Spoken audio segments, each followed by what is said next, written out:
Rifenheim, the capital of the Antares Empire, was surrounded by fire on all sides. The howls of the giant demons made my blood run cold. Brave warriors perished under the paws of monsters, like grapes under the feet of a winemaker. But despite the terrifying size of the monsters, the soldiers continued to fight, defending the capital. His Majesty, having learned that the battle with the demon had cost the lives of 2 million soldiers, gave an inspiring speech. "The Demon King may have destroyed our world, filling it with evil, but he will fall at the hands of great heroes," he declared loudly, and his words were drowned out by the general jubilation. Meanwhile, in the Abyss Hall of the Great Demon Palace, a confrontation was already underway. "Your crimes are over!" the fair-haired youth shouted. It was one of the heroes, Alex von Hollen, and he wouldn't let up. "It's time to return to the darkness, you fiend of hell." From the throne, the Demon King Reifenhart looked boredly at the entire squad of heroes, including the screaming Alex. "Demon King, we will destroy you, and your death will mark the fall of the evil empire," declared Cyrus the Holy Sword, preparing his weapon for battle. Riffenhart was annoyed that his empire, which he had put so much effort into, was being called evil when it had a decent name, Antares. Teslon, the king of martial arts, ignored Reifenhart's caustic remark and promised to destroy him and all the vicious monsters that came from the underworld. The Demon King thought about how stupid it was to call monsters vicious when all he had done was teach them human tactics to fight back against the oppression they had been subjected to for as long as they could remember. "Have you already slain the 4 heavenly kings?" he asked the heroes. "Yes, these filthy orcs are no match for my sword," Cyrus replied. "Are you saying that even the brave great orc Takit has been defeated?" Reifenhart exclaimed in bewilderment. The Demon King knew about the friendliness of the orcs, their loyalty and mutual assistance, which was difficult to combine with the terrible smell. But nevertheless, calling them monsters is unfair. Teslon, smiling, came to the conclusion that the 4 heavenly kings were just trolls who got what they deserved for their sins. "Even Garut Atika is dead," said Riffenhart, remembering that trolls look scary, but they are also kind and close to nature and the spirits of their ancestors. "The evil dwarf who worshipped the god of darkness was also called to account for his deeds," St. Flynn said almost tenderly. "Even Mashelin was finished off?" The Demon King sighed, mentally accusing the people of arrogance, because the god of the gnomes, All, was the same god of darkness as he was a ballerina. Reifenhart's thoughts were interrupted by the boastful speech of the light mage Jade about how his techniques were too much for the vicious dark elf. The Demon King shuddered as the memories of the beautiful elf painfully stabbed him in the heart. "And Cirrus too?" he roared, calling upon his magic. "You're practically begging for death." Those present were not surprised by his antics, and Teslon only chuckled when Reifenhart tried to explain that Cirrus's skin had only become darker because of the need to flee to the Badlands after humans cut down all the trees in her area. "You are accusing a pure-blooded elf with dark skin?" the Demon King said in disappointment. The squad of heroes, fully armed, ignoring Reifenhart's speeches, rushed into battle under Alex's furious cry that all the fallen would be avenged with the help of his sword. After making sure that they were not going to listen to him, the Demon King asked the heroes who would avenge the rest of the fallen, breaking into a mad smile. The fair-haired hero shouted something about Reifenhart's meanness, and that if it weren't for him, the monsters wouldn't have gone over to the evil side, continuing to live their normal lives.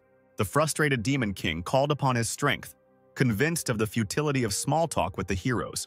As Alex rushed towards him with his sword, Riffenhart thought about how any non-human species that did not agree to live the life of a slave immediately became an excellent target for extermination and a servant of darkness. Riefenhart became humble and willing to play his part. "I will become the Demon King you want me to be," he roared, sending a powerful blast of his power towards the heroes. The room shook and the palace walls of the hall shattered into pieces, burying a squad of good warriors underneath them. Tears streamed down Riffenhart's face, but his expression remained stony, as if resentment had frozen him from within. He always considered himself a very ordinary magician, although this does not fit with the greatness imposed on him. And I never understood why people so stubbornly refuse to recognize other intelligent races as equals. For them, elves are servants who were simply lucky enough to live a little longer than people. Dwarves and orcs are nothing more than labor, useful in the mines or as heavy draft animals. And trolls are generally used as components of healing potions. Riffenhart was deeply impressed when he discovered the culture and roots of the so-called monsters. He was very inspired when he was able to get to know them better, study them, and understand them. The Demon King was given access to the magic of spirits by the elves and trolls. Combining their knowledge, He became the first in history to reach the 10th circle of magic. Riffenhard could no longer turn a blind eye to the relationship between humans and monsters, and began to help the latter, since they were in a more vulnerable position.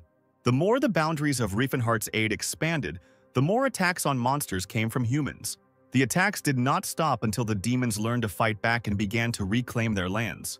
The lands grew larger and larger until they became the Antares Empire. The Riefenhardt Empire was built not on hatred of humans and a thirst for space, but on the belief that other species were no worse than humanity. The citizens of Antares simply wanted to live in peace on their land, but to the people their wishes were equated with the machinations of the devil. And everything probably wouldn't have been so bad if Riefenhardt hadn't considered the people's desire to exterminate orcs and goblins because of their less than pleasant appearance stupid and unacceptable. "It is my duty to protect the Empire," the Demon King proclaimed, sending a powerful spell towards the enemy. Alex was pierced by pain, and as if through a veil, he heard Riefenhardt speak about human laws that allowed senseless killings, and how he would create new ones. Alex's sword shattered, as if listening to the magician and refusing to participate in useless violence, and the hero himself collapsed dead onto the cold marble, finally hearing Teslan, not believing his eyes, scream his name. "I'm sure you've earned the title of heroes by achieving success with sword and magic, but in reality you lack mastery in both," the Demon King said out loud. And he thought to himself that most book heroes were frankly lucky to survive to the end. Only the king of martial arts, Teslan, known for his physical strength, remained alive. Riefenhardt thought that the rest of Teslan were no match for him, and that dealing with him would be a difficult task. While the Demon King was thinking about a profitable strategy, the martial arts king was already rushing towards him, tearing the air with powerful energy.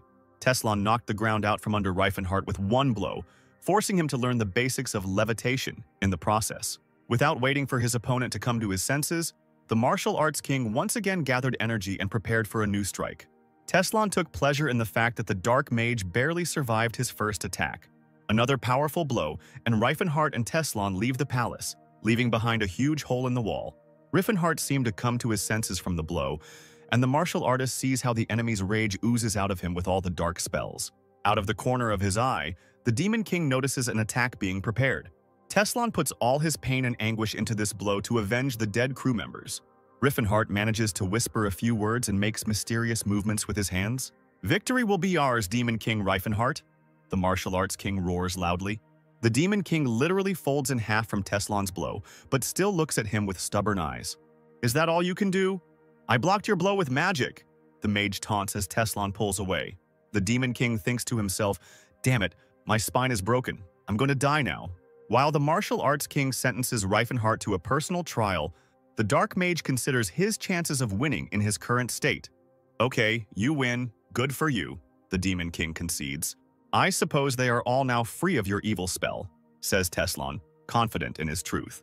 In Riefenhardt's eyes, there is a realization that if he leaves, there will be no one to stand up for his people, buried under slander and hatred. Gritting his teeth, he gathers his last strength into a fist and thinks that he will never come to terms with the fact that a life of slavery for those who are not like ordinary people is the order of things. He grabs the Eye of Space and Time, an extremely powerful artifact that even he, a 10th Circle mage, has not yet fully figured out. "What are you trying to do?" Teslan exclaims. "A regression spell," Riefenhardt almost spits out the words. "It will turn back time and disrupt divine providence."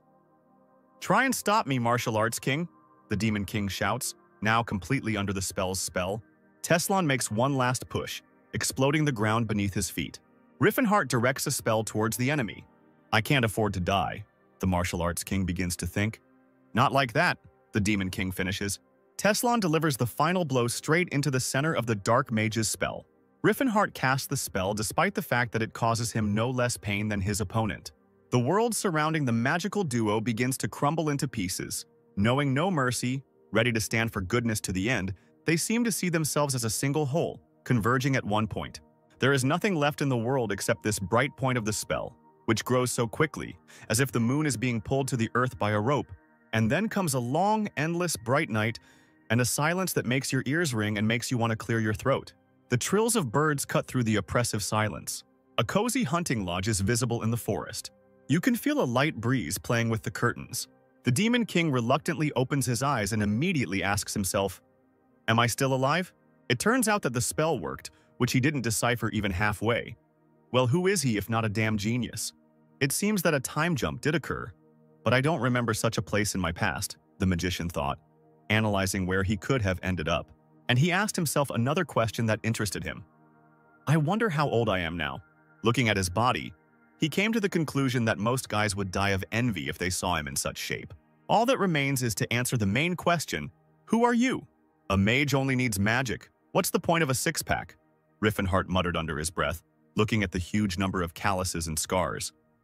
The Demon King recalled the times of his youth, when every beauty's legs buckled at the sight of him, and the elves generally cried from his beauty. Looking at himself in the mirror, Riffenhart no longer saw the sharp features of his former face, because it now resembled something between a felt boot and a statue. The internal monologue did not stop even for a second.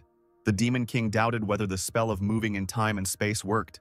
He had definitely seen that stubborn look, those red eyebrows and pursed lips reflected in the mirror somewhere. What if the spell didn't send him back in time? But there was an exchange of souls between two bodies. The magician and his reflection simultaneously said, Teslan, literally a second later, as if mimicking the magician. He was also loudly called by the name of his recent enemy. Riffenhart turned to see a giant man trying to squeeze through the doorway. The sun is already high in the sky and you're still hanging around here? Why don't you go outside? The stranger asked in surprise, not noticing the frightened expression on Teslan's face. We have another great day ahead of us today, he continued joyfully. Who are you? The Demon King whispered in shock. Why are you looking at me as if you were seeing me for the first time? The giant said thoughtfully. Using the amnesia excuse a second time won't help you. I thought you knew it wouldn't work once. He interrupted Riffenhart's mutterings about not remembering anything. The giant hand of the new acquaintance grabbed Teslan by the head and pulled him out into the street. Let's go train, he announced enthusiastically, not wanting to waste time on stupid excuses. The magician immediately had an epiphany, and he realized that this was the strongest warrior of the continent of all times and peoples, and also Teslan's mentor. Riffenhart was ready to swear that this was the very same king of martial arts, Gerard Crom Protas. Coming out of his thoughts, the sorcerer realized that he was tied to a tree by his arms and legs. Attempts to persuade Gerard to listen to Riffenhart's story only resulted in his mouth being tied with some kind of dirty rag. So, let's begin training, Gerard announced, grabbing a bamboo stick. Riffenhart's heart began to pound wildly, and his eyes were filled with terror. Gerard delivered a powerful blow with the bamboo straight at the sorcerer's torso. The veins on his face formed a visible pattern. Tears gushed from his eyes, and only one thought was spinning in Riffenhart's head. Can someone explain what the hell is going on here? Without allowing his student even a little rest, Gerard continued to strike mercilessly. Is this how I'm going to die, Cirrus? The magician asked himself, replaying happy memories of the elf. At this time, the coach was trying to understand what was happening to his student today. If this is indeed amnesia, then it's not a big deal. Gerard himself has often fallen into unconsciousness from endless training. The Battle Clan is an indestructible gym without a break, where perseverance and hard work are valued. This means that there is only one solution to the problem, and it is trivial. Train the fighter harder, and he will recover faster. Gerard taught Teslan that weapons and equipment are only needed by weaklings who are unable to overcome difficulties. People are like steel. The more you hit them, the stronger they become, the coach shouted at Riffenhart. Where is a man like steel? A cretin, the magician thought mockingly. Believe me, there are no limits to physical development. You can become steel. Gerard kept telling Teslan, whom he had once personally chosen as his student. The coach knew that just as quality iron becomes steel, only a select few can have a steel form. You are one of them, Teslan, Gerard declared, hitting his student in the face with a bamboo. Gerard beat him and asked him to imagine himself as an ocean, absorbing everything, but not changing its shape. Riffenhart sobbed, and imagined that his tears were the ocean in which he and the beautiful elf were splashing. When the magician was ready to die on the spot, the coach declared the end of the training and walked off into the sunset. Riffenhart sat for a long time among the bamboo debris, hugging himself by the shoulders and thanking all the gods that he had survived. Riffenhart had a bathing session scheduled for the night. Petals and leaves of the geranium. Am I being bathed in a healing potion? The magician thought in surprise, remembering that one bottle of such a potion costs at least 10 silver. I heard that queens bathe in milk to get velvety skin, but that's nothing compared to this. What is this for? The Demon King asked the trainer. What do you mean? Steel always needs to be cooled after forging, Gerard answered confidently. After working through the entire musculoskeletal system on the brink of death, I quickly recover using the power of the aura and healing potions. the mage concluded, noting a working method for returning the body to shape before it breaks down. It was no wonder that Teslan had such a strong body when Reifenhart fought him, since the martial arts king had been through similar training since he was a child. Now the magician was finally convinced that he had traveled into the past. It remains to be seen how young Reifenhart is doing. The dark mage wondered if his younger self could exist, while his older soul was in the same dimension. Based on the current situation, there were only two assumptions. First, the elder Reifenhart in Teslan's body coexists with the now young Reifenhart. The second irritated and even slightly frightened the magician. The soul of a martial arts king could now be in the body of young Reifenhart. "Dinner is served," the coach roared, pointing Reifenhart to the dining table filled with pork hams. Gerard continued to preach about the benefits of replenishing the supply of nutrients to the overworked body when the magician had already pounced on the food. After lunch, the coach and student went for a run in the mountains, having first loaded Reifenhart with a backpack filled with stones. The trainer didn't allow him to take off his backpack when he forced the sorcerer to do push-ups using only his little fingers. With the same backpack, he did exercises on the edge of the abyss, while Gerard yawned and mocked Teslan's fatigue. After a walk in the mountains, the dark magician could not make his brain work, but it was vital to think. "I have reincarnated as the Teslan from the past," Reifenhart concluded wearily once again. There were many questions. How will this affect the future? What will happen if I run away right now? What if I meet myself? The uniqueness of the soul is the immutable rule underlying this world, and it can cease to exist at the slightest mistake. It is almost impossible to encounter little Reifenhart, because for the next 10 years he only studies magic and reads books in the Delphic Tower. But what if Teslan is now in Reifenhart's body? Who will use the time to good use and pump up the mage's puny body? Reifenhart thought, calculating the options for the king of martial arts to come for his soul. Without a coach, Teslan would not have achieved such success in the method of indestructible rocking of the body and aura, but his abilities should not be underestimated. In any case, the priority now is to escape from this madhouse, the magician concluded. He left his room and ran wherever his eyes looked. All he could think about was that he would never come back here again. Ahead, a trainer appeared, sitting on a rock with his arms crossed. He asked where his student was going at nightfall and added, "You've been suspiciously quiet for the last 2 months, and now you're running away again for the 9th time." "I'm really not Teslan," the sorcerer exploded. "My name is Reifenhart, and I'm a magician." "Oh, these true stories of yours that cannot be kept silent about," the coach sighed. "The last time you assured me that you came from another world, you told me about the gods and dragons you met," Gerard continued, while the magician froze in surprise. "What else was there? A great master from the Huang Empire in the east, from a place called Murim, who lives a second life or something?" the trainer asked mockingly. Gerard praised Reifenhart for his conviction in his current role. The next moment, the trainer's fingers closed on the magician's hair, and he dragged the fugitive back into the house after wishing him good night. Reifenhart admitted defeat with tears in his eyes, but promised himself never to give up and to leave this madhouse as soon as possible. The magician continued to try to escape, but each time the trainer found him and returned him to training. There was a feeling that you couldn't hide from him, either on land or in water. "Don't worry, just be patient a little longer. It will all pay off, I promise," Gerard repeated after another killer workout. Reifenhart resigned himself to the idea that it was simply impossible to escape from this eccentric, because the word surrender did not exist in Gerard's lexicon. "Did you know that the indestructible gym has over 130 ways to prevent students from escaping?" the coach said with a smirk, while Reifenhart absorbed his words with hatred. "Throughout its history, there hasn't been a student who hasn't tried to escape or feign illness. This idiot will find me everywhere, so it will be easier to finish my studies and get official permission to leave the mountains," Reifenhart decided for himself. Therefore, the dark magician remained in this wonderful prison for 2 years. "Well done, student," the coach exclaimed as the chains slid to the ground. "Finally, you have awakened your aura," he continued enthusiastically. This news excited the magician, because even the recognized holy sword, Cyrus, was able to awaken the aura only in his 30s, and Reifenhart in Teslan's body was not yet 20. If you develop your survival instincts in parallel with your physical abilities, your will to live will increase your survival rate and manifest your power, known as aura, the trainer instructed, throwing away the club, no longer capable of causing pain to his student. Gerard announced the transition to the next stage of training, which made the now young magician very happy until he heard the following words. "You're in for a sparring match with me, buddy." Reifenhart watched in panic as his mentor gathered an aura around himself. He will remember this fight for a long time. as well as all the subsequent ones. Fast forward 3 years, and the sound of water can be heard in the middle of the southern mountains. The waterfall crashes down on the rocks with such force that some of them have already been worn down to the size of pebbles. And in the middle of this power stands a strong red-haired guy. He gathers all his aura into a fist.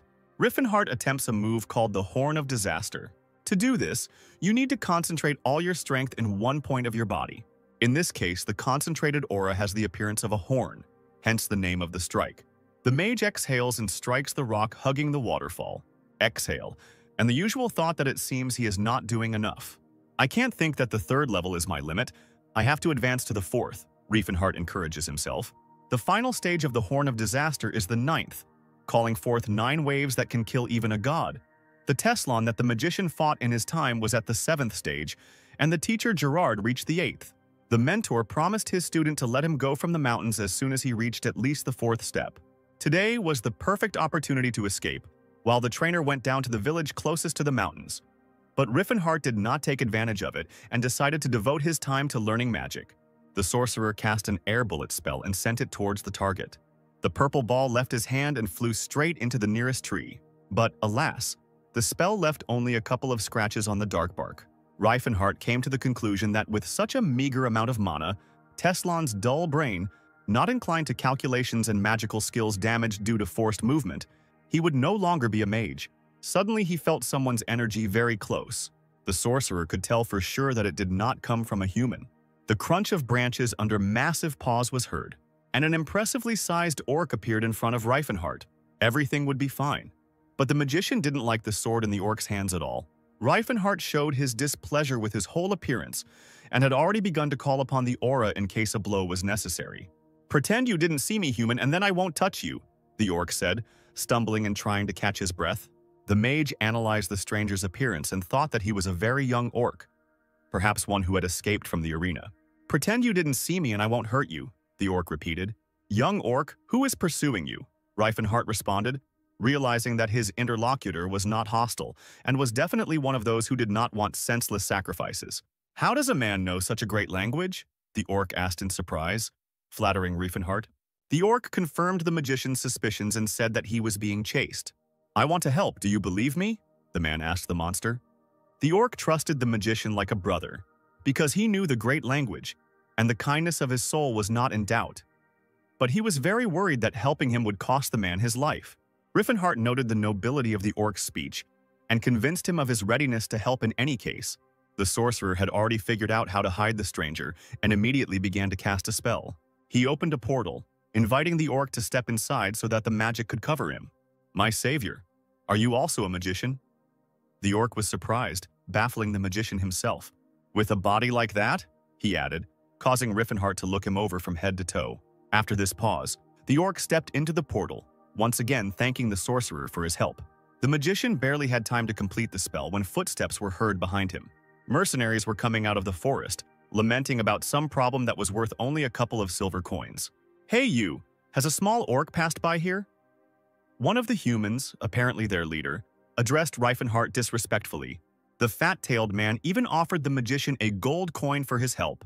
However, even without gold, Riefenhart had no intention of helping them.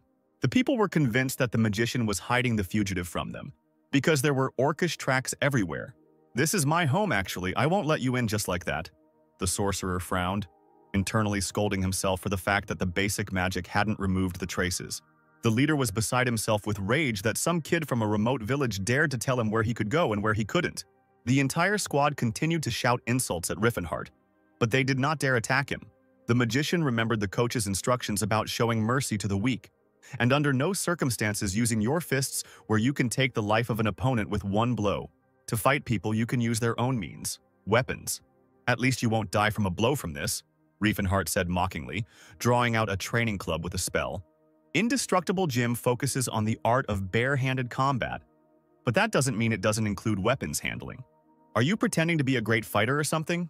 one of the people yelled. But seeing a slight smile on his opponent's face, he began to back away. Unfortunately, it didn't help him. A few moments later, half of the squad was lying unconscious on the ground. The boy continued to mercilessly hit the sides with the baton, and each time the blow hit the target, the mercenaries cursed but bravely went into a very fair fight. all against one. There was one catch to Reifenhardt's weapon. It was created for training students, not for combat. So there were no defensive moves, only offensive ones. They tried to thrust a sword into the sorcerer's back with all their might. Unfortunately, it simply bent in half and was no longer usable. It seemed unfair to Riefenhardt how strong his body was. He even began to doubt a little whether it was human. But on the other hand, he fought with a weapon that was not intended to kill the enemy. So why worry? Joints will be torn, bones will be broken, but these mercenaries will not die. No matter what happens, you won't die, thought Riefenhardt, half irritated, half relieved. All his opponents were already lying on the ground and begging for mercy, except for the squad leader. "What's your name, freak? Speak," the mercenary growled, causing only disgust in the magician. "It's not fair that you're standing on your feet while your friends are already praying to their ancestors," Riefenhardt said playfully, swinging his arm at the mercenary. The squad leader, frightened, picked up his wounded comrade and wandered away from this boy and his remote village. Riefenhardt was glad that he had managed to warm up, and even allowed himself to think that it was time to have his own students, so that he would have someone to beat up. Coming out of hiding, the orc again thanked his savior. "I will not forget this until the end of my days and will definitely repay your kindness," the wanderer promised. Reifenhardt was surprised that the orc bowed his head to him, since warriors were not supposed to do so. But his new friend surprised him even more by saying that the mage made him look at his life differently by becoming his mentor. "When the time comes, I will surely dedicate my sword to you," said the green warrior. "May I know your name, savior?" "I am Tess," the sorcerer began, but changed his mind. Could it be that he himself began to forget who he really is? "My name is Reifenhardt Waldanteris," he said after a few seconds of hesitation. "I will remember this name," the orc promised his savior. Despite the fact that the green warrior had nowhere to go, because he was an unwelcome guest on human land, he did not lose his optimism, and was sure that it was better to die as a free wanderer than as a slave. Reifenhardt remembered the nameless wasteland that the orcs called the Land of Trials. The magician told his new friend that the orcs of the Blue Bear tribe were hiding there, which meant that he could find shelter among them. The orc, following Reifenhardt's instructions, set off. "What is your name?" the magician managed to shout at the back of the departing warrior. "I am the son of the mole, the heir of the lat's axe." "My name is Tahid," the warrior shouted, and the Demon King's jaw dropped. As the warrior made his way through the fields, paving his way into a new future, the magician felt warmth in his soul. He remembered one of the 4 heavenly kings, the great warrior Tahid, which the young orc had not yet become.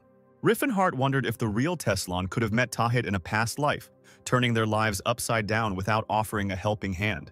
The magician watched his departing friend and was convinced that this was definitely a fateful meeting. For the first time since the time travel, the magician felt such a strong and bright longing for home. He missed an empire built on understanding and tolerance for each other, and he really hoped to meet again with all his friends, whom he had long considered his family. Half a year had passed since the mysterious meeting with Tahid, so the mountains where Riefenhardt and Gerard used to train were covered in snow. The booming, "Bite me, student," could be heard from several kilometers away as the trainer rushed towards the Demon King, summoning so much aura that it looked like a ray of sunlight. "This is too much," cried Riefenhardt, meeting the attack. The mentor hoped that Teslan would have time to get his bearings and set up a defense. The student did not fail, using the Vortex Guard technique. "Your Vortex Guard is beyond praise," Gerard noted happily.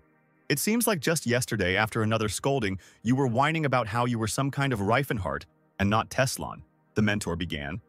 But the sorcerer interrupted him and asked him not to recall the events of 6 years ago. Gerard pointed out to the sorcerer that it had been 10 whole years since he began his training, but he was still very small. "What do you mean, small?" Riefenhardt was indignant. "I'm almost 2 meters tall." "The member of the indestructible gym must exceed 2 meters, the trainer recited, recalling the previous kings of martial arts. "Were you sure you followed the breathing technique I taught you correctly?" he asked Teslan. Riefenhardt replied that build wasn't that important, but he thought to himself that the old man had gone completely crazy, since even with his current height, the sorcerer had a hard time getting through doorways. The trainer, agreeing that the student was not bad and strong even in his rather small frame, asked to start training. Riefenhardt called upon his aura, strength, and endurance. Feeling ready, he lifted off the ground, swirling the air around him into a spiral of energy. The sorcerer prepared to use the Horn of Disaster, but this time the target was a frozen body of water. Having concentrated all of his aura into his fist, the mage exhaled in an attempt to free his mind. One precise, yet so destructive and powerful blow allows Riefenhardt to break through the ice. Already in the water, he realizes that the fourth step has been conquered by him. The frozen pond explodes like an ice geyser. The mentor watches the ice flows soaring into the sky and laughs. "This is simply superb," he exults, sharing his student's victory. "Now you're definitely not going to be easy to beat," the trainer tells Riefenhardt when he surfaces. "It seems the time has come for you to go to the outside world," Gerard says, ignoring Teslan's surprise. "You did a good job, student," the coach smiles. "Now you are free to live as you see fit, as a hero or a villain," he continues. "This is a reward for all your efforts," the mentor concludes. "Mentor, Gerard," says Riefenhardt, not even realizing what he wants to tell him. It's good that the coach doesn't let him finish and tells him about his teacher, who told him to remember the 3 main rules. First, making money is good, but you shouldn't get involved in dishonest things. Even if you're going to be a villain, you have to be a decent villain with style, after all. Second, whenever possible, speak out on behalf of those who have been wronged. But there is no need to defend every weakling on the way, because weakness is not always a consequence of unfair treatment, and the world is full of those who are already weaker than Gerard. And finally, he talked about the most important third rule. Bring the teaching of the unbreakable rocking chair to the masses and make sure that it does not break.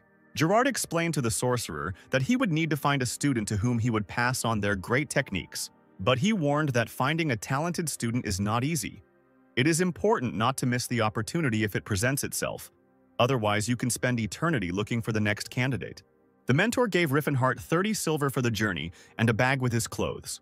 The sorcerer did not expect such a small salary, because he counted on the fact that Gerard had his own estate and untold riches in the kingdom of Vasily. The trainer just laughed at the student, noting that the payment was set by the clan, and he had received less at the time and handed Riefenhardt the card. The map had a marker indicating a surprise in the Settlered Mountains, which the mentor had advised me to definitely visit. Wrapping himself in warmer clothes, Riefenhardt took one last look around at the place he was about to leave. Is he really going to leave these mountains? Finally, after 6 long years, he is free. Before Riefenhardt could rejoice at his release, a powerful beam of energy appeared in the distance, exploding the tops of the mountains. This spectacle seriously frightened the now young sorcerer. The performance that the mentor arranged literally said, "Go, my student. Do not be sad about parting. Carry steel determination without hesitation. After all, you are the heir to the greatest techniques on this earth." The trainer's voice reached Riefenhardt. The magician, without thinking twice, rushed on foot towards civilization. Meanwhile, in a cozy house in the village, the following events took place. The establishment's employee tried to dissuade the village elder from talking to the knights, but the knight himself turned to the elder. "What's the matter? I ask you to pay for the food provided to you and your knights," the old man said sternly. The knight threw a gold coin at him, thinking about how selfish the peasant people were. The village chief stared in surprise at the gold in his hands. "I'm sorry, sir, but that's not enough," the old man mumbled. The knight, in a rage, began to accuse the village elder of impudence and attempting to deceive the aristocrats. Without a shadow of regret, he hit the old man in the face. Looking askance at his offender, the elder thought that it was the knights who had become insolent, having occupied their houses, gobbled up their food supplies, and were trying to pay for all this with one damn gold coin. "What is the matter, Sir Edward?" asked a black-haired young man who had come down from the 2nd floor. The knight asked Mr. Stefan not to bother his head with this. "That's why you can't be nice to peasants," the young gentleman said with a grin. "They forget their place. Let's move forward in time and space to a luxurious palace where 2 people are lying on a bed in a bedroom." Ceres runs her finger along Riefenhardt's collarbone and laughs at the boy's question about why she loves his frail body so much. "Your features are so sharp and chiseled like a fine blade," the elf whispers, smiling. These memories cause Riefenhardt and Teslan's body to hate his golem-like outer shell. The only plus to his current position is that he has become much taller. The mage thought that Ceres was now about 70 years old, which in human years was only 17. Riefenhardt stopped in Krom, a town south of the kingdom of Vasily. In a year, the elf will be sold at the Chetan slave auction. Maybe he should smash this auction to hell. On the other hand, acting recklessly will make it difficult to restore magical powers. It is better to solve the problem with money. The prices for elves are astronomical. Riefenhardt is literally a beggar, but he has a powerful body, techniques, and knowledge of the future, so he will somehow figure it out. The magician knew that on the way to Chetan there were only ancient runes, but the black-haired young gentleman did not know, and therefore resorted to the help of the sorcerer Todd in his search. The archaeology-focused mage of the Delphia Tower was an excellent search engine. When the magician finished his rituals, Mr. Stefan asked him again if they were on the right path. Todd convinced him that these were indeed the mountains where the burial place of the famous swordsman, Sir Claude von Leotars Altheon, was located. Meanwhile, Riffenhart was already on his way, glad that thanks to his training, he didn't have to worry about things like colds and flu. With the help of a special magical technique of artificial return, the sorcerer was able to regain his memories of the ancient ruins at the foot of the Catan Mountains, which the magician from the Delphia Tower, Todd, told him about. In his past life, Riffenhart had already been there and even found real treasures that Todd's comrades had missed. He made good money selling the jewelry, earning about 2,000 gold pieces. The mage's thoughts flew ahead of his feet, so he did not immediately understand that it was time to stop. Riffenhart looked down on the village of cattle and saw that nothing had changed since his last visit. While the Demon King was indulging in nostalgia, the local villagers were deciding who would have to go to the Valley of Death with the Knight's squad. The nobles demanded a guide, but the peasants could not refuse because the last person who stood up for them, the elder, was not in the best condition now. There were heated arguments, no one wanted to volunteer, but there was also no desire to expose their comrades to danger. Unexpectedly, Ted took the initiative and offered his candidacy as the most suitable because he knows the mountains very well. The volunteer's wife and daughter swarmed around him, begging him not to go with the knights into the Valley of Death. The crowd very quickly saw his candidacy as the only correct one and encouraged him with phrases like, "You can do it. Everyone should do what they can do. Good luck, Ted. If you don't want to, I can go," they shouted from outside the window, frightening everyone present. Ted, without a moment's hesitation, pulled the bowstring towards the stranger, asking who the hell he was. After talking with Riffenhart and being convinced of his good intentions, the peasant still could not believe that he was voluntarily volunteering to go to the Valley of Death. "They don't come back from there, are you sure, son?" one of the locals asked, causing the magician to smile and want to get on the road as soon as possible. Death Valley is nothing more than a dungeon, a relic of the past. 50 years ago, there was a knight from the Altean family named Claude. He awakened his aura at the age of 45, went through many adventures, and legends about him circulated throughout the kingdom of Vasili longer than he lived. Fame often breeds arrogance, so Claude went into the Valley of Death with only one squire and died, leaving his famous demonic sword, Altean, underground. The sword was a symbol of the family and was passed down from generation to generation, so the heirs were obsessed with the idea of finding the lost relic even after 50 years. And now, Riefenhart has joined the squad of the young master Stefan von Rapanto Altean in search of the lost inheritance. The magician noticed that Stefan was often carried away by conversations with the elf accompanying him. Humans usually need elves for entertainment, so the Demon King concluded that the giggling girl with long ears was a slave. Riffenhart was also bothered by the fact that there was only one saint in the squad, and he looked very young and inexperienced. If he is a boy at all, he looks an awful lot like a girl with his long red hair. The magician decided that he would need to talk to Todd, since he was at least a familiar face. But Todd didn't leave the saint's side for a minute, entertaining him and, it seemed, flirting. Could it be that the magician he had known for a long time preferred boys? "This just can't be. Todd is a great guy," Riefenhart internally lamented when the knight spoke to him. The warrior noted that the sorcerer was not afraid to choose the difficult path when the peasants in the village did not want to move in any direction. The magician understood the fears of ordinary people before the unknown, and almost choked when his interlocutor asked, "What's so scary when you are accompanied by brave knights? It seems that there really isn't a knight in the world who doesn't spread his tail like a peacock." Suddenly, a noise came from the side, which distracted Riffenhart's interlocutor, and later the magician himself saw how, throwing up columns of air, something was flying up from the forest into the sky. At first, it seemed as if the treetops had broken off and decided that they were birds. But when the unidentified object stopped spinning, they revealed sharp fangs and glowing eyes. A whole flock of half-birds, half-humans quickly attacked the heroes. Retreating is not a habit of the brave knights, so they prepared their weapons for battle. The harpies looked truly terrifying.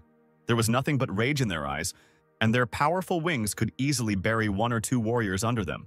Young Master Stefan did not lose his head and sent his knights into the attack. Todd had already cast a fire chain spell and sent it into the crowd of harpies like an arrow from a bow. The cries of half-birds engulfed in fire will haunt even the most cruel magician in his nightmares. However, Todd did not abandon the spell halfway and finished it, thus damaging most of the pack. At this time, the knights were overcome by a wave of energy, charging them for victory. "Oh, Lord Philances, send them strength and courage," the detachment saint shouted with all his might. Riffenhart watched the fight from the sidelines and was surprised at how well his new acquaintances were doing, especially Stefan. From a magician's point of view, of course. From a martial artist's perspective, they are all pretty pathetic. The magician noticed that one of the harpies that had attacked the knightly detachment had set its sights on new victims. With her mouth open, growling and lightning flashing from her eyes, she swiftly fell from the sky onto the passing orcs.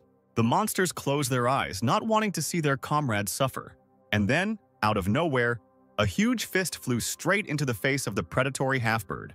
The harpy's body parts and feathers flew through the air, mixing with each other. When the orcs opened their eyes, they saw before them Teslan, the then unknown king of martial arts. If Riffenhart remembered Todd's adventures correctly, then the guide Ted died right on this spot in the past. Now the magician, or rather the guide, has survived, and history must forge a new path for itself. The expedition captain Stefan had a glare in his eyes no less than that of the harpies. His sword lived a separate life on the battlefield, punishing his opponents. The half-birds did not spare the warriors if they managed to reach them with their giant claws. Young Master Stefan paid no attention to the cries for rescue from his own squad. It can't be said that he is a bad person, but he doesn't really care about his subordinates. And because of him, the guide Ted died in the past. The red-haired saint interrupted Riffenhart's thoughts with an order to hide behind the trees. Before the magician could even move, the half-bird's sharp knife-like feathers flew at him. The Demon King was once again surprised by his body's endurance capabilities, as he didn't even feel ticklish from this attack. But one feather hit him straight in the untrained eye. He punched away a bird falling from the sky during an attack with one fist, and with his other hand he brushed away the tears that he thought he had cried to the last drop during training. The squad leader, Stefan, as he should have, was only concerned about whether the mages and the saints survived, and he didn't give a damn about Riefenhart, and especially about the monsters that the mage was trying to save. "The Knights of Alchion are strong," the young master called out to his soldiers with a battle cry. "May the sweetness of victory come to your hearts. Rest." He dismissed the squad to gather strength. Riffenhart took the chance to talk to Todd. "If I remember correctly, you are from the Magic Tower Delphia?" the Demon King asked, after thanking the magician for saving his life, although it was blatant flattery. "Do you know Riefenhart, my friend?" The sorcerer tried to find out about himself. Todd was surprised that a talented child had such great friends. "He's so sweet and cute," the Delphic magician muttered under his breath. Riefenhart asked again if everything was okay with the young magician, if anything strange had happened to him, and he was satisfied with Todd's answer that Riffenhart was immersed in his studies and spent his days cramming. "His little sharp nose, as always, is on point," the Delphic magician said clearly. "And the eyes are like jewels and the skin is so soft, so soft." He couldn't stop. Riffenhart wanted to beat up the sorcerer who was obsessed with the young body, but he decided not to draw attention to himself, especially since Todd still hadn't said anything intelligible. A red-haired saint joined their company and asked if Riffenhart needed help. The magician thanked the priest for his concerns and sent him to heal the orcs. The knights of the squad began to complain that the saint should not waste his precious time helping monsters. Riffenhart noted that despite the squad's outrage, the saint continued to heal the orcs, but his attitude towards them was more like love for animals than anything human. "Hey, guide!" the captain exclaimed. "Show us the way, and quickly!" "Go straight ahead, then turn right," said the magician. "There's a body of water straight ahead. You'll have to slow down a bit." And they set off. Several hours later, somewhere in the forest, the tired sighs of knights and the rumble of a disorderly detachment could be heard. First the basilisk, then the dark wolf, and more than 20 ogres. One of the warriors recounted their adventures over the past hours. Riffenhart chuckled, because he had led them through this area infested with creatures on purpose. The knights are arrogant, the priests are too serious, and the magicians are downright crazy, the sorcerer thought to himself, justifying himself by saying that he was leading them along the shortest path. "Who would have known that there were so many monsters here in the place where Sir Claude died?" Stefan said, out of breath from fatigue. The next second he completely forgot how to breathe. Such an incredible sight opened up before him. The young gentleman looked at the entrance to the underworld. "Is this it?" the captain asked the guide and the knights uncertainly. "These are ancient coat ruins," one of the warriors said enthusiastically. After some time, they were already walking through the Valley of Death to the entrance to the ancient ruins. None of the travelers dared to be the first to step through the open gates of the massive structure. Todd pointed to the entrance to one of the best knights and a young gentleman. "Get ready, comrades," roared the heir of the Alchion family. Riffenhart wished to remain outside, after which Stefan wanted to send him home. But having made sure that the guide would not return home alone, he promised to accompany him on the return journey. The magician could barely restrain himself from smashing the young captain's head with his fist when he found out that no one was going to see him home in the first place. Stefan gave a passionate speech about his ancestors' wishes and set the party on a quest to find the demonic sword. Riffenhart waved his hand with pleasure at the brave warriors, and so, after a couple of minutes, he was left at the gate completely alone. "Okay, well now it's time to take care of my own business," the magician said to himself. Right now, this place, the ancient ruins of the coat, is completely filled with monsters and spirits. But originally in the Silver Age, it was a strategic point and was used as a normal military facility. Riffenhart hadn't been to this place for a long time. The last time they came here was with Ceres. The elf found a secret passage after hearing the whispers of the sylphs. Ceres was Riffenhart's personal goddess, whom he was willing to worship. Remembering what they had done with the brave elf in the middle of the danger zone, the magician blushed as if he were wearing paint. Riffenhart remembered that the key to entering the secret passage was the balance of the water and earth seals in reverse order. But despite the secret knowledge, it was difficult to open the entrance due to the lack of mana and not the sharpest mind in the current body. However, when he opened his eyes, Riffenhart saw the walls parting, forming a passage. He decided to take off his jacket and leave it at the entrance. After all, it cost 10 silver coins. "Well, the time has come to test the physical capabilities of this body," the magician said to himself, warming up. From the depths of the ruins came terrible screams. Riffenhart was confused because they were coming from a different direction than where his companions had gone. He stopped to think about the secret passage connecting the third floor with the basement. "If I open it, it won't be a very nice situation," the magician thought fearfully. And then I immediately remembered that this was, after all, a military structure. Activating any device with mana will trigger traps designed to scare away intruders.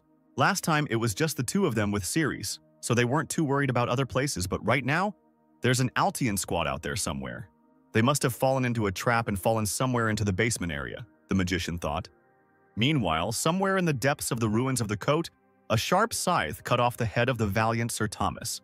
The captain of the detachment uttered the name of his brave soldier for the last time and turned his gaze into the abyss that opened before him. "What the?" Stefan only managed to mutter before he noticed a glint in the darkness. The scythe, with drops of blood from a recent murder, stubbornly stuck out of the wall. Suddenly, a red ember flared up in the darkness, illuminating a giant skull. "We cannot defeat this monster." The young gentleman was frightened when his eyes got used to the darkness, and he saw the real size of the enemy. It turned out that the scythe was not sticking out of the wall. It was just a piece of the terrifying monster's weapon. "Is it even possible for a human to defeat such a terrible demon?" the captain asked himself, trying to make out the devil's head somewhere high above. "Oh, great Philances! Shine your healing light on this wounded soul," the red-haired healer muttered to himself as he helped his wounded comrades. The priest gladly accepted the knight's thanks, but he would be lying if he said he would have survived in this place without them. So his spells were partly an act of selfishness. The entire team was almost not killed by the collapse of the floor, so the red-haired saint hastened to thank Todd for the magical protection. "We may have escaped the damage from the fall, but what dangers await us further is unknown," warned the sorcerer from Delphia. The entire squad froze on the threshold of the unknown. A blow came from the darkness, instantly sending the first row of knights to rest on the stone floor. "Monster!" cried the terrified soldiers, confronted for the first time with a threat of such magnitude. From the gate stepped two giants, armed to the teeth with red skin, 4 hands in each of which was a weapon, huge horns and eyes that glowed like 2 embers smoldering in a dark abyss. The soldiers only had one look at the giants to start running, so they didn't notice the troop of dead men walking behind their leaders. Only the priest did not move from his place. With his hands folded in prayer, he called upon the great Philanins. A pink haze of spells surrounded the mighty idol above the red-haired boy's head. "Great Philanins, grant your slaves unshakable courage," the saint asked. "The ever-boasting knights of Altian don't have enough of him at all. A waste of muscle," he thought. The healer also asked for an unbridled wave of courage. Todd was surprised by the amount of holy power that his friend poured into the knights. The knights literally became berserkers. "Knights of Altian, let us show these inferior creatures our strength," one of the outstanding warriors commanded, and led his squad into the attack. Demons and humans clashed in a fierce battle. The courage with which the knights were instilled allowed them to look their enemy in a less than pleasant face. At this time, Todd was casting his spell, calling upon the earth to reach out and reveal what she had given birth to. His iron steel spell freed his opponent's hands from their weapons. One of the giants tried to get his sword back, but a clever elf appeared in his way. Lelsia looked incredibly epic, wielding 2 swords at once. She attacked the largest of the giants several times, jumping at great heights where other knights were afraid to go. Putting all her fury into the blow, the elf attacked the red giant's hand, trying to cut it off. However, the demon only crushed Lelsia's sword and threw her from the height, allowing the sword fragments to fall as quickly as the girl. After the fall, the elf could not find the strength to even get back on her feet. "Have I been helpful, master?" she asked Stefan when he finally joined his knights. "Good job, Lelsia," the captain roared, rushing into battle. The demons did not want to retreat, destroying everything in their path. The young master also did not have the word surrender in his vocabulary, just like the martial arts king he did not know. The heir of Altian crushed the dead with his sword without mercy. Stefan despised the dead and did not tolerate cowardice among his soldiers. "Gather at once. Here Sir Claude himself has fallen, the greatest knight of the past." The captain tried to inspire the squad. A huge pillar of fire pierced the ceiling, turning the battle hall into a bathhouse for a while. It was so hot. Stone slabs fell to the floor, burying brave warriors underneath them. When the knights' eyes became accustomed to the bright light and smoke from the fire, they saw that in the middle of the room stood a monster, larger than the 2 red giants. Composed entirely of lava, with huge horns and a row of teeth capable of biting several fighters at once, the monster looked straight into the heroes' souls. He let out a deep roar and charged. With one blow of its paw, the monster knocked down 6 soldiers at once. Without hesitation, the captain tried to inspire the squad. "You yourself decided to go to the end, so do not disgrace the title of the Knights of Altian." The monster released a blast of fire, baking alive any soldiers who got too close to it. Only echoes of his blow reached the captain, but even from them he felt as if he were in hell. "I can't die like this," the young gentleman repeated to himself through clenched teeth. "I don't want to lose so shamefully," he thought, grabbing the nearest sword. The last descendant of the great Altian family ran for a powerful blow. Believing in his own steadfastness and putting all his fury into the attack, he rushed towards the monster. The technique of a swift strike never failed the young master. And then, having pierced the monster's chest, filled with lava with his sword, he was confident of the success of his maneuver. But a powerful paw hit him in the face. The heir of Altian rose into the air like a feather. And then, hard as an anvil, he fell to the floor of the stone hall. The darkness in the young gentleman's head thickened with every breath, and after a couple of seconds he surrendered to her embrace. Filling the room with a pink haze, the idol appeared in the air again, sitting on something like a rattle. "Great Philanense, crush the wicked creatures with your ray of light," the saint prayed. The holy rattle struck the monster in the back. The monster roared and instantly realized who had struck the blow. Tears mixed with sweat on the healer's face, and there was impenetrable horror in his eyes. The fire giant turned around and headed towards the red-haired boy. The saint froze, not knowing what else he could do, and resigned to his imminent death. He closed his eyes, clenched his teeth, and mentally recited his last prayer. Then something flew over the healer's head like a bullet. The saint opened his eyes and could have sworn that someone had punched the monster in the face. The red-haired boy was finally able to see his savior. It turned out to be a young man who led them into the Valley of Death. The aura flowed in rings around the red-haired warrior, so at first the healer did not notice that the room had become cooler. But when the young man stopped spreading energy around himself, everyone turned their attention to the monster. More precisely, what was left of it after the conductor's attack. "No wonder I almost died from one blow from Teslon," thought Reifenhardt. The magician glanced around and frowned. So many brave knights fell within these walls, including the cheerful elf. And it seems that the heir of Altian did not survive the battle either. Riffenhardt had just suggested moving the fallen to safety when more undead began to descend the stairs. Todd and the healer froze in place as they watched the guide deal with the dead with barely a touch. The squad of monsters scattered across the hall faster than ale in a tavern. Reifenhardt was simply trying to carry the elf away from the battlefield and politely asked the undead not to stand in his way. Captain Altian could barely open his eyes. His whole body ached, especially his head. "Are you awake?" one of the knights asked him as the young gentleman began to look around in shock. Stefan wondered what had happened while he was unconscious. After hearing the whole story, the heir of Altian was indignant. "Is he a martial artist?" he shouted, pointing his finger at Riffenhardt. "I could not recognize such a distinguished warrior. May I know your name?" the young gentleman asked Riffenhardt. The mage knew Todd would be suspicious if he introduced himself by his real name, so he chose the shortened form, Reifen. Stefan tried to find out more about Ryfin, but he didn't even know where he came from. Gritting his teeth, the heir of Altian thought that the guide turned out to be a commoner without any support, not even an aristocrat on a free voyage. It seems you've only just finished the job we started, but thank you anyway. Stefan praised the Demon King. Riffenhardt, grinning, pointed out to the young gentleman that his brain was clearly not working well, and that their squad of fighters was of practically no use. How dare you? Where is your respect for the Altian family? The black-haired boy roared. A knight from the inner circle reassured the young gentleman, reminding him that commoners had no manners. Stefan tried again to find out where Ryfin learned martial arts from, but he just waved it off, saying that he learned a little bit of everything and everywhere. The young gentleman doubted the guide's words because, grasping at chaotic knowledge, one cannot achieve such skills. The close knight noticed that Ryfin's speech was very simple and natural. Perhaps he did not even realize how arrogant his words sounded. Those guys could definitely use some help. The guide pointed to the wounded Altian fighters. The knight continued to talk about how Ryfin treated those around him, as if the difference in age and status did not bother him at all. Perhaps he was a member of a royal family from foreign lands. After all, it is only in royal nature to lecture everyone around you as if they were younger than you. The knight turned away from the guide and went to help his comrades when a saint approached Ryfin and asked how tall he was. Well, about 192 centimeters, the Demon King answered, but was immediately stumped by the question about weight. The red-haired youth did not calm down and continued to ask the guide about his training methods, the secrets of such a body, and all sorts of nonsense. Healer Silenphil Marsis lost his parents early and grew up in an orphanage, and was often reproached for his cute face and frail body.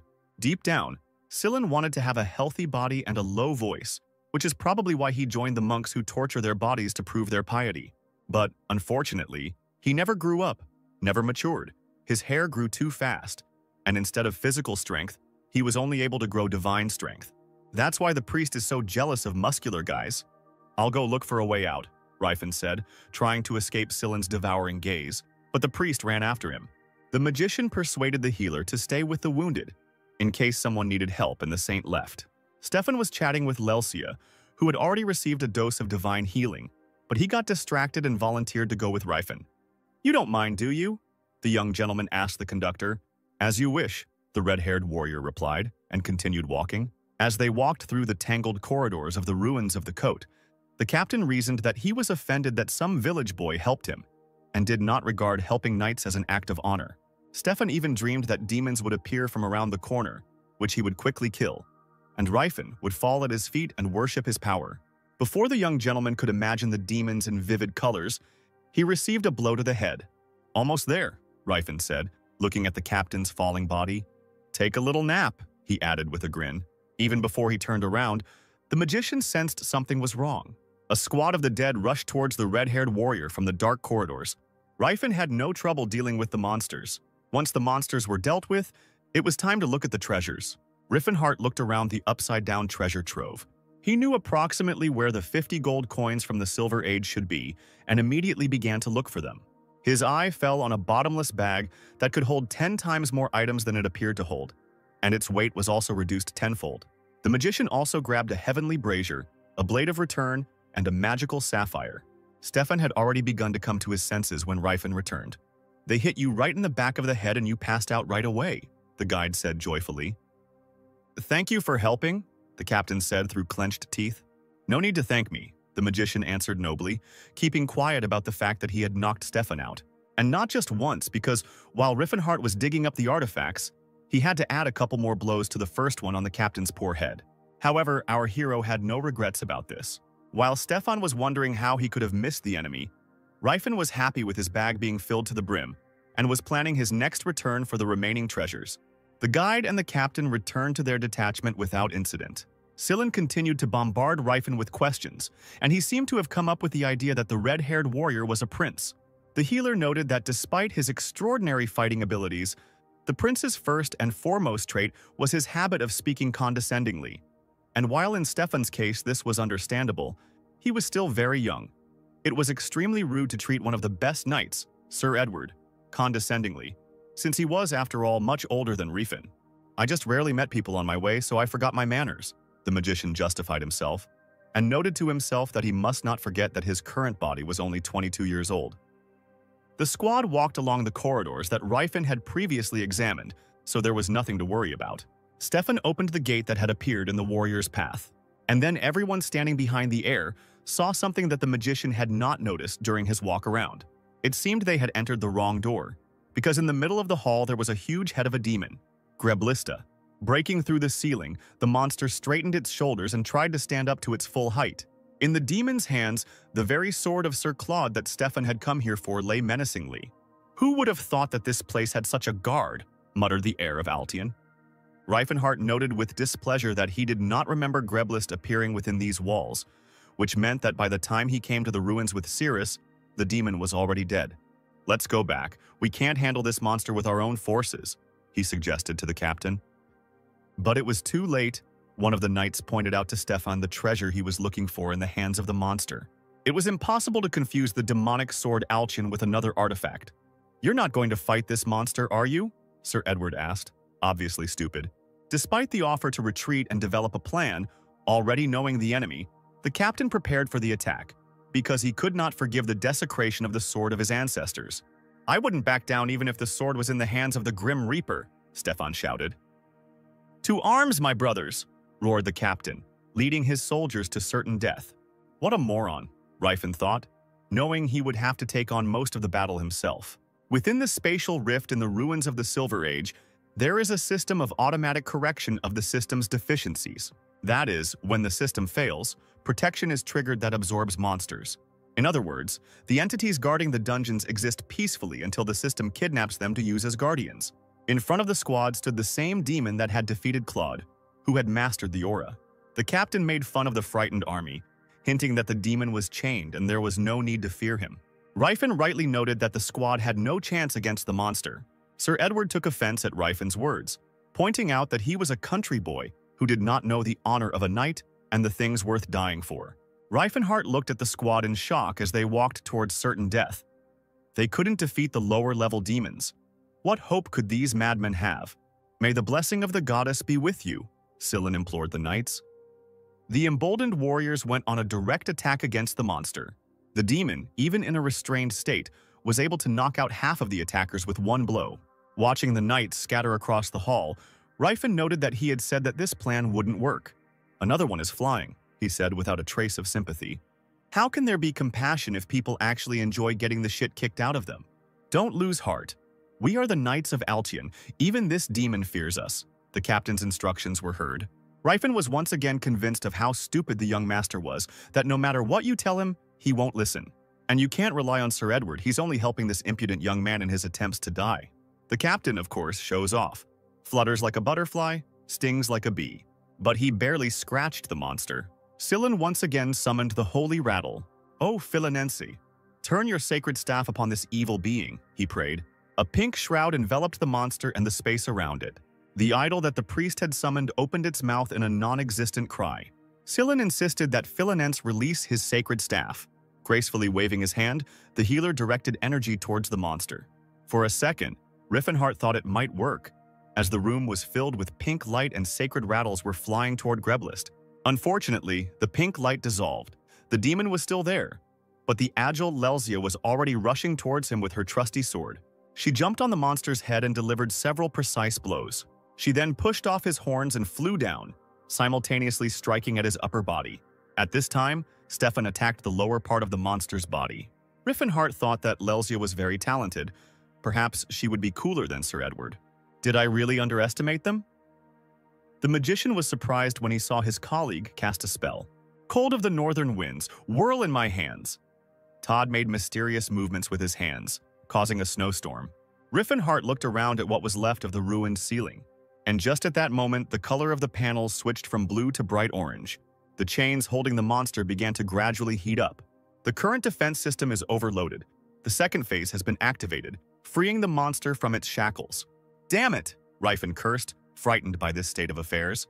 The rower took off from the ground in a jump and landed back on it, crushing a couple of soldiers along the way to the point of, "We'll hardly be able to put anything in the coffin." Greblist looked like a real Satan, with his huge horns and a star carved into his forehead. "Die, Greblist!" Stefan shouted, raising his sword over the monster's head. However, the monster made its move faster, and with one blow sent the captain into the nearest wall. Blood gushed from the nose and mouth of the heir of Altion. Sir Edward, seeing how hard the monster had thrown his master, immediately rushed to help. But when he ran up to the wall, Stefan was already almost on his feet and was getting ready to fight again. Lelsia drew her sword and ran to attack, the young captain joining his battle friend. The elf, in her usual manner, jumped around the monster, delivering pinpoint blows. Her movements were reminiscent of a wild cat, just as graceful and elegant. The rower was already becoming irritated by her constantly flickering face nearby. Lelsia did not hide her disgust towards the monster and swung for another blow. At that moment, the monster opened its mouth, from which a wave of fire burst forth. The wave of fire turns into a waterfall, and now fills the entire hall. The hall becomes unbearably hot again, and the already few soldiers of Altian's detachment perish in a fiery storm. It feels like there is no escape from fiery punishment. The hot river is ready to reach Silan before he can even put up any defensive spells. Once again today, a priest is ready to say goodbye to life. And then, out of nowhere, the red-haired prince, Mr. Riffin, blocks him. He creates a shield from his aura which allows them to survive. "Sorry, I slowed down a bit and didn't react in time," Riefenhardt apologized. The rower and the mage looked at each other, realizing that their battle was bound to happen, no matter what. "I can handle this, right?" Riefenhardt asked himself. He wondered what the limit of his current strength was, and whether martial arts could help in the fight against a demon at all. If he were a magician, he wouldn't take risks if the chances of winning were small. But now he's a warrior. Riefenhardt felt goosebumps at the sight of a strong opponent, a feeling he had never experienced in his past life. The magician summoned 2 energy fists and was able to inflict significant damage on the enemy at a distance. Gerard would have been proud of his student's successful attack, because the mentor often repeated, "If in doubt, just strike first." Grelbist swung his sword back to strike, and it missed Riefenhardt's head by a centimeter, grazing his collarbone. The magician was genuinely surprised that the demonic sword was able to slightly scratch him, because he had long ago developed immunity to ordinary human swords. The demon cut through the air several times in a leap, trying to kick Riefenhardt with its hoof. One of the attempts was successful when the magician's hand was hit. Blood spurted from the impact site, and Riefenhardt's eyes widened in confusion. The monster, noticing the enemy's hesitation, took an even greater run and struck with its hoof again. Riefenhardt was thrown head over heels into the wall on the opposite side of the room. He would have been lying if he had heard clearly what the excited Saint Silenus was shouting, because at that moment he only heard his head breaking through the bricks. But when the magician was able to get out from under the rubble, he shouted to the healer just in case that he was okay, and there was no need to worry about him. Silen was pleasantly surprised to see the aura power blazing around Riefenhardt, which earlier in the fight with the lava monster had easily been mistaken for the light from the surrounding fire. The Demon King was upset that he had not held back the blow, because then he would have had a chance to counterattack, and he was too used to dodging his mentor's beatings. But when Grelbist roared in the highest language, Riefenhardt muttered only, "I don't understand a damn thing, but forward," and rushed to meet the monster. The opponents' auras collided and dealt powerful blows to each other. The squad captain's face twisted as he too realized that the village guide was using aura-based combat techniques. How can it be that an aristocrat cannot control the aura, but some unknown commoner managed to awaken it? Stefan wondered. Riefenhardt looked majestic, and didn't even notice it, since the battle completely absorbed his attention. And the heir of Altian was close to hysterics, asking fate how it had allowed such injustice. As if sensing how close Stefan was to the brink of his sanity, the monster roared with all its might and rushed at the warrior with another blow. There was genuine fear in the captain's eyes and a question. Where did the one who uses aura come from, as if he fights with it every day? He no longer saw Riffen as a man, a guide, or a village boy. From now on, in Stefan's eyes, the battle was between 2 monsters. The squad captain's internal monologues did not distract either Riefenhardt or the monster from the fight. Grelbist's demonic sword once again flew past the red-haired warrior, just a few centimeters away. The demon didn't know that for the magician, their fight was equal to a regular, high-level training session. Riefenhardt easily read the monster's attacks and was able to quickly develop counter-tactics. The Demon King's blows hit the enemy's most vulnerable spots, but unlike ordinary people who could be killed by such techniques, the demon only shook himself off and continued the fight. The Guardians of the Ruins do not fall even after serious injuries. The ruins pump mana into them, healing them endlessly. Therefore, any blow from Riefenhardt, as long as the magic of the ruins is alive, is only a slight discomfort for the monster. Almost immediately after realizing this fact, the magician understood what benefit he could get from this fight. I guess I could practice the grabbing technique since it wouldn't hurt either of them, Riefen thought, wrapping himself around his opponent's arm. And you can also hone your fighting technique in the air. The magician rejoiced, lifting himself off the ground and aiming his boot straight at the monster's face. Well, and of course, where would we be without practicing our punches? The magician rejoiced internally, working his fists. The monster was definitely the best punching bag in the world for him. The squad of surviving soldiers, the captain, the mage, and the healer, watched the battle without stopping. "I've gotten carried away," thought Riffenhart, noticing the observers. While the monster tried to crush him with its mighty hooves, the magician thought out his next strategy. If he uses the Horn of Disaster, the monster will be defeated, but he will bury himself and his entire squad alive under the rubble of the destroyed ruins. "Rifen, use the sword!" the Delphic Tower mage shouted. "You can crush him by covering the sword with the priest's aura and blessing." The Demon King's expression involuntarily twisted. He knew about this information even without Todd's instructions, but preferring not to start a quarrel, he told the truth that he did not know how to cover a sword with aura.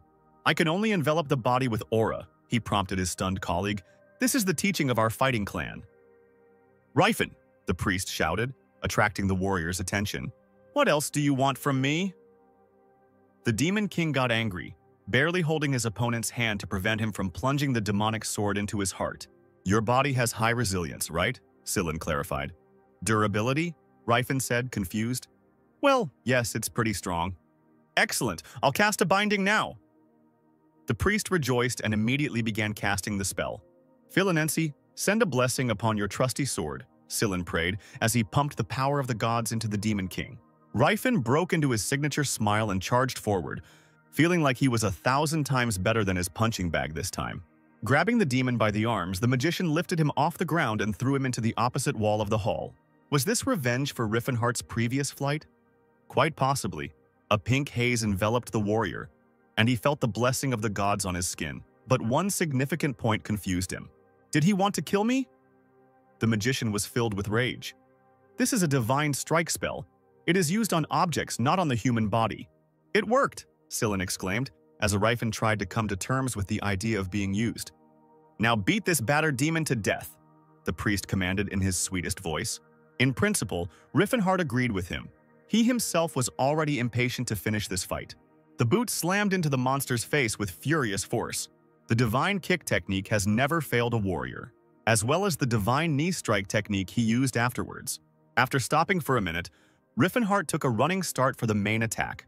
He concentrated all his strength and mana into his fist, aiming at the only correct point. "Divine fist technique," he declared, breaking the chains on the ceiling that the monster seemed to be getting its mana from. Turning into one solid clot of aura, Riffenhart shot through the monster like a comet. Having broken the floor of the hall, he remembered training with his mentor on the lake, where, breaking through ice flows, he went to the bottom to the 4th level of his strength. Grelbist fell apart before his fallen body even reached the ground. The magician assumed a completely natural, heroic pose, allowing the spectators to admire his triumph. To be honest, he even slightly idolized himself at that moment. But when Rifen saw how the priest was looking at him, he even became a little embarrassed. The runes on the ceiling of the ruins, accumulating 1,000-year-old magic, made an ominous sound, and then they began to fall down as if it were a meteor shower. "Hurry up! Remove your spell," Rifen asked the healer, seeing that the monster's body had also begun to crumble into dust. Captain Stefan could barely stand on his feet, but he had already begun to sort things out with the warrior. "And you hide your identity well," the heir of Altion said angrily. "Are we that insignificant to you?" "I admit you are strong, but I will not forgive you for trampling my knightly honor," Stefan continued, confident that the warrior was having fun watching from the sidelines how desperately people fought for their lives. "Fun? Not at all," Riefenhart replied, because in reality he wasn't having fun. He just didn't give a damn about any of them. The warrior turned around and was about to head for the exit when he saw a glint in the broken floor. "How dare you turn your back on me?" Stefan shouted, aiming his sword straight at Rifen's neck. The mage bent down to pick up the demonic sword. The captain, not meeting any resistance with his sword, stumbled. Riffenhart seemed very surprised when he stood up and saw the heir of Altheon tumbling across the ruined floor. If Riffenhart had the opportunity, he would have given him a little push. "You creature, you even dodged on purpose!" Stefan screamed hysterically. "I'm not making fun of you," said the magician, handing the captain the demonic sword. "Take it. That's what you came here for." And while Sir Edward was discussing the lack of any greed in Rifen, who was so truly strong as to so carelessly hand over a precious speech, Stefan burned the sword with his gaze and muttered, "Damn it, what kind of greed are we talking about?" The sorcerer laughed mentally at the knight's speech. "This is second-rate compared to the weapons I usually use, and I used to get swords like these in packs and give them to everyone around me." The heir of Altian could not stop staring at the desired sword. "Let's go back," Riefenhardt suggested. "There's nothing else to see here, is there?" he continued, and the entire squad supported him. And now, finally, our heroes returned to the village of Kadal, where their journey began. The priest, sparing no effort, helped all the local residents who came to him with a request. Riefenhardt was surprised at how generous Sillin was with his power until he started handing out gold to everyone. Although, if we consider what a generous image will be attached to the Sacred Order of Philinense after this, then this is a very profitable investment, the magician thought. The Knights of Altian no longer needed to stay in the village, so they set off with the mage. Sir Edward was not at all surprised by Stefan's request to find out more about Rifen. After all, it is not every day that you meet such talented and capable warriors. "It can't be that I'm weaker than him," the captain of Altian was indignant to himself. At this time, in the mountains, looking at the departing knightly detachment, Riefenhardt sighed serenely. "Great, now I can meet Ceres," he rejoiced. "Why do you continue to follow me?" the sorcerer asked his red-haired pursuer. "You know that there are such priests who travel around the world, showing him the mercy of the goddess and take care of the believers," Sillin babbled happily. "I was actually thinking about returning to the Holy Order, but I felt like trying myself out as a pilgrim," he continued, while Riefenhardt recalled how often those same pilgrims died on their journeys. "And to be in the company of the strongest of men," Sillin whispered passionately, finishing his speech. "Gerard and Todd have a similar look," Riffen was afraid. "I hope they just look at other people's bodies a little differently. Perhaps the Demon King was cursed by someone and is sending him strange people as punishment." Riefenhardt had counted on the fact that Sillin was a reasonable guy and would walk off into the sunset if he was asked nicely. "Do as you wish. It's your choice to follow me or not," the magician said. But inwardly, he hoped that the walking first aid kit would join in, since Ceres could get hurt. In the first couple of minutes of the hike, Sillin had already exhausted the sorcerer with questions about his physical condition, and even told him about a new device that alchemists had invented to strengthen muscles called protein. While the two travelers were setting up camp for the night, disgruntled cries could be heard in the beautiful palace. "How did you even conduct the briefing?" Someone behind the closed door was indignant. "Forgive me, young master, I did what I could," the courtier justified himself. "Elves must be loyal to their owners, giving themselves to them with both soul and body," squealed the heir to the Karen Trading Union, Beret. "I knew she was too cheap for a slave. There are such ignorant elves," Beret continued. "I was born with these eyes. I was born like this," the slave muttered, while Beret was discussing how her gaze was annoying. "I don't care how much it costs. Buy me a normal slave. This one is at a discount. Defective. Return her." The nobleman gave the order, finding solace in the arms of the more experienced elves. Elf number 148 was being returned to Elfenheim, a traditional slave market with a long history located in the Principality of Chatan, for the third time. The Principality of Chatan is an entire nation of traders located in the very north of the continent. Riefenhardt and Sillin arrived in Zeppelin. Zeppelin is the capital of this principality, the heart of trade routes. The magician told the healer that the merchants in this city felt like they were in chocolate, because this country was basically founded by people of their profession, who bought land from the Kingdom of Grain. Then Sillin began to complain about the mage's fast walking pace. Slowing down, the travelers noticed a scene of violence in the alley. "You slandered the Rollfine Trade Association, you pathetic beggar," shouted a richly dressed fat man with green hair. "I'll teach you a lesson, beggar," continued Tarek, who turned out to be the owner of the Rollfane Association and was now beating the kneeling man with a whip. "Since I hit you, 30 gold should be enough, right?" Tarek squealed, throwing something at the poor man. Gold coins hit the beggar's head, leaving new bruises. Sillin, having made sure that the offenders were moving away, approached the poor man and examined his head, on which blood was visible. "What a terrible person! We need to report him to the police." The healer was indignant, calling for justice in the townspeople who were already rushing about their business. "Are you kidding?" the old man replied happily. "That much money will help me open my own business." "What? You're going to act like nothing happened just because you got paid?" The priest was indignant. "I told you, everyone here is obsessed with money," Riefenhardt muttered, watching the man happily jumping up and down as he ran. The magician said that in this city the punishments for breaking the law are acceptable, and if you have money, you won't go to prison. And what business could you possibly have in a city like this? The healer said, disappointed. I want to buy an elf, the magician answered excitedly, knowing that a wave of condemnation would follow. So you're one of those? Seelan asked nervously, covering himself with his hands. Realizing that he couldn't justify himself without revealing his past life, the magician muttered, "Oh, think whatever you want, I don't care," the priest said with disgust. Ugh, man. Riffenhart had to remind him that, unfortunately, Seelan was also a male. Somewhere in the expensive halls, Tarek sat on a beautiful chair and reasoned that if traders beg for money from his trade association, it means they are bad traders who are looking for someone to blame for their failures. The elven courtiers eagerly agreed with their master. Barrett clearly did not expect Tarek to visit, and was genuinely surprised when he entered the hall. Tarek was interested in why Beret and his new slave had not developed a relationship, and where she had gone. Upon learning that Karen's heir had failed to tame the elf and had returned her, Tarek laughed and questioned whether Beret would ever be able to bring Karen into the top 10 trading alliances. Baret's doubts that Tarek would be able to tame the elf spurred the fat man to visit Elfenheim soon and buy the impudent girl. The owner of the Rolfane Trading Association couldn't wait to see Beret's stunned face when he managed to calm the rebellious one down. At this time, returning to the hotel room, Riffenhart found Seelan in an interesting position. If he's working out so hard, why aren't his muscles showing up at all? The sorcerer asked himself as the healer, dressed in a t-shirt and sweatpants, did push-ups as hard as he could. Do I look like I've been training? Seelan asked, as Rifen looked over his skinny body. Don't push yourself too hard. I can't lose you because of muscle pain, the magician encouraged his comrade. Yes, everything will be fine.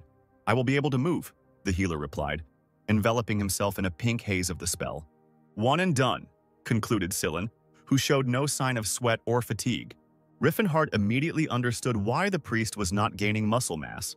Healing magic is like turning back time, the mage thought to himself. Muscles grow from micro-damage and subsequent regeneration over and over again. But when he heals himself, he only returns them to their original state. The Demon King wanted to yell at his partner. Idiot! You're wasting your time! When Seelan noticed the displeasure on his comrade's face and asked if something was wrong, Riffenhart only promised to show him a more effective training method. They also discussed whether the priest's long hair would interfere with his training, but as it turned out, if he cut it, it would quickly grow back, which in some countries is considered to be associated with indecent thoughts. But we won't go into details. Now that Riffenhart had enough money, he was going to the slave market. Seelan naturally tagged along with him.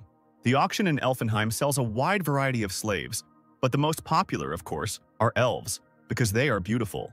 The prices for them are much higher than for orcs or gnomes, for example. An elf assassin will cost 800 gold. An ordinary elf slave costs 300 gold, but an elf child costs only 100. Elven boys were sold for 30 gold, orc swordsmen for 10, and orc workers for 5. The cheapest were orc children, who cost 4 gold, and a male elf who was given away for next to nothing due to the frequency of suicide. Another reason for the popularity of elves is their long lifespan and long adolescence, which is why jokes arose that stupid merchants would rather die of old age than pay off elven children. I heard that Elfenheim is a slave market specializing in the sale of elves with a history of 300 years. Seelan sang admiringly, despite Rifen's displeased look. I've never been to an elven slave market. A slave contract in any case, do you think they like it? Riefenhart tried to moderate the joyful mood in the healer, but he waved it off and replied that elves were probably treated better than orcs. Orcs live in the wilderness, Seelan continued. Isn't life under the care of more civilized people better than hunger and death? Yes, that's exactly what the average person thinks, the sorcerer concluded mentally. It is not easy to change people's mentality, and force can only instill fear, he reasoned, recalling his achievements. I need to found a new kind of empire, different from the one I built in the past. Sorry to keep you waiting, sir, the merchant said, interrupting the Demon King's train of thought about a new, fully fledged nation of intelligent races. Here they are, the world-famous slaves of Elfenheim, the same green-haired man declared majestically. The disappointment on the magician's face was dictated by the fact that he did not find a familiar face in any of the elves. The merchant didn't pay any attention to this. He was very amused by the red-haired lady's reaction to his elves. After all, not every gentleman brings a young lady with him to such a place. Are there any elves with dark skin? The magician asked. While the elven pimp admired his master's refined taste, Sillin tried to shame Ryfin, as if it wasn't he who had talked about the harm of slavery 5 minutes ago. "We have one dark-skinned slave," the green-haired man remembered, and led the clients to the exit of the hall. As they walked along the long corridors of the luxurious building, the travelers were given a short tour. "Our elves receive the proper education," the merchant said. "We use special teaching methods so that our goods are always in demand. They are fed only fresh nuts, fruits, and vegetables," he continued as they walked past the open kitchen. "Proper nutrition helps them smell good." Pride was evident in his voice. "Thin elves at the slave market are a common sight, but ours are quite different."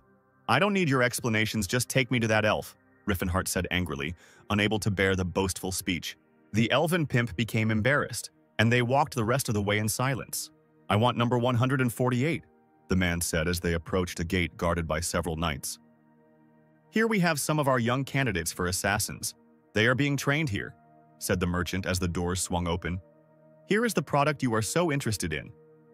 Riffenhart no longer heard anything. He saw Cirrus in the crowd of fighting elves. His eyes instantly filled with tears and a lump formed in his throat. Her hair was cut untidily, obscuring her eyes, but he would have recognized Cirrus from any body part in any universe. In a few seconds, she would throw her curls back and reveal her wonderful amber eyes to this world. But right now, Riffenhart was already falling into memories. Before the eyes of the magician, his laboratory in the Delphic Tower appears, in which rare plants, crystals, models of spells, and a huge number of books were collected. "Sir Riffenhart, you can't mix this," Cirrus shouts as the sorcerer pours the red liquid into the test tube. "Who would mix fire flowers with stone seeds anyway?" The brave elf continues to scold Riffenhart after his mixture blew up the tower wall. "Sorry, I think I just got distracted by something," the magician stammered awkwardly. But it seemed the girl didn't believe him, because she heard this excuse every time their experiments ended in an explosion. And lately this was happening more and more often. "Don't move, your face is all dirty," Cirrus asked, wiping the soot from the sorcerer's cheeks and wondering why she was so attracted to him despite his venerable age. "How long will you call me Sir Riffenhart?" the magician asked the girl. "Call me as usual." "I can't," the elf whispered quietly. And then the sweet scene in the laboratory was replaced by a fire that engulfed the Riffenhart Empire in flames. He stood on the balcony of his palace and watched as what he had spent many years building smoldered. His closest allies, the people he considered friends and family, appeared behind him. He was afraid of losing each of them, so he didn't want these destructive actions that people brought with them. "I have come to greet you one last time, my lord," said the orc Tahiti. "Atilka, Mashalin, Cirrus, what's wrong with your faces? Is this the first time you've seen someone on the brink of a grave?" Riefenhart chuckled. "You know that 2 million soldiers from all over the continent have gathered to crush the Demon King," the mage boasted. "Perhaps all of humanity's fighting power has gathered here. I wonder how they'll deal with the aftermath.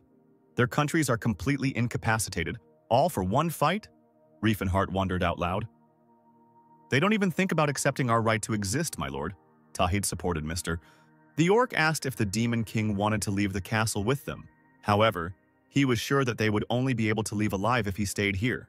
Riefenhart apologized to Owl then for losing even with the divine guarantee behind him. Only it wasn't a guarantee, it was a prophecy. And it went like this. "Keep the elf close while the orc makes the way. The one who can pass the Daemon Abyss and tear down the Pillar of Hawkril will come soon, so follow him. He will change your fate and grant you salvation." "I was so surprised," Riffenhart recalled. "I had just destroyed some shrine, and the gnomes suddenly proclaimed me a savior." "I hope the day will come when we will meet again. Owl Pot will give," said Mashalin, receiving the same warm words and wishes for survival from the magician in response. "I will wait for you, Mr. Riefenhart," said the elf, saying goodbye to the magician. "Nobody knows what fate has in store for us. If something happens to me, I hope you can find yourself a worthy partner," the magician said, struggling against the lump in his throat. Ceres repeated to Riffenhart several times that she would wait for him, and she even had to raise her voice and yell at him to make him understand the seriousness of her intentions. The mage's worried black eyes and the elf's cold amber eyes met. A second later, their lips met, and Riffenhart wanted this farewell to never end. "To be honest, I'm ashamed to show her to customers," the elf merchant interrupted the wizard's stream of memories. "She's completely unteachable, a defective product. She's been returned 3 times already." The merchant said that she was very skilled, but because of her terrible character, the dark elf had to be used to train other trainees to become full-fledged assassins. "Are you still interested in buying?" the merchant asked ingratiatingly. But he didn't need to ask because Riffenhart's eyes were following the girl, and he answered yes without hesitation. Having decided that he needed to shake 100 more out of this pervert, the merchant asked the magician for 300 gold for the goods. I repeat, the product is defective, frankly. I'm not sure I should sell it at all, the green-haired man said when the priest was surprised by the price tag. Are you the new master? The elf asked when she was introduced to Riffenhart. The magician noticed a huge number of scars on his beloved and could not imagine what kind of torture she was subjected to here. The merchant offered to call a priest to heal the elf's wounds, but Rifen asked Sillin to do it himself. Throwing his warm jacket over the girl's shoulders, the magician remembered that the elf still didn't have a name. What if your name is Cirrus? Riffenhart suggested. The elf did not argue, and when asked if she liked the name, she replied that she remembered what her name was now. Your full name is Cirrus Valencia, the magician instructed the girl, carefully wrapping her in clothes. And despite her objections that a slave is not given a last name, he asked her to remember it. Then the magician told her his real name and introduced Sillin. I understand, the girl replied, still wondering why the owner had given her a personal surname when he could have given her his own. After some time, new guests arrived in Elfenheim. Number 148 has already been purchased, the merchant mumbled. Tarek was indignant when he heard that the 148th had left an hour ago with a new owner. Did Beret really understand what I had planned and bought the elf back? The owner of the Rolofane Trading Association doubted. The buyer was a young man I'd never seen before, the elven pimp admitted. He paid in cash, so I didn't ask any questions. Tarek again doubted the honesty of the slave trader. After all, not everyone could carry enough cash to buy an elf, even if her price was not the highest. A young guy with a strong build, you'll understand as soon as you see him. The pimp gave a self-portrait of the buyer to Tarek.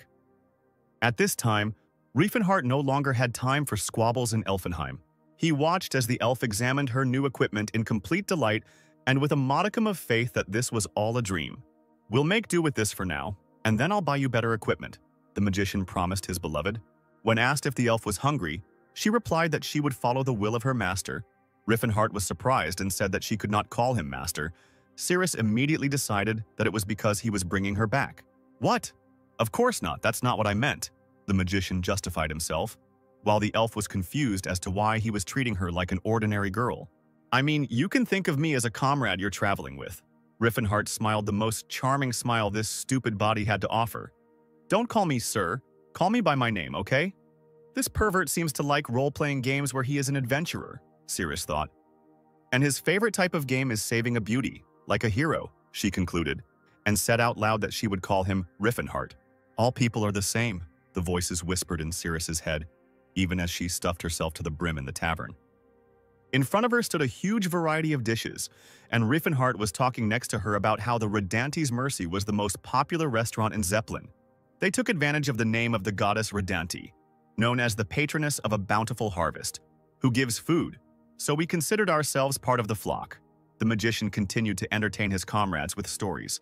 Rifen and Sillin argued a bit about how the clans profit from the names of the goddesses, remembering that the cult of Philinense is also not without sin, and makes money from beauty services. Well, of course, she is the goddess of love and beauty.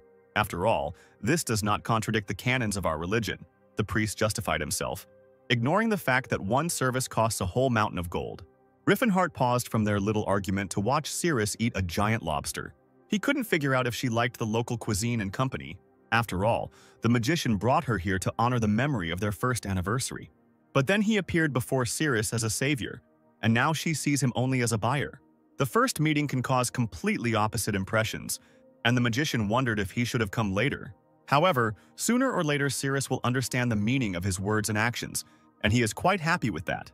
These are the best products in our store, you won't find anything like this anywhere else, said the weapons seller, laying out all the sharp things he had on the counter in front of the travelers. Riffenhart was surprised when the elf chose a rapier. Don't you usually use a saber? He asked Cirrus. Wow, it's not for nothing that they say that martial artists can tell who wields what weapon just by looking at their hands. Sillin admired, while the sorcerer's beloved was angry at his insight.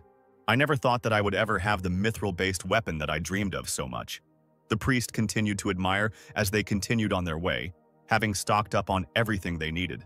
Why would a priest need a weapon at all? Riefenhart wondered. And before he could receive an answer, his gaze was drawn to a strange gathering in the alley.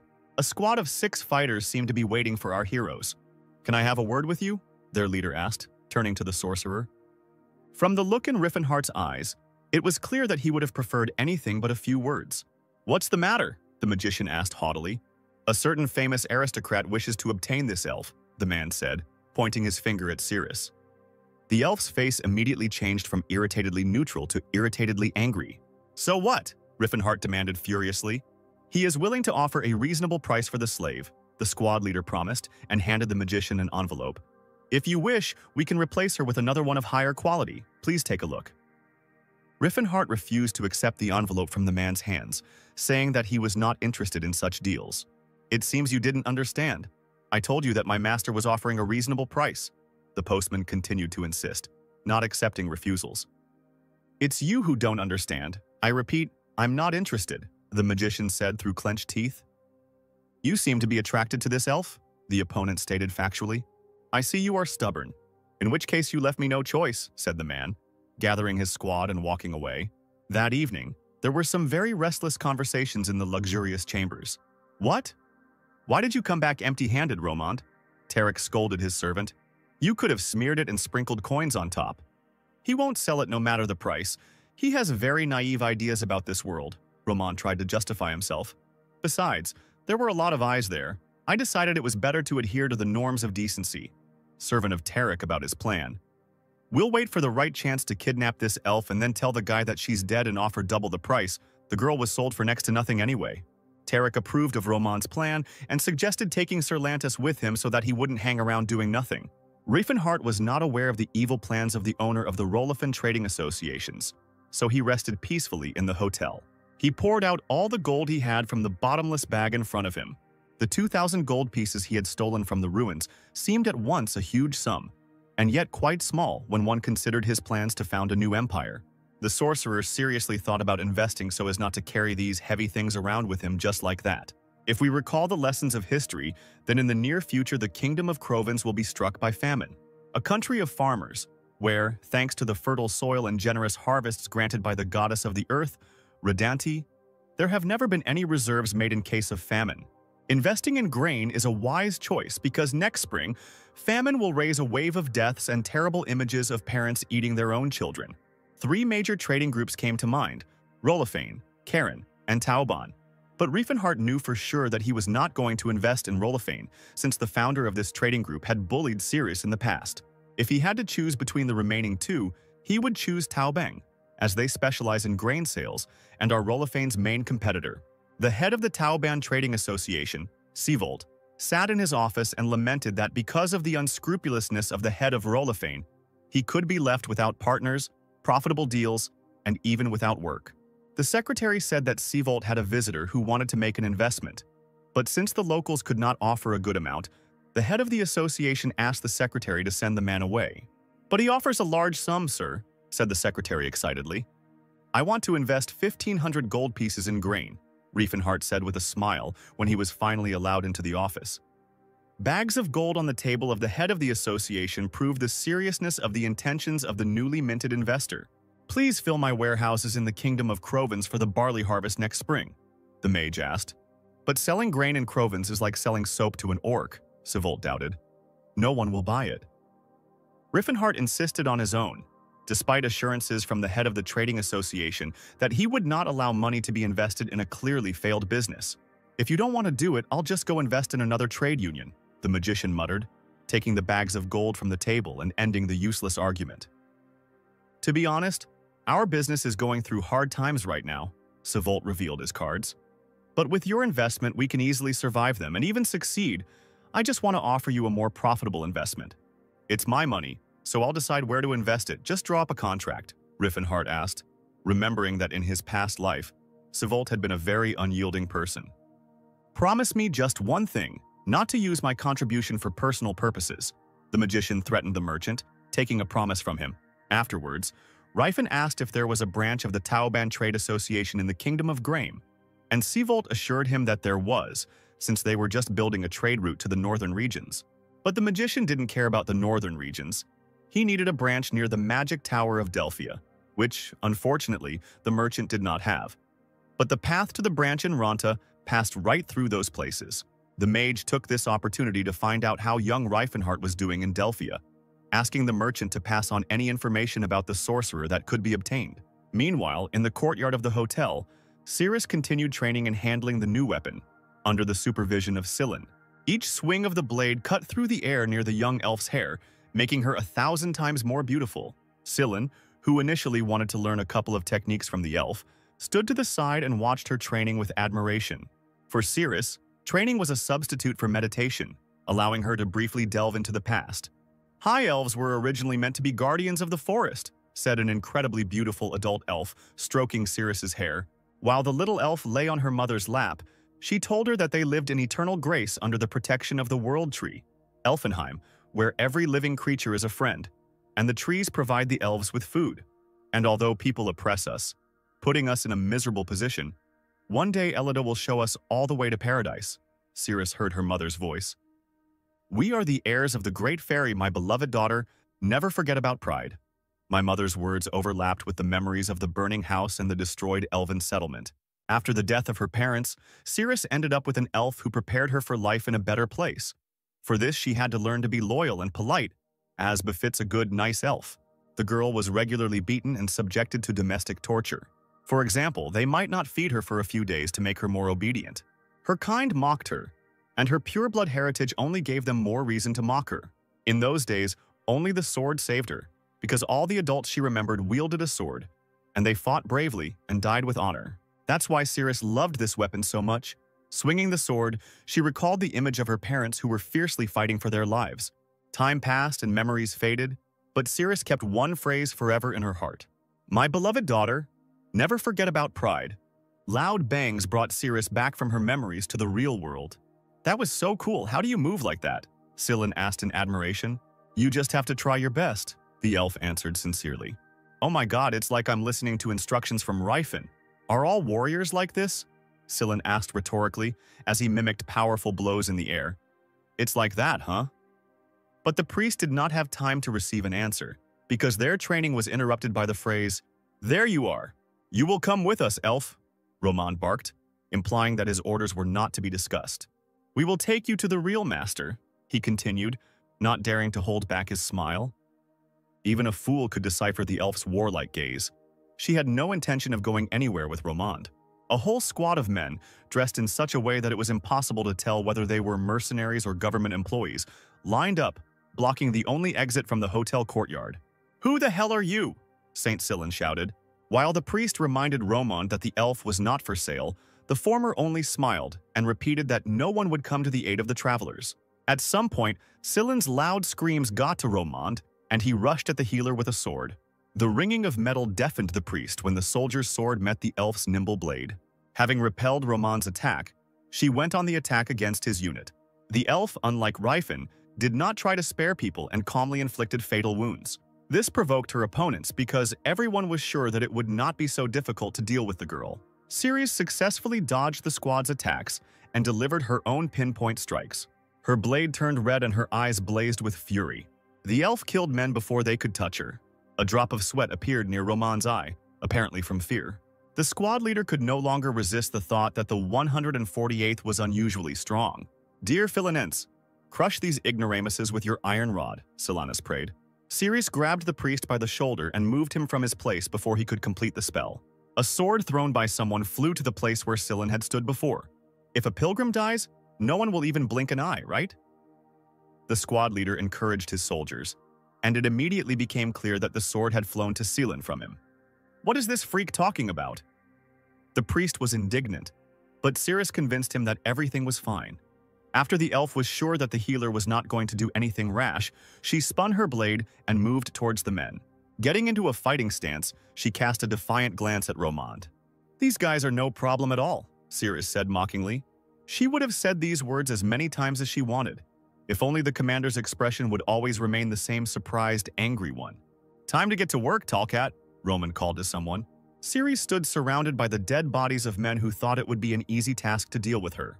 But when an orc the size of her new master entered the inn courtyard, even the elf's knees began to tremble slightly.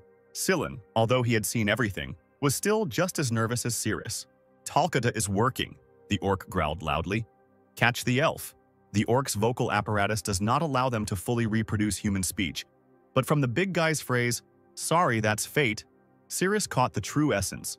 "Forgive me, but that's fate. Nothing can be done. Better to accept it." The elf thought that the orc was much stronger than the human squad, and that she would have to try very hard to deal with him. Commander Romand ordered Talcat to seize the 148th and not damage the goods. Cirrus' blade met the orc's mighty sword. The sword bounced strangely off the elf's weapon, as if it had bent. The next moment, Cirrus felt the sword hit her hard in the back. Apparently, he deliberately curved the blade to perform this maneuver. The elf was ready to swear that after such a thing the sword should have been broken. But she examined the enemy's weapon and made sure that it was intact. Now she was sure that the fight with the orc would not be easy. "You shouldn't have left the saber in the room," the elf noted briefly. Ceres did a deft somersault to get above her opponent's head and strike him in a vulnerable spot. But the orc was not a fool, and immediately put up a block with his sword. "What are you messing around with there?" Romand yelled. "Can't you even handle an elven girl?" Talcata thought with disappointment that it seemed he would not be given food again today.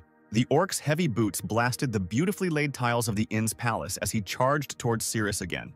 Swinging his sword, Talcata hoped to scare the elf. After all, he had no plans to cripple her. However, his opponent did not even allow herself to think about stopping. Confusion and horror filled the orc's face. He struck with his sword from above, as if he was going to cut the girl in half, but she stopped his sword with her small blade. But what scared Talcata most was not the elf's ability to fight, but her gaze. She looked as if she was not afraid to die, and most importantly, Cirrus did not dodge, only repelled the attacks. Talcata put away his sword, leaving room for the bold elf to maneuver. The opponent smiled as if he had done exactly what she expected from him. A second later, Cirrus plunged her blade into the orc's armor.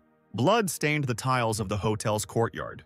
The elf's eyes burned with either rage or the excitement of battle. "I almost killed her. What would have happened if I hadn't changed the trajectory?" The orc was indignant, looking straight into the eyes of his battle partner.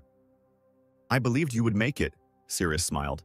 "Can you block thrown blades?" Scylla shouted, tearing the elf away from her mental suppression of her opponent. "I believe in you," said the priest and began to cast a spell. Roman cursed and prepared to throw another blade. "I told you to stand still," he growled and released the weapon towards the red-haired healer. Ceres materialized right in the path of the flying blade. She playfully repelled Roman's attack, breaking his blade in two. Meanwhile, the entire courtyard seemed to be shrouded in a pink haze, and painted skeletons on rattles hung in the air, the very saints to whom Scylla always called. "Please crush these bastards with all your strength, Saint Philinense," the priest prayed. The elf had never seen her companion's strength in action, so she was seriously surprised, and Roman seemed to have shit his pants when he saw the saints. With their arms crossed over their chests and their mouths open, the skeletons of the Philinense family looked more like demonic creatures than anything religious. Roman's subordinates were in a stupor. They had no instructions on how to fight the Holy Spirit. And then a huge explosion blew the hotel courtyard into pieces, throwing up the once neatly laid tiles. "Although divine power is meant to fight demons and the living dead," the saint spoke quickly as explosions continued to sound behind him, "it will help us buy time. Let's run quickly." "Understood," Cirrus replied, and grabbed the priest by the back of his robe. She threw the soldier's sword that she found on the ground, and he entered the wall almost halfway with the blade. The elf used the sword as a step, jumping onto it. She bounced upward, and here Cirrus, with a healer in one hand and a blade in the other, was flying gracefully toward the second-floor window. As they broke the glass and flew into the hotel, the elf covered Scylla's head with her hands, not caring that she might hurt her own. "Talcata, get after them quickly!" Romand yelled as the pink haze left the yard and the aftermath of the explosion subsided a little. Someone from the side laughed slightly and asked if Romand and his team had screwed up again and missed one little elf. A slave who fights on equal terms with an experienced orc warrior? The bearded man continued to grin, while the squad leader tried to justify himself by saying that they already practically had her in their hands. "Well then, it's my turn. Where did it go?" the bearded man decided. Romand pointed him in the direction and tried not to even look in his direction while he accepted the task. An expensively dressed, fair-haired, bearded man leapt into the air in one leap. His painted cloak flashed in the same window where Cirrus and Scylla landed. Romand was not delighted with the bearded man's manner of constantly bragging about his strength and skills, but even he noted that to rise so high in one jump is difficult and commendable. However, the bearded dude had an aura, so it was easy as pie for him. "Well, hide, my dear. "Hide!" the bearded man sang playfully when he realized that he had lost his prey. After all, Sirius and Scylla were already far from the hotel. Sometime before the bearded man was brought to their case, the travelers ran to their room to collect the rest of their equipment. Scylla suggested this idea because even if there was an ambush waiting there, they could handle one or two opponents. Sirius was genuinely surprised by the healer's reasoning. Before that, she had considered him a naive child. Naturally, there was a soldier from Roman's detachment standing near Riffenhart's room. He raised his head and saw the elf jumping towards him at great speed. Sirius kicked her opponent right in the bridge of the nose, knocking him out for the rest of the evening. "Do you think we have time to change?" Scylla lamented as the elf tried to put on all the equipment she had bought. "Grab what you can and run." "Oh, Philinense, erase our traces, protect us from danger, and give us a second wind." The saint whispered a simple spell, and the room began to shine with cleanliness, as if no one had lived in it before. Meanwhile, in the present, Lanthus was walking down the corridors of the hotel, a swordsman who had reached a certain level of fencing and had even mastered the aura. The one who owns the aura is able to slightly sense the movements of all living beings within 30 meters, and even walls will not become an obstacle for him. That child is able to erase traces of presence like a high-ranking priest? Lanthus was surprised, remembering the red-haired healer, and kicking down the door of the room.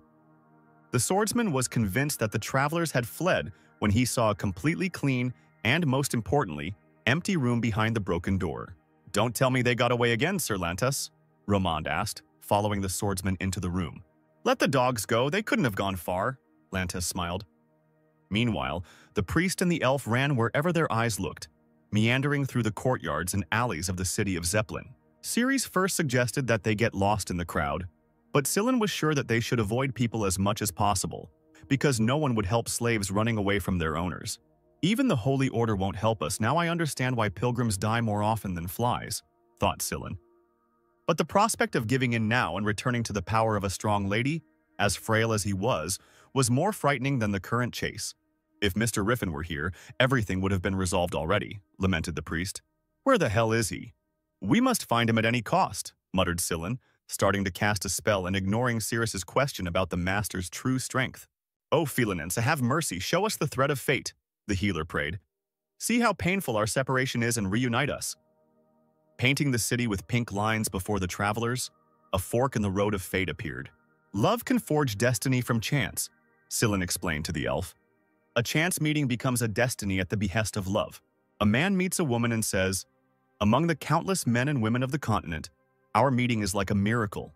The probability of such an accident may be extremely small, but with Philinense's blessing, it becomes destiny. Actually, this spell is meant to find suitable matches, but we have a different goal now," Scylla thought. The priest praised Ceres, noting that she seemed stronger than Lelsia, the only elven assassin he knew. Ceres responded to the healer with a reciprocal compliment on his abilities, noting that he had an incredibly high rank for his young age, which incredibly flattered Scylla and made him think that communicating with the elf was like talking to a friend, not a slave. "Are we here?" Ceres asked, emerging from the alley into a wide square surrounded by several towers. "Yes, this is where the thread breaks," Scylla replied, noticing that one of the towers had collapsed. Suddenly, the sound of footsteps made the travelers turn around. Lanthus reluctantly emerged from the arch, dragging his feet along the ground. "This is not Mr. Riffenhart," Ceres remembered, covering the priest with her body. "I got caught, kids," said the stranger. "Thanks to you, I got a good workout." A bearded and expensively dressed gentleman moved towards our heroes and advised them not to run away anymore. But the elf herself realized that running away and exposing their backs was pointless. She needed to give battle immediately and leave quickly, having defeated her opponent. Ceres struck with her blade, but the enemy managed to dodge. "These aren't beginner skills, you're quite talented," Lanthus said, appearing behind the elf. He continued to talk about her must have been training hard and her successes as Ceres continued to make more and more attacks. The elf kept thinking about who this rich and impudent gentleman could be. "Oh, Philinense, grant your servant the courage of a lion," the priest asked, thinking the same thing as Ceres, that with such skills a man is known in the world of knights or swordsmen. "Fill the hands that grip the sword with the strength of giants themselves. Let her gaze become like an eagle's, and her legs become like those of a bull, so that she can crush the enemies on her way." Scylla finished his prayer. "A holy strike?" Lanthus was surprised. To cast so many holy spells at once is not even the level of a high-ranking priest, but a bishop level.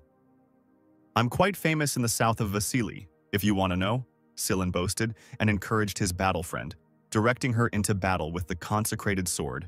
With the priest's blessing, you have changed beyond recognition. Lantis tried to distract the elf with conversation, delivering a critical blow. The blessed sword cracked and shattered into pieces all over the area. Ceres gripped the hilt of the cracked sword and looked into the eyes of her opponent. "But you got too carried away while I was playing with you," the swordsman said disappointedly, and struck the elf, letting her blood stain the pavement. Scylla turned pale and noticed that the aura was coloring the air around his opponent. "Who would have thought that a slave would force me to use aura?" Lantis muttered. "What is a swordsman with an aura doing here?" Scylla was indignant, trying to help the wounded Ceres. They can live anywhere in luxury, he thought. Hiring one to capture a slave is like using a dragon to light a furnace. Arriving at the scene of the battle, Roman addressed the swordsman by name, and then Scylla realized who was in front of him and called out to him, causing Lantis to be surprised. Of course, Scylla knew who Lantis was, just a famous knight in the Taken Kingdom, the heir of a noble family who displayed astonishing military prowess after awakening his aura after the age of 30. The entire Taken Kingdom rejoiced at the arrival of a new aura lord. However, Lantis had a secret of his own that he could not share with anyone. He had a terrible fetish that began with elven slaves and extended even to royalty, and was then inevitably revealed in high society. Sir Lantis became the greatest disgrace in the history of the Taken Kingdom. "You're a monster! You disappeared into the Chatan Principality, huh?" Scylla asked, remembering how he was scared as a child that if he stayed out late, Lantis would catch him. While the priest was indignant at how the owner of the aura could engage in such dirty deeds that truly justified his reputation, Lantis only laughed that he was working for his salary. "In Takon, I killed hundreds of slaves, and then I fled here," said the Dark Knight. "Besides, I like to play tag." Roman had no complaints whatsoever against Lantis. After all, his dishonor was nothing compared to the benefit that hiring the Lord of the Aura provided. Over the past 10 years, the Rollophane Trading Association has become the second largest in the Chatan Principality, and this is thanks to Lantis. "Let's suppress your divine power for a moment," the knight said, pointing his fingers, shrouded in aura, towards the priest. "You see, I have a good understanding of what a high-ranking priest can do if he is allowed to talk freely," Lantis continued as invisible aura bullets slammed into Scylla's body. Roman asked the knight to be careful not to hurt the elf even more, but Lantis just waved him off and replied that he could always hire a priest and heal the damaged goods. "By the way, this young priest also looks cute," the Dark Knight said, and asked Roman to take Scylla with him. "Wait, I'm actually a guy," the red-haired healer protested. "Boy?" Lantis was surprised, his eyes lighting up strangely. "Well, this will be an unusual experience." "I'll take good care of you," Roman promised the priest, holding out his hand. Slicing through the offered hand with his mithril blade, Scylla stood up and shouted something like, "Don't you dare! Don't touch me!" Lantis's eyes nearly popped out of his head. "Your tendons must be torn. How did you get up without treatment?" the swordsman asked. Seeing that Scylla was trying to cover the lying elf with his body, the knight continued to put moral pressure on the priest. "You are probably the most beautiful, fragile, and trembling zombie in the world. It looks like I'll have to cut off your little legs," Lantis smiled, and saw the furious horror on the red-haired guy's face. At that moment, the walls of the square seemed to explode and raise a storm of dust around. Lantis looked sideways at the explosion with displeasure, sensing that they had come for his soul. Scylla's spirits were lifted when he saw such a familiar face. "Found you, bastards," Riefenhart said through clenched teeth. "How dare you covet Ceres?" he yelled, gathering his aura into a fist. The red-haired warrior took a step out of the hole in the wall that he had made himself and took off his warm coat. Lantis knew from one look at the guy that something was wrong with him. "This is not just a young guy who was lucky with his physique," the knight reasoned. "I can feel a very strong aura coming from him." Roman revealed that this was the slave's current owner, surprising Lantis, who thought that the elf was owned by some brat.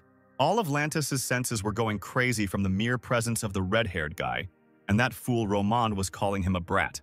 The fact that the knight can't count the guy's level while being the owner of the aura only means that the brat also has it, despite his youth. "Thank you for protecting Ceres," the mage thanked Scylla and asked him to hold his coat. "I haven't met such strong people for a long time," the Dark Knight said, turning to the elf's owner, thinking that perhaps the guy was over 30 and just looked younger. Riefenhart exhaled and grinned evilly. "Don't you dare make chivalrous speeches being a dirty, perverted old man," the magician snapped angrily. "Attack!" An aura glowed in a red haze around the dark knight, matching his wild eyes. The orange aura of the magician, like a ray of sunshine, enveloped him from head to toe. From the side, it seemed as if he was in the center of a fire. The Demon King rushed towards his opponent, thrusting forward a fist full of energy. The knight, however, chose not to change his habits and imbued his faithful sword with aura. Both opponents moved as if in slow motion to each other, but observers saw only flashes of energy. As the two opponents clashed, an orange-red explosion erupted around them. The people in the square could not even distinguish the figures of the knight and the warrior in the bright flames. Lantis looked up at the heated Riffenhart. The red-haired warrior swung and prepared to strike, his eyes burning with rage. There was mockery in the knight's eyes. He did not take this fight seriously. The young warrior and the dark knight continued to strike each other. When their faces were too close in the heat of battle, Riffenhart could have sworn that Lantis laughed. Romand, like his soldiers, decided that the best solution would be to retreat, because if they were caught between two madmen with aura, there would be no one to pick up their bodies piece by piece. Sillin used the time between Riffenhart and Lantis's fight to heal Cirrus. "Does Mr. Riffenhart really have an aura?" the elf said in confusion. When the priest confirmed Cirrus's suspicions, something akin to admiration lit up her eyes. Lantis didn't understand where the child had managed to gain such a level of mastery over the aura. "He fights as if he didn't receive it yesterday," the knight concluded, attacking the red-haired warrior with a sword imbued with aura. If there was one thing Riffenhart knew how to dodge, it was that these attacks weren't scary to him. The magician gathered his will and energy into a fist and launched a Kwai bullet technique at the enemy. Did he really open his aura as a teenager but somehow manage to retain his baby face into his 40s? Lantis thought as he took another punch to the gut. Such a possibility is complete nonsense. The knight was indignant. Riffenhart crushed everything he saw on the way to his opponent. Why is he so strong? How dare the pervert who laid his hands on Cirrus use such strength and skills? The mage seethed internally. Whoever claims that martial arts build good character needs to be punched in the face, Riffen said, upset. Having climbed onto the ruins of the tower, the knight watched the warrior from afar. The fact that the boy can knock my sword away with one swing of his hand is incredible skill, thought Lantis, realizing that the only option in this situation was a competent mentor. Are you a disciple of the martial arts king, Gerard? The knight asked the warrior. Riffenhart chuckled. He wasn't about to give away his training secrets to this pervert. And why do you care so much about this slave when you are so strong? The bearded swordsman continued. Now repeat what you just said, Riffen squeezed out through his teeth. Those you call slaves have feelings and will, he began to shout. Lantis stared at the angry boy in bewilderment. Have you even tried talking to them? The red-haired warrior asked, gathering aura in his fists. Have you ever wondered why they became like this? The blast wave that Riffenhart had created with his blow blew away the rubble of the tower, and the knight flew down. I have no idea what you're trying to prove, Lantis replied, attempting an airborne attack. The magician thought that this was a typical human reaction, the unshakable belief that any creature other than man is second class. This idea was too ingrained in the minds of mankind. And how are humans any better than elves that they allow themselves to subjugate them? Riffenhart continued to ask, knowing that humanity could clearly see how representatives of other species cried and laughed, but still refused to admit that they had feelings. It's natural that we, being the pinnacle of evolution, make them slaves. The knight tried to reason with his interlocutor. Who are they if not slaves? Lanthis's voice echoed in Riffenhart's head. Why should the descendants of great spirits bear such a heavy cross? The magician tried to convey his thought to the knight for the last time. Does it really not even occur to you that if people were not at the helm, they themselves could very well become slaves? He shouted and delivered one of his signature blows. Lanthis was unable to withstand such aura and fury and flew to another part of the square. When humans enslaved the orcs, humanity celebrated their victory with gusto. When they deprived the dwarves of their will, they also had fun and laughed. And when they subjugated the elves to their power, they enjoyed the triumph. Such is human nature. If you allow slavery to exist, Riffenhart yelled, be prepared to become a slave yourself one day, he finished, falling on his opponent's head from the air. Are you crazy? Do you really think that elves are equal to humans? The knight replied, not paying attention to the fact that the last blows had knocked the spirit and blood out of him. Riffenhart took a long run up to strike. No Ceres is a slave, he shouted, approaching his opponent. Lantis managed to dodge, and Riffenhart's blow landed on the wall of another tower. As long as the slave system flourishes on the continent, even people who are unfortunate enough to be weaker than others are part of it, the mage continued to reflect. Defending an unjust ideology will always backfire. Only the stupidest people don't understand such basic things. If this vicious circle is not broken, Riffenhart was having an internal monologue, but he was not distracted from the battle, and having gained a huge amount of aura, he kicked the enemy in the chest. If we don't try to change the false ideas, one day everyone will live in fear, the mage thought, as Lantis crashed face first into one of the stone walls. Beads of sweat were running down the knight's face. It was clear that the battle had really exhausted him. The young warrior looked like he was ready to fight for another couple hundred hours. This must be fixed, Riffenhart concluded his internal monologue. I will put an end to this at any cost. The Demon King grabbed the pervert knight and began to slam his head against the wall. Lantis's head left cracks in the wall. Each time they grew wider and wider, and then bricks began to fall out. In the end, Riffenhart threw the knight out of the square through the hole his head had made. Let Lantis continue for several spans and end in the wall of one of the last surviving towers. I will change this, no matter what, Riffenhart declared, not paying attention to the fact that part of his monologue remained only inside his consciousness. So that no one would call Cirrus a slave again, the magician continued. So that no one would even think about enslavement again. For her sake, I will change this damn world, Riffenhart concluded, not seeing the impression he made on the elf at that moment. I thought he was just another crazy bastard, Cirrus mused. But how obsessed with role-playing games do you have to be to spout such nonsense about elves not being slaves? Is he really a hopeless pervert? The elf was even slightly upset. And yet, to be honest, the magician's words awakened something in Cirrus. She remembered her mother talking about how they were descendants of great spirits. Perhaps the young master knows history well and is really trying to help? Hope flashed in the elf's eyes. Meanwhile, Lantis, under the rubble of the tower, begged for mercy. When Riffenhart demanded a reason why he should forgive the filthy pervert, Lantis assured him that he had repented and was ready to reflect on his sins and do only good for the rest of his days. Your expression tells me you're not lying, the magician began. But I really hate the holy order of the Sayer, which allows you to do whatever you want as long as you come to the temple with repentance. Riffenhart finished his thought, noting that if Lantis had truly repented, he would have gone to prison and not strolled around the temples. I am ready to surrender to the authorities, the shameless knight begged. You don't need to dirty your hands for a worthless person like me. My hands are already covered in blood up to the elbows, the red-haired warrior said in a sepulchral voice, remembering his past in the body of the Demon King. But so be it, I believe you, he showed understanding.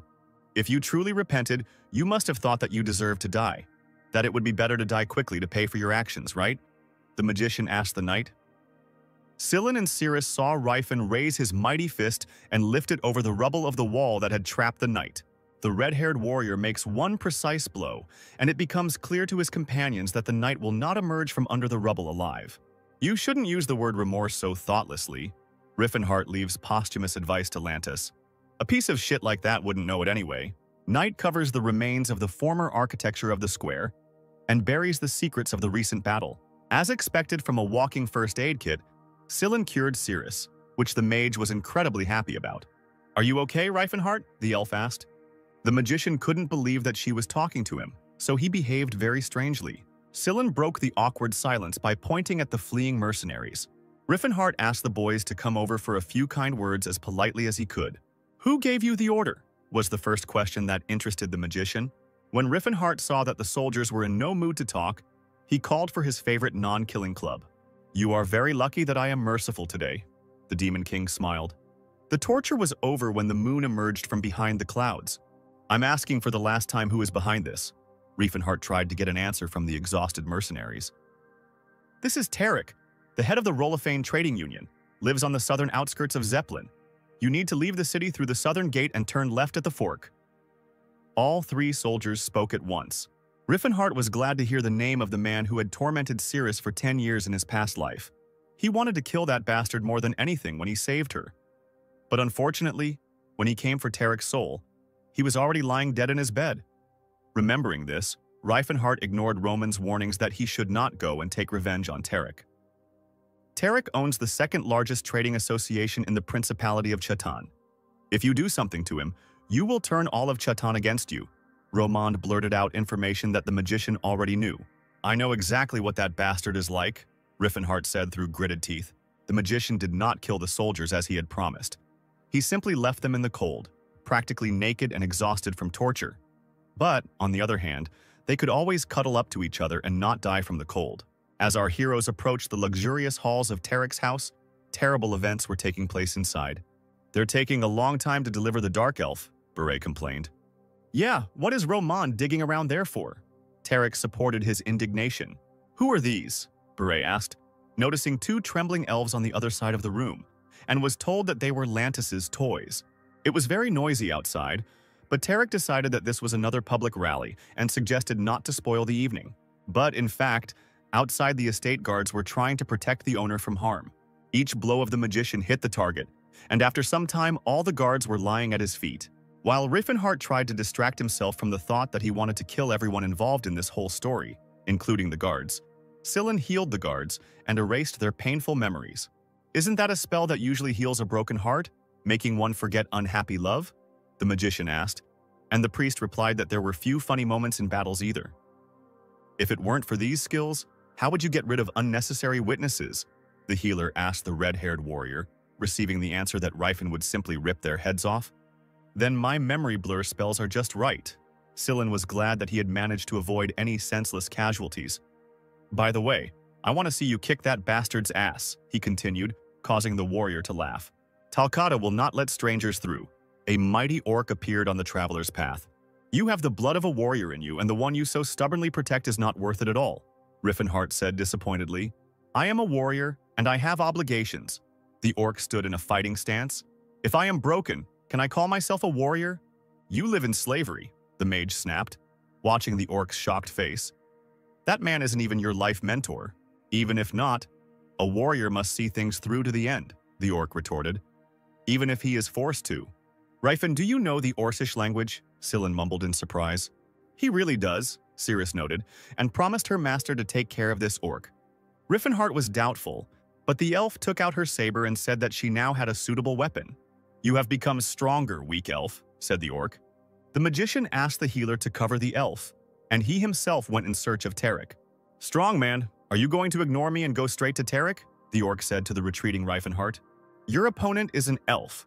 By turning all your attention to me, you are showing disrespect to your opponent." The magician put him in his place. While wandering around the estate, Riffenhart came across a door behind which strange sounds were heard. Moreover, this floor seemed to be shrouded in a purple haze that was not observed on the others. The magician quickly realized that the fragrant haze was some kind of drug. But when he looked at what was happening inside the room, he was speechless for a moment. Bloodstains decorated the room as well as the expensive curtains. Taking a break from their perverted activities, the two sweaty bodies turned towards Riffenhart. Tarek and Beret screamed curses at the guards who let the stranger into the room. But they didn't know that the soldiers wouldn't hear their complaints for now. Riffenhart searched for words to describe his contempt for the two sweaty carcasses standing over the dead elves. "I've seen a lot of shit in my life, but you certainly won't get away with this," he roared as soon as he felt able to speak again. The box containing the drug continued to emit purple smoke. Fat bastard. Tarek must have gotten really high because he kept asking Riffenhart, "Who are you?" and calling security. Anger finally enveloped the magician when he looked again at the bloody mess on the bed. The elves had clearly been killed quite recently. What they had done with the corpses of these noble creatures up until now was beyond Riefenhart's comprehension. Why are there so many people in this world who shouldn't be left alive? The Demon King asked himself. What's going on? Why is there an intruder here, and no one has even raised the alarm outside? Where is Talcata? The fat pig squealed, trying to fight his clouded mind. What do you want? Money? He turned to Riefenhart. Or a place at the trading market, Tarek suspected, constantly thinking that Tauban could very well be plotting against him. But Cirrus put up with this wretchedness for 10 whole years, the magician muttered in frustration, while Tarek swore by the name of his trade union and promised the warrior to double the offered sum. We can draw up a contract right now. I promise I won't take revenge. The head of Rolifan squealed in confusion when the red-haired boy moved towards him and muttered something about Tarek not having changed. But this time, he would make it in time. The fat pig was not destined to understand that Riffenhart would have time to understand, because from the blow to the chest, it seemed that his heart flew out somewhere into the area of his back. And how dare you, you creeping freak, do such things to Cirrus? The magician asked. But the current Tarek had no idea who this Cirrus was. Baretu was left to watch as his comrade was brutally beaten to death by some young boy. Maybe what is happening now seems unfair to you, but now you understand how those who died by your mercy felt, Reifenhardt said, sending Tarek on his final journey. The head of the Rollfane Trading Association lay on the floor of his luxurious room, unable to take another breath, choking on his own blood. Murderer! Beret attacked Reifenhardt, only making the mage laugh, since he only heard such an insult from a murderer.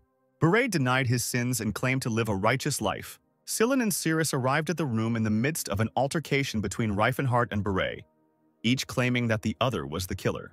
They then saw Tarek's brutally mutilated body on the floor. "This is very cruel," was all the elf could say. "Those bastards deserve worse," Reifen assured her, and Scylla agreed with his statement.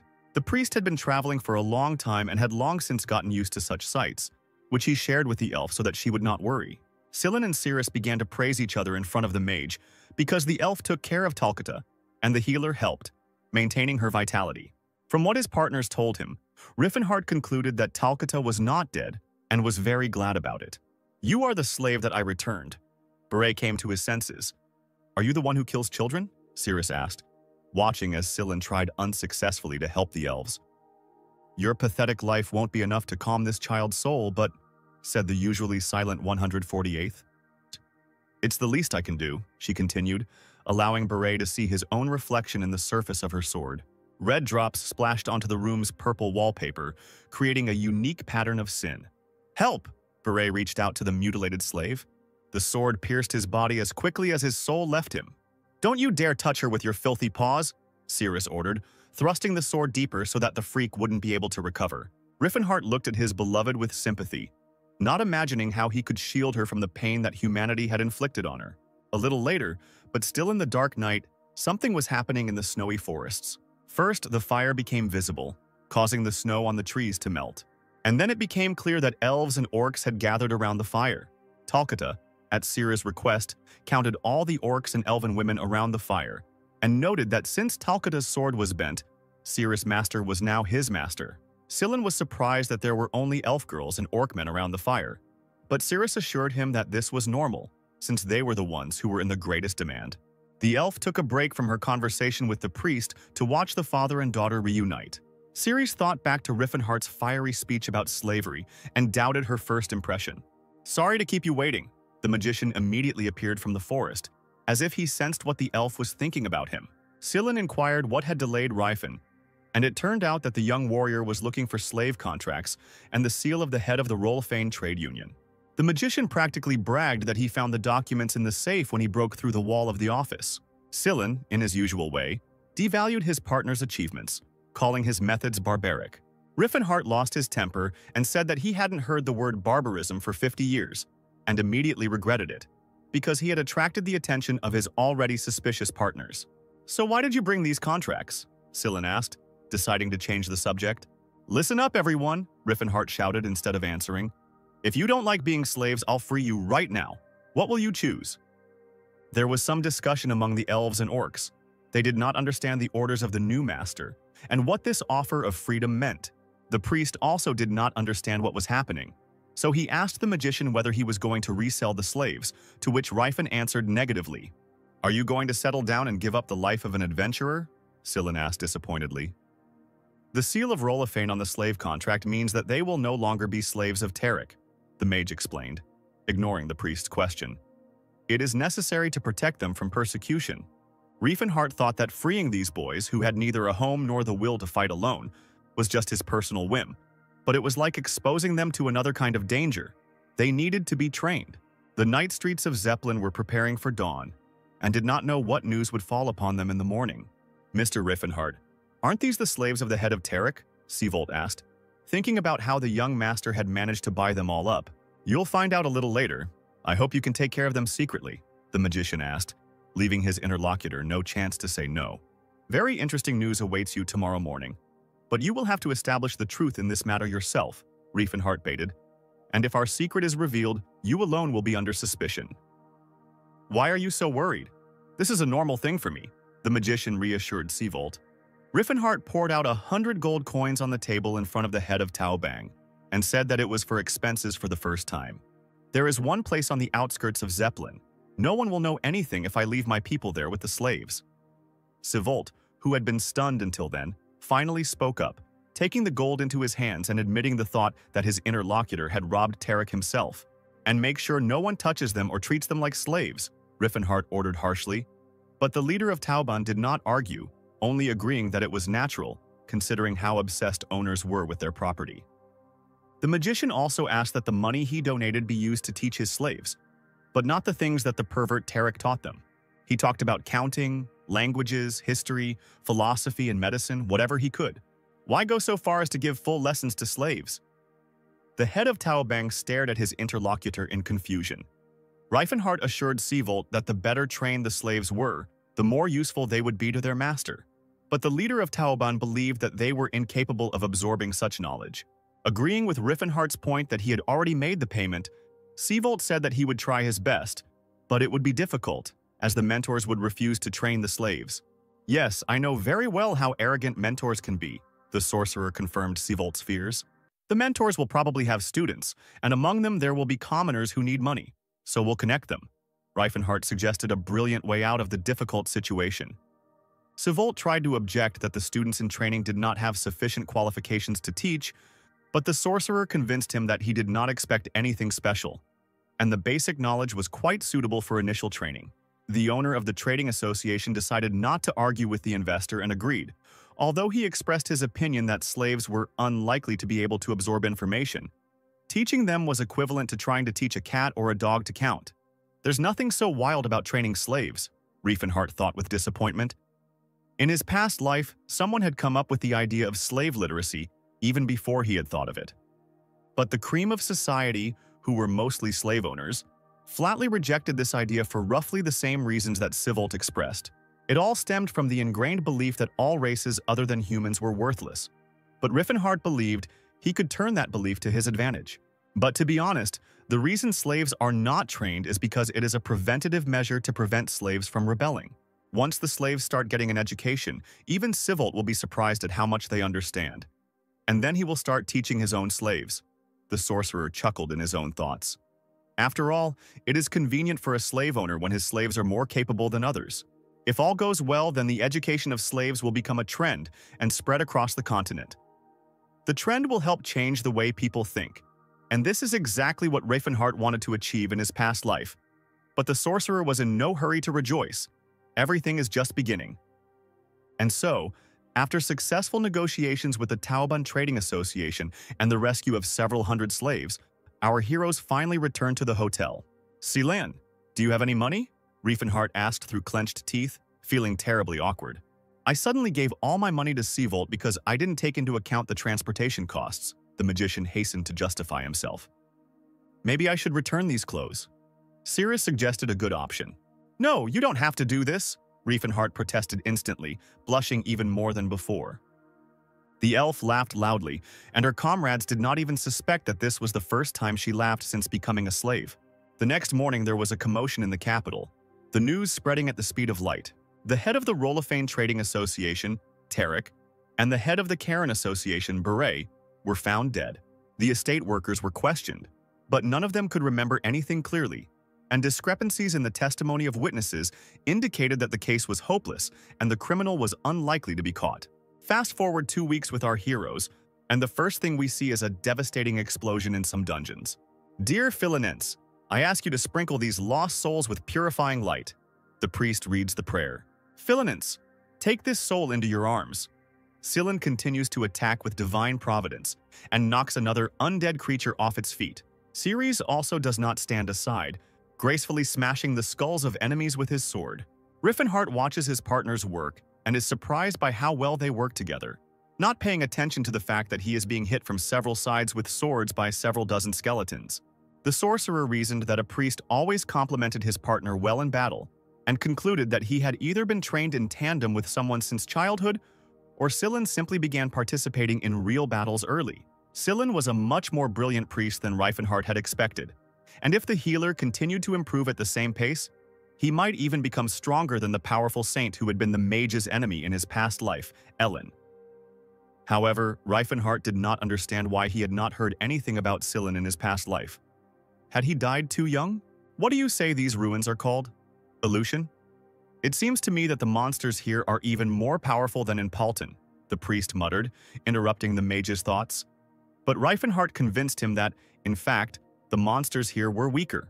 The group of travelers arrived in the Kingdom of Grime, which is located near the Stellard Mountains, where the forgotten ancient ruins of Eleusian are located, 2 weeks after leaving Chatan. Riffenhardt was sure that Eleusian contained something that would help him restore his magical powers. When the group of travelers approached the door, which was sealed with magic, Scylla was sure that their sortie had failed. When Riffenhardt asked the priest to be quiet and let him concentrate on his spellcasting, Scylla's jaw nearly dropped. He's great at martial arts.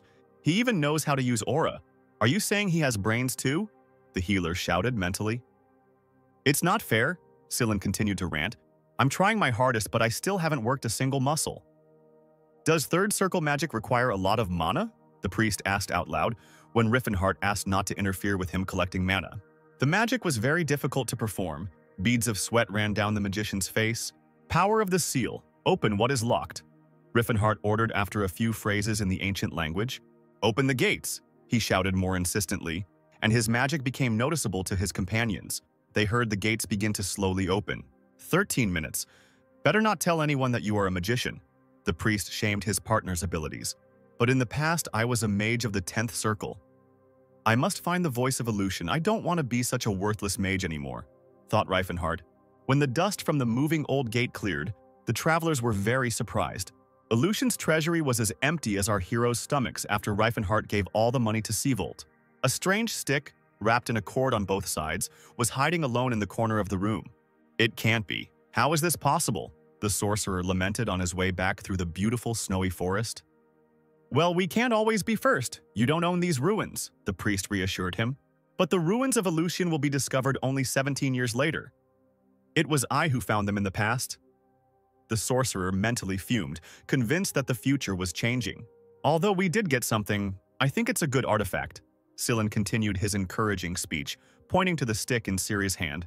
It was the magical bow Nihilin, which shoots arrows from mana and, depending on the concentration, can fire several volleys at once. It looks like an ordinary stick, but in fact it is a branch of the Tree of Life. Elfenheim.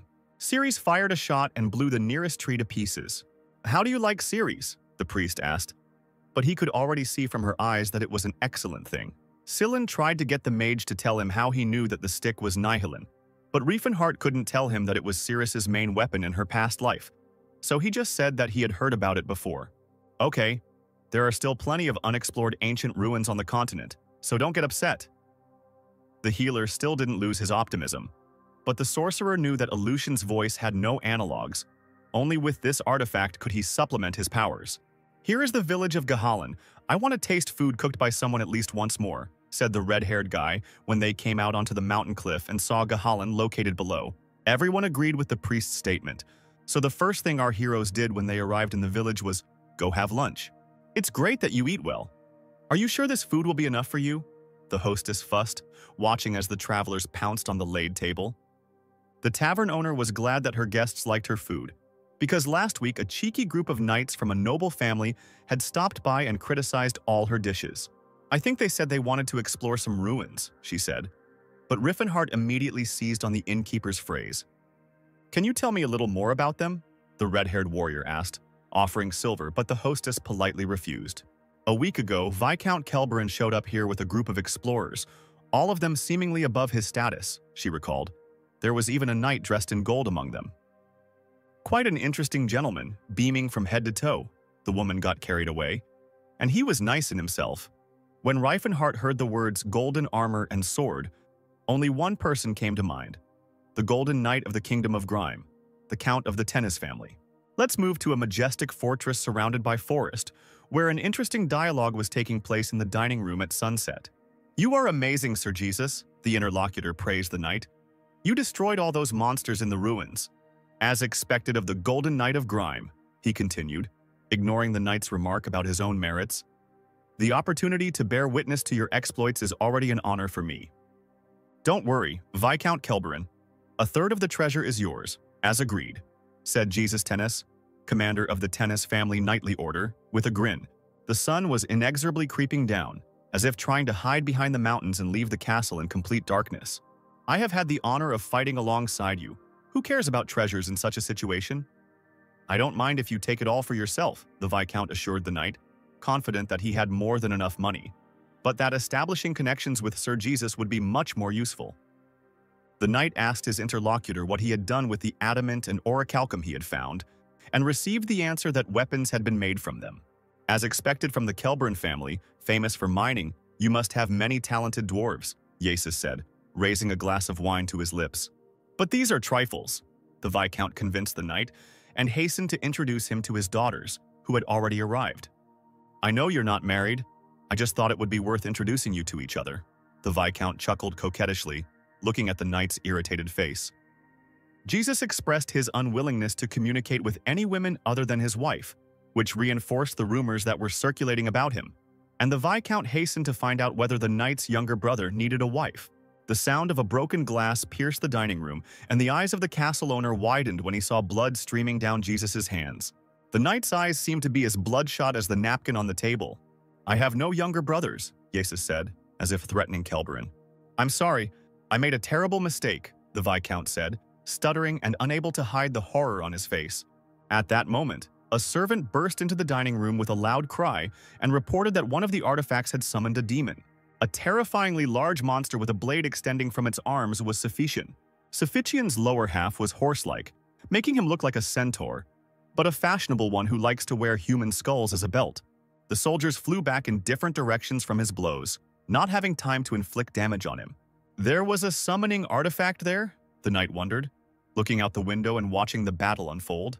That dumb bastard, Jesus muttered, replacing the mask of indifference on his face with anger. Beware of the monster's sword. The commander of the fighting squad gave orders. Get the civilians out immediately and line up. The black-haired guy was walking right in the direction of the battle and heard the commander's instructions that the magicians should go to the rear and the knights should raise their shields. Passing by his already wounded comrades, the knight stared stubbornly at the floor and grabbed his sword. The mages on the battlefield called upon Arius, the god of ice and wind, to aid them. 3 sorcerers erected a huge wall of ice in front of the monster. The swordsman watched from the walls of the tower as Suffician found himself trapped in the ice and looked scared. Excellent. Now his legs are shackled. We await further instructions from the commander. One of the knights in the attack positions rejoiced, who did not see that the ice did not shackle the monster, but only fenced it off. What are you doing, Russ? The commander yelled at the young man eager to get into battle. Vile demon! No enemy can withstand the onslaught of Tennis' sword. The same black-haired guy shouted and rushed towards the enemy. He made a great leap, raising his sword above himself to bring it down with all his might on his opponent. Suffician noticed the boy out of the corner of his eye and growled in displeasure. Russ put all his strength into the punch. The hero's sword dealt damage to the monster, at least that's what it seemed to Russ. The black-haired guy landed and looked at his still-living opponent in bewilderment. Suffician wasted no time in bringing one of his blades down on Russ. The guy managed to put up a defense with his own sword, so it was he who flew into pieces, and not Russ's head. Idiot! The commander shouted as the force of the blow sent Russ flying behind him. The boy was already bleeding and was barely alive, while the monster didn't even scratch after his attack. Russ came to when he was hit by an inexplicable wave of heat. The shining blow broke the monster's icy bonds and rushed straight into the monster's chest, causing significant damage. Russ sat in a daze, watching the ice chunks fall, and was surprised when his brother approached. Leave, Sir Lot. Better continue to support the bonds, Jesus ordered the knight who had been in command up until then. The commander is in place. The soldiers rejoiced when they saw the fair-haired knight. Who do you dare call brother? He turned to Russ. Great knights of tennis are not born from the belly of a stray dog. Pain and resentment appeared on Russ's face, and it seemed that the soldier was about to burst into tears. Suffician is a demon that knights without an aura will never be able to deal with, Grima's golden knight said with a grin, throwing a huge golden sword over his shoulder. He then made a spectacular swing of his weapon, cutting through the air around him. Without stopping bragging to the knights, he continued to swing his sword in different directions, thereby also attracting the attention of the monster. Open your eyes, Eldrad, Jesus whispered, raising the sword to his face. The blades in his weapon immediately began to spin and transform. The sword seemed to radiate an aura, disassembling and assembling itself like a mosaic. Jesus' clothing began to transform, starting with his boots. The golden aura emitted by the sword surrounded the knight from all sides. Soon everything from head to toe of Jesus was covered in real gold, which was left behind by a mosaic of aura. "Attack, nether demon," commanded the grim knight, clad in golden armor, with a golden sword and golden hair. Meanwhile, in the village of Yahello, Scylla was just telling Riffenhart that the golden knight was Jesus. The priest was surprised that the red-haired warrior did not know about such a famous knight as Jesus. But Rifen reminded him that he came down from the mountains. Scylla continued to praise Jesus, saying that he would give even the owners of the aura a head start, which slightly offended Riefenhart, and he asked the elf if she had heard of the famous warrior. As it turned out, yes. "By the way, the pajamas suit you. What do you think? Does it fit well?" The magician couldn't miss the opportunity to compliment, and instantly embarrassed Sirius. But even if he is strong, how can you compare a night mage with an aura owner? The former is simply using a magical artifact, Scylla reasoned. But Riefenhart, sprawled on the next bed, lectured the priest and Sirius about how the magical armor of Eldrad is the most powerful tool of their era, which is very difficult to master. True golden Eldril is a magical metal that is several times rarer than silver mithril. The Eldrad magical armor, as well as the Eldrin magical sword, are made of real gold. They are artifacts of the highest rank among all the relics of the Silver Age. They are passed down in the Tennis family from generation to generation. Swordsman mages who use Eldrad and Eldrin are called Golden Knights. When wearing Eldrad, you can activate unprecedented magical power with just a few words, which will give you the ability to fight on equal terms even with the owner of the aura. Of course, this is only on condition that you are able to apply all of this correctly. Let's interrupt the conversation in the tavern and return to the battle, where the Golden Knight bravely fights Suffician. With virtually no respite, Grimes' Golden Knight delivers blow after blow to his opponent's mighty stone body. "Awaken, Eldrin," Yesus commands the sword, swinging it for another attack. The monster rushes towards the knight in a rage, hoping to strike first. With the 8th circle spell, Destruction of Matter, Eldrin plows the area as if it were a garden bed. Meanwhile, Rifen, lying on the bed, continued to talk about how the Tennis family had done a lot of research to learn how to use Eldred's power. Because even the strongest tool does not give an absolute advantage, Scylla noted that Rifen had a rather high opinion of the Mage Knights, although he is an owner of the aura, to which the mage replied that the Tennis family's armor techniques are much deeper than most fencing techniques. "Pierce the eye of the god of death, and let the roar of the leopard shake your body. See the whole world from the height of the dragon's flight," the Golden Knight shouted, attacking Suffician. "I've heard that they've lost most of their normal swordsmanship skills and are only guided by the artifact. But from their kind's perspective, that's for the best," Riffenhart continued. The sorcerer did not even suspect how much his words complemented the battle taking place in the castle, where the monster barely fought off the mighty artifact of the Golden Knight. After all, even if you dedicated your whole life to the art of fencing, it is not a fact that you will be able to master the aura, but a Golden Knight will definitely appear in every generation, the magician concluded. No one argued that if you always have a warrior in your family who is not inferior to the owners of the aura, this is a huge advantage. Meanwhile, Jesus almost killed his enemy with a wave of heat. All that's left is to finish him off with an icy snowfog spell. A night mage using Eldrad is a difficult opponent, Riffenhart muttered under his breath. The Golden Knight of Grime had no idea who Riffenhart was, and dreamed only of defeating another monster that would bring him another piece of glory. His sword was charged with a spell and rushed towards the monster ahead of its owner. Suffician was defeated. Pieces of his flesh flew all over the square, and the soldiers continuously rejoiced, rejoicing at the victory of their commander. Only Russ looked confused and upset at the same time. The Golden Knight of Grime struck a heroic pose, throwing his sword over his shoulder and enjoying the crowd's cheers. But if Russ could have seen his brother's eyes from afar through the slits of his golden helmet, he would have seen the fury in his gaze. "Can I defeat him?" Riefenhart asked himself a difficult question. "Don't tell me you're going to fight Count Tennis." The priest was surprised, and learned that the warrior needed to take an artifact from Jesus that belonged to Riffen. "In the Principality of Chatan, I helped you because I believed that we were doing the right thing. But Count Tennis himself explored the ruins, and the artifacts are rightfully his. It would be wrong to interfere." Scylla shamed Riefenhart, hinting that he had no intention of engaging in theft. "Scylla, since you are my faithful comrade, the time has come to tell you something," the magician decided, realizing that it would be impossible to convince the priest without telling him about his past life.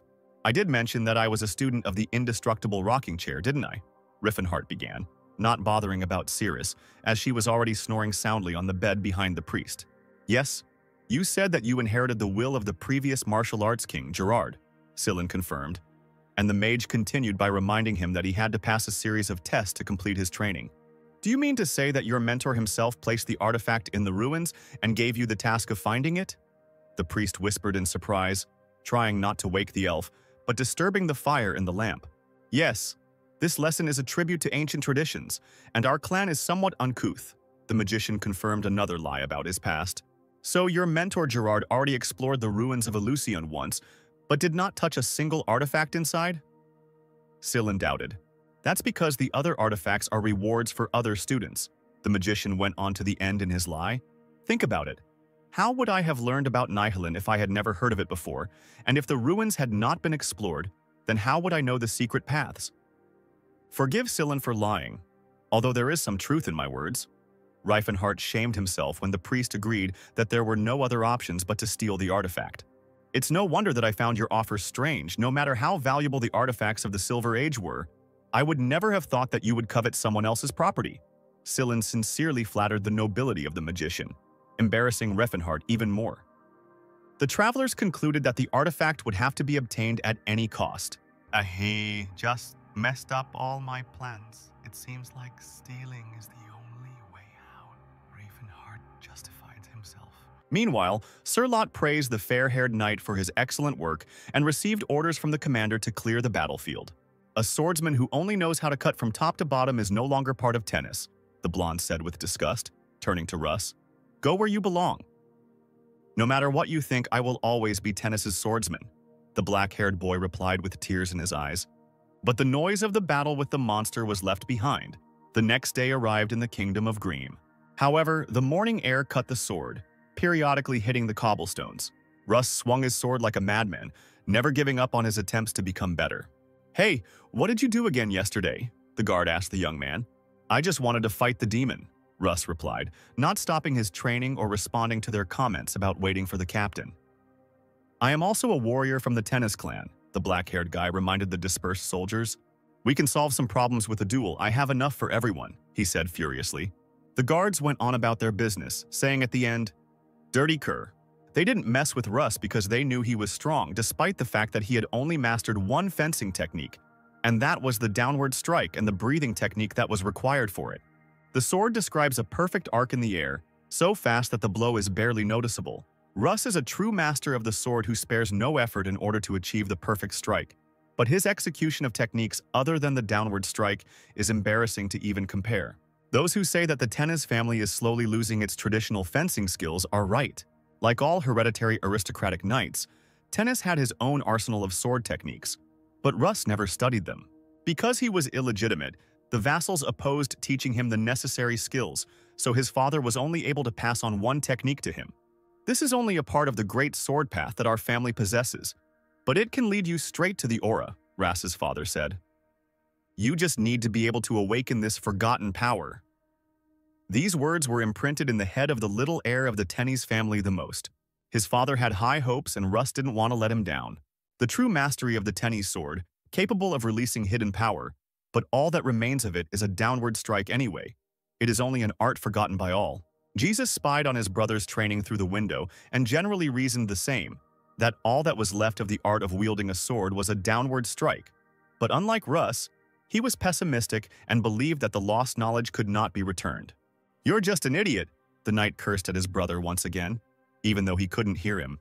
And yet, as I thought, this cretin is a genius, Jesus concluded to himself. If Russ, tired from training, could hear his words, he would be very surprised.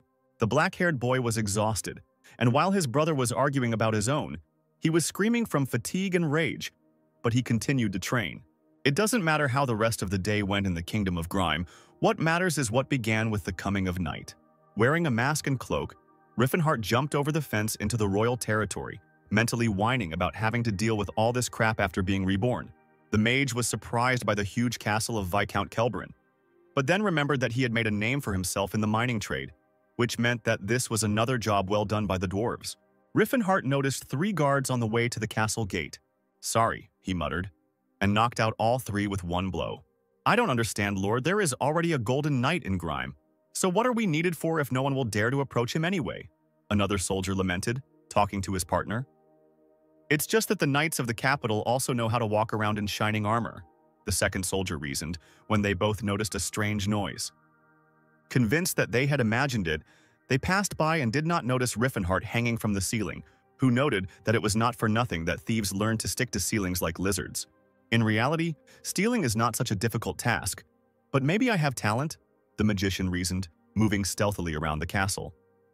At the entrance to the treasury, as expected, stood two knights of tennis. Riffenhart came around the corner and knocked one out with his first blow. "Hey, who are you?" asked the second knight. But the magician decided that strangulation was the best way to fight silently and took the enemy in a chokehold. Having cleared his way to the treasury, the magician took a breather. He realized that there were several barriers on the doors, one that tracked movements, one that captured heat, and it would not be easy to disarm them. The magical barriers must have a core. It's probably somewhere nearby, Riffenhart reasoned. And immediately he found a stone on which some runes were engraved. The magician mercilessly crushed the guardstone in his hand, turning it into dust. Riffenhart walked inside the treasury, which looked more like a warehouse with many boxes and barrels. There is a secret anti-magic treasure, a pot with a seal, bottomless bags, and even a heavenly lyre. The magician listed what he saw. "It seems like everything is categorized here. Who does this anyway?" Riffenhart asked himself when he saw that the blades of Talad were classified as Helton's blades, which of course was not a critical error. But still, they had a fundamentally different magical component. And finally, he found what he was looking for. Lucian's voice. The magician took a step towards the desired box and heard a strange sound. When he looked down, he saw a rope stretched across his boot. It slowly dawned on Riffenhart that he had fallen into the most primitive of thieves' traps. And then a loud bell ringing echoed throughout the room. The realization of how much he had screwed up overwhelmed the magician. The Viscount and his wife, hearing alarming sounds, called the guards to explain what was happening. "Someone has broken into the South Tower." The cry went up throughout the kingdom as Riffenhart fled the scene, berating himself for being so careless. A whole squad of soldiers was rushing towards him, whom he put down with one poke of his finger in the stomach. And if they only knew how much he restrained himself and tried to calculate his strength, even in such a difficult moment, so that they would not die. "Halt immediately," Sir Lot ordered Riffenhart, behind whom a whole army of soldiers had lined up, and in addition several mages who were already casting spells. Riffenhart had no intention of standing still, so the mages immediately attacked him with a barrage of fire. "I'm truly sorry," Riffenhart apologized to another territory guard and grabbed him by the shoulder.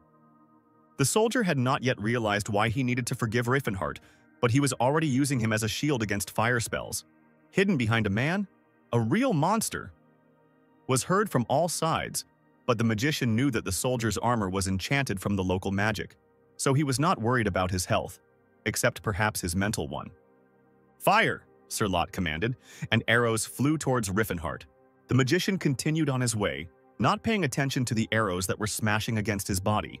But then something stopped him. He noticed a sticky substance on his shoulders and chains attached to it. "They're trying to slow me down instead of killing me? I didn't expect that from humans," Riffenhart marveled. Sir Lot was giving orders to the local mages, and the Demon King began to worry a little, seeing that the locals had quite a large stock of skills. Throwing his shield aside, Russ rushed into the thick of things. "Hey, criminal! Bite the sword of tennis!" he shouted, pushing his comrades aside. "Russ, no!" Sir Lot howled helplessly. "Who is this idiot?" Riffenhart thought, as he saw the black-haired boy rushing towards him. Russ was confident in the power of his downward strike and saw only his opponent's masked face in front of him. Sir Lot pleaded in vain with Russ not to break ranks. The heir of the tennis family did not see anyone in his path, so he demolished his comrades holding the chains. Riffenhart got into a fighting stance and tried to remember where he knew the name Russ from. His movements, breathing, and steps are rather mediocre, the magician began his thought. However, what kind of blow is this? He wondered, as Russ's eyes lit up and the sword rushed towards him. Riffenhart managed to take a step back and put the chains under the boy's blow. The impact wave was very powerful. The magician was slightly thrown up, and the targets flew in different directions. The clang of metal on metal seemed to awaken the furious boy. He saw what he had done, and a bead of sweat ran down his face next to his frightened eyes. Without delay, Riffenhart struck back, only with his fist and, unlike his opponent, straight on target. After being punched in the stomach by a thief, Russ rolled across the cobblestones. Riffenhart was surprised that the kid had shown such a cool blow, but he couldn't dodge the banality. Blade of Heaven, rain down from the sky. The Demon King heard the words of the spell and turned towards the sound. Several blows of Eldrin's power flew around him, but the mage stood firm. Riffenhart was not at all surprised when the dust from the blows cleared and he saw the Golden Knight of Grime. "Your skills are too outstanding for a simple rogue," the knight addressed the magician. "I have my reasons," the Demon King replied good-naturedly. "Well, you can tell me a little later," the Golden Knight hissed furiously, and his eyes glowed red. "One of the main rules of the unbreakable rocking chair is to strike first," thought Riffenhart, and rushed into the attack. The knight was not afraid and rushed towards the magician. They stood epically frozen a meter apart, like a couple at a dance party. They even stared into each other's eyes. Maybe they'll start kissing? But no. It was just that Eldrin's sword was lying on Riffenhart's shoulder, and the mage miraculously avoided its blow by tilting his head to the right, and on Jesus' shoulder lay a healthy fist of Riffenhart, which also lacked literally a couple of centimeters, and if the knight had not dodged, then his nose would have at least been smashed to a pulp. Realizing that the first blow had not been struck, the opponents jumped away from each other to continue the battle. Several attempts by Jesus to reach Riffenhart with the sword, and each one was in vain, only raising dust around. The soldiers watched in amazement as their commander used deadly attacks and did not understand what to do about it. And the magician and the knight tried to change their tactics, agreeing that their attempts at attack were not ending in success. "Rise from the abyss, show your roar." The Golden Knight recited the spell, calling upon the darkness itself. "The roar of the shadows means it's using," Riffenhart muttered, and dodged the attacks of the tentacles of darkness, spinning around himself, creating a small hurricane. "And you skillfully resist magic," Jesus praised his opponent, not understanding how the thief could have learned the vulnerability of his technique. "I just know her well," Riffenhart replied casually. The Demon King was so used to dodging Gerard that it seemed like he did it automatically in any battle. They played a real game of catch-up on the walls and courtyards of the castle, and every time the knight was confident of the success of his attack, the sword crashed into the brick again. Riffenhart managed to time the moment when the knight missed again and struck with his sword to his left, losing his vigilance for a second. He punched his opponent in the stomach with all his might, and although he didn't know it, it was very painful for Jesus inside the armor. "How can he cause such damage despite his armor?" Grimes' Golden Knight fumed. "Arrows caught by the wind. Gather together the fires and strike the enemy," Jesus chanted, directing fire and air forces towards the Demon King. Riffenhart assessed the situation, and the only correct idea came to his mind: to run. While the glorious knight was rushing towards the magician shouting, "Awaken Eldrin!" he was already rushing away. Grimes' eyes of pride blazed with fury, and he made the decision that he would not let the thief go, no matter what. The bolts of fire and air formed a fiery tornado that swirled and followed in Riffenhart's wake. The magician ran with all his might, but the tornado caught up. To be honest, it wouldn't take long to die like this, thought Riffenhart. If you had seen the castle courtyard from the side, you would not have noticed the fighting heroes. Only a flurry of fire and the fir trees periodically catching fire from it. When the smoke and sand from the tornado cleared, Riffenhart stood inside it, alive and well. The magician noted that the destruction was very significant, which meant that the knight was using high-level magic. The knight wondered how the thief had managed to survive. He certainly couldn't block the magic or dodge it. There was no way Jesus' superhuman vision hadn't caught the enemy's movements. What if he has an aura? The Grime Knight thought for the first time. "Corrosive breath break through space," he ordered, calling upon the dark forces again. "Poison fog." Riffenhart acknowledged the technique. "I can get rid of it with a simple whirlwind." The magician raised stones and dust and created a small tornado around himself, and without giving the enemy time to come to his senses, he rushed towards him with an attack. The knight managed to raise his sword like a shield, and Riffenhart's blow missed its target. But he did not give up and continued to box, and his opponent continued to put his sword under him, using it as a shield. This time, the Golden Knight was absolutely convinced that the thief possessed the aura. Riffenhart's blows never ceased for a minute. "I misjudged his level, so I had trouble. But now that I know what he's capable of, I'll act differently," the knight thought, and warned his opponent that Tennis's sword was not inferior even to aura. This time it was Riffenhart who had to dodge Eldrin's magic, and he thought he had underestimated the annoying magic knight. The soldiers watched as two supernatural warriors destroyed the royal court and the castle walls. "One thing is unclear to me. Why would a man with such power stoop to the level of a pathetic thief?" the Golden Knight lectured. Riffenhart wondered how Jesus knew that he had an aura, because the Demon King didn't even release the aura of the indestructible rocking chair because it was too recognizable. At this time, the knight was thinking about why his opponent had an aura but did not activate it. Maybe not much time had passed since he had awakened. Well then, he's no match for me, Yasis chuckled and blew up the paving stones next to the thief with another spell. The knight resorted to desperate measures and awakened Eldrad, asking for the power to destroy anything in this world. Damn, this is really dangerous. Riefenhart was scared, listening to Jesus' prayers. Light oozed from the golden sword as if it had turned into the sun. Eldril's light! The golden knight of Grima shouted and jumped, preparing to attack. Golden light? Whispered Riefenhart, realizing his salvation. Thank you, Lord, that he is a golden knight. The magician chuckled, releasing the aura of an indestructible rocking chair and placing a block. The knight saw that the thief was not running away and covered his face with his hands, but did not understand what this meant. Eldrin's sword collided with an obstacle invisible to Yasis' supernatural sight. The golden knight tried to push the sword through the fiery vortex, which was lost in the divine golden light. But the vortex guard's technique worked perfectly and did not allow the sword to reach its owner. The light of 1,000 stars flooded the square, and the soldiers were practically blinded. Another explosion occurred, promising a lot of restoration work for the dwarves. The soldiers did not see fighting figures, only a huge column of dust and broken bricks. When the smoke cleared a little, the golden knight saw the retreating figure of the thief. Impossible! How could he block Eldril's light? Yasis was furious. I should have used the vortex guard a little earlier, thought Riefenhart, covering his wounded shoulder and not noticing that blood was also streaming down his forehead. He jumped down from the high wall of the castle. The ground was rapidly approaching, and Riefenhart saw that it was ice. Having broken through the ice layer, the hero plunged into the water, raising a huge amount of splashes behind him. Jesus watched the thief's landing from the heights of the castle and asked Sir Lot to check the relics and find out what exactly he had stolen. And organize a search party. We can't let this impudent fellow get away, the Golden Knight asked. When Sir Lot asked if the thief was alive, Jesus muttered through his teeth, "He certainly won't die from something like that."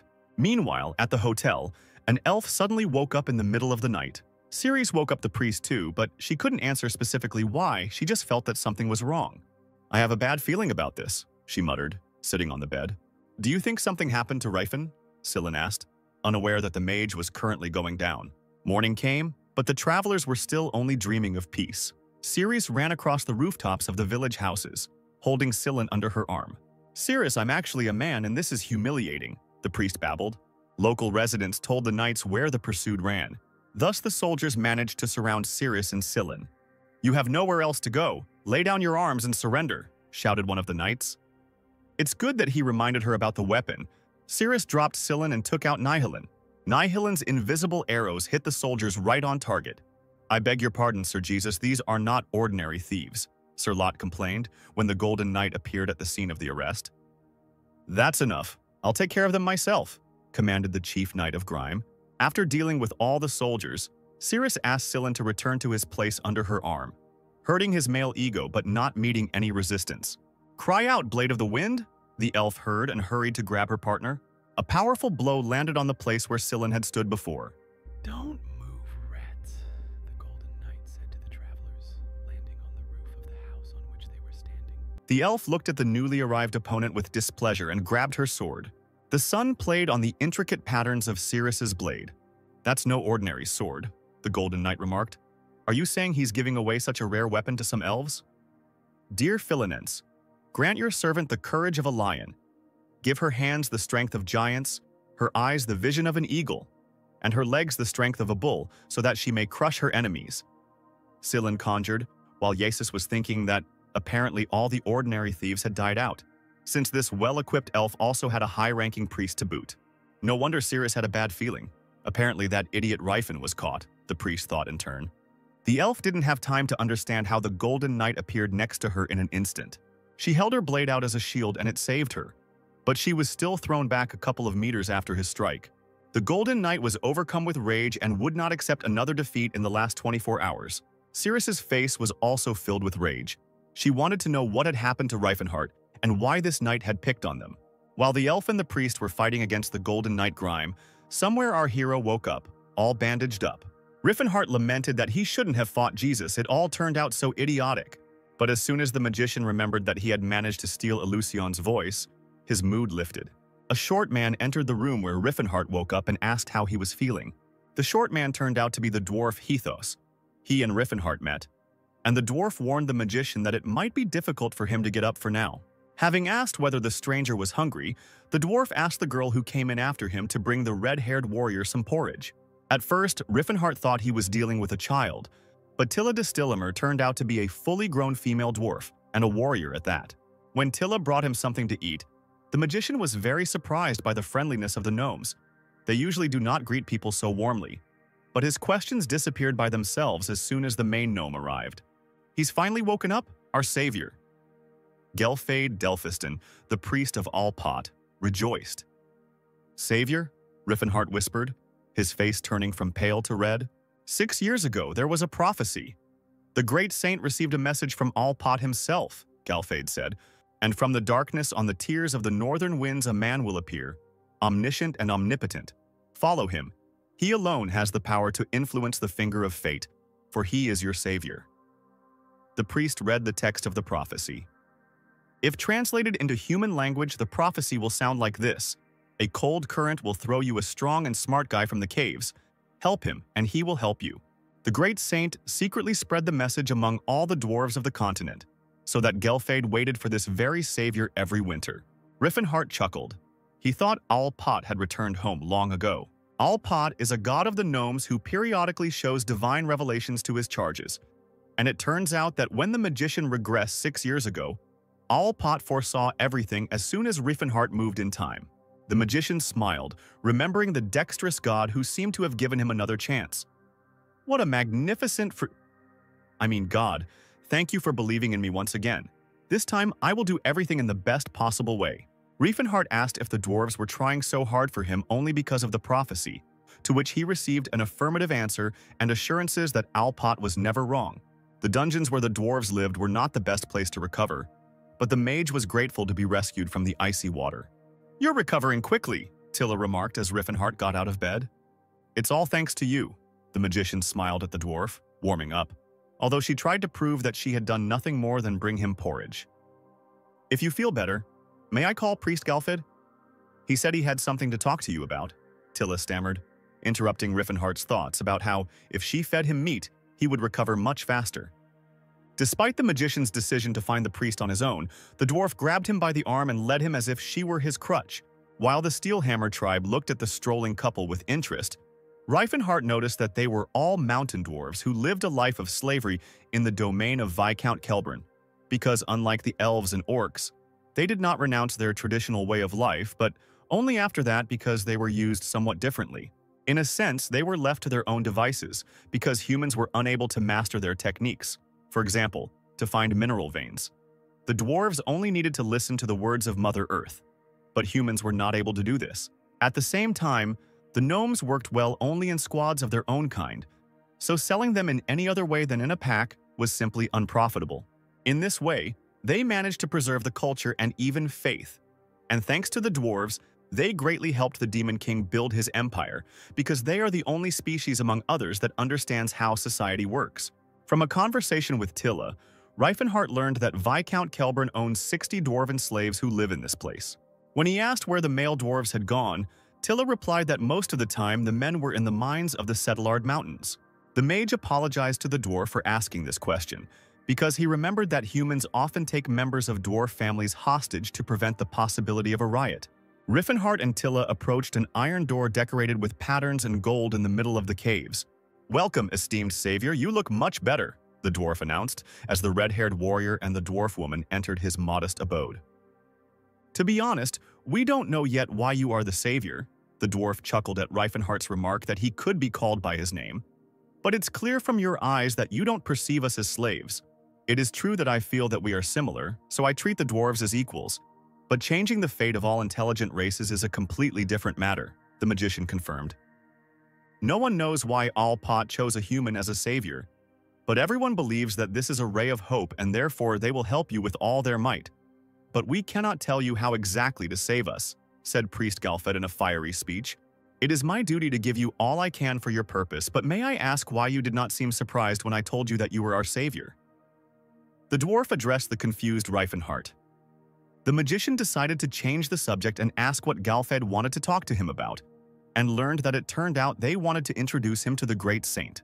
When the dwarf pronounced the name of the great saint, Reifenhart was not even surprised. He had known Machelin in his past life. The sorcerer smiled, remembering his old friend, and agreed to follow Galfed. "It's funny, I was sure that my words would seem absurd to you, and I didn't know how to properly present this information to you," said the dwarf. "People don't hear the voice of truth, unlike us, so I'm really surprised by your understanding attitude." The priest decided to explain his thought to the end. Riffenhart smiled again, flattered by the dwarf's remark. But one should not forget that in a past life Antares fell, so the probability course. So the magician hoped that by talking with the wise Machelin, he would be able to come to a better decision. Machelin is currently in the temple of Alpot in the Great Forge. Of course, the way there is known only to a few dwarves, warned Gelfade. "You will need a guide, so Tilla de Steelhammer will go with you. She is the only representative of the ancient warrior blood that remains in the tribe." The priest introduced the dwarf to Riefenhart once again. "I can feel the sounds of your thoughts, and they sound as if you already know about our great saint, as well as the location of the Great Forge," Galfade said uncertainly, after a short pause in their conversation. "People who know that the dwarves hear the voice of truth do not like to talk to us," the priest said disappointedly, and immediately received Reifenhart's answer that he knew this. "So I wasn't mistaken?" Galfide rejoiced. "Could you tell me how you know so much about us?" Riffenhart apologized and convinced the dwarf that now was not the best time for this. Their conversation was interrupted by Hetos bursting into the room. "And you didn't have any companions with you? An elf and a boy?" the dwarf asked the magician, pausing to catch his breath. "It seems they were captured and locked in Viscount Kelburn's castle," Hethos said in a dull voice, watching the red-haired warrior's eyes fill with blood. At this time, in Kelburn's castle, the Golden Knight was causing a stir and giving unthinkable orders, allowing the soldiers to use the most brutal torture in an attempt to break the detainees and find out the location of the thief. "Yes, sir." The soldiers obeyed the tyrant's manners of their commander.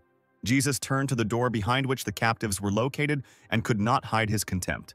An elf who wields a magical sword that is only allowed to be used by knight captains and those of higher rank, and a priest comparable in strength to an archbishop. The Golden Knight had no idea what they had in common with the mysterious thief, but he swore to himself that he would find out. In the dark dungeon of the castle, lit by torches, two soldiers were talking about what types of torture they would use on the prisoners.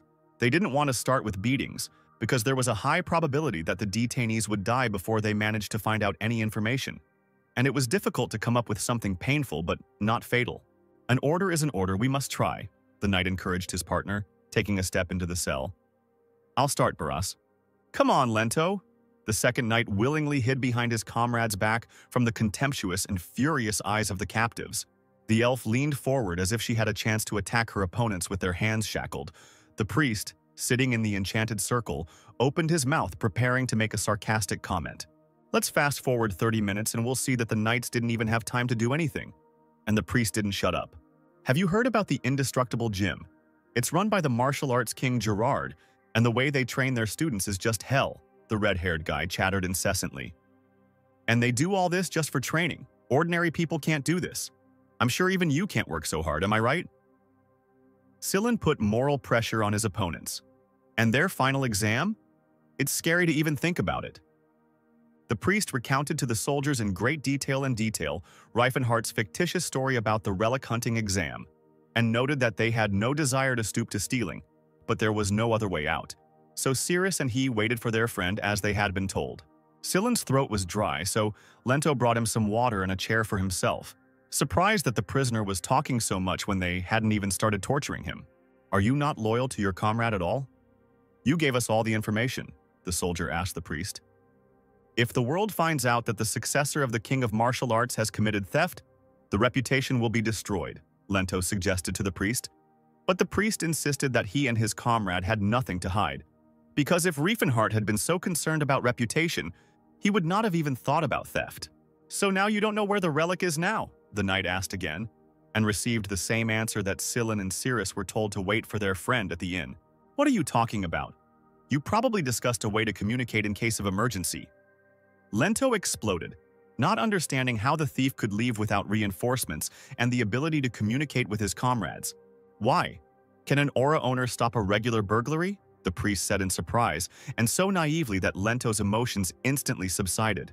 The knights were somewhat disappointed that they had not been able to use torture, and each of them thought about how often interrogations under duress ended before they had even begun.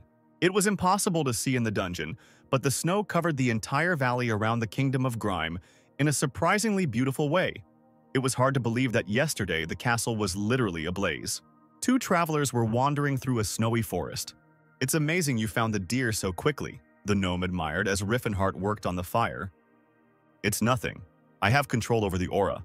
All I need to do is expand my perception and get on the trail."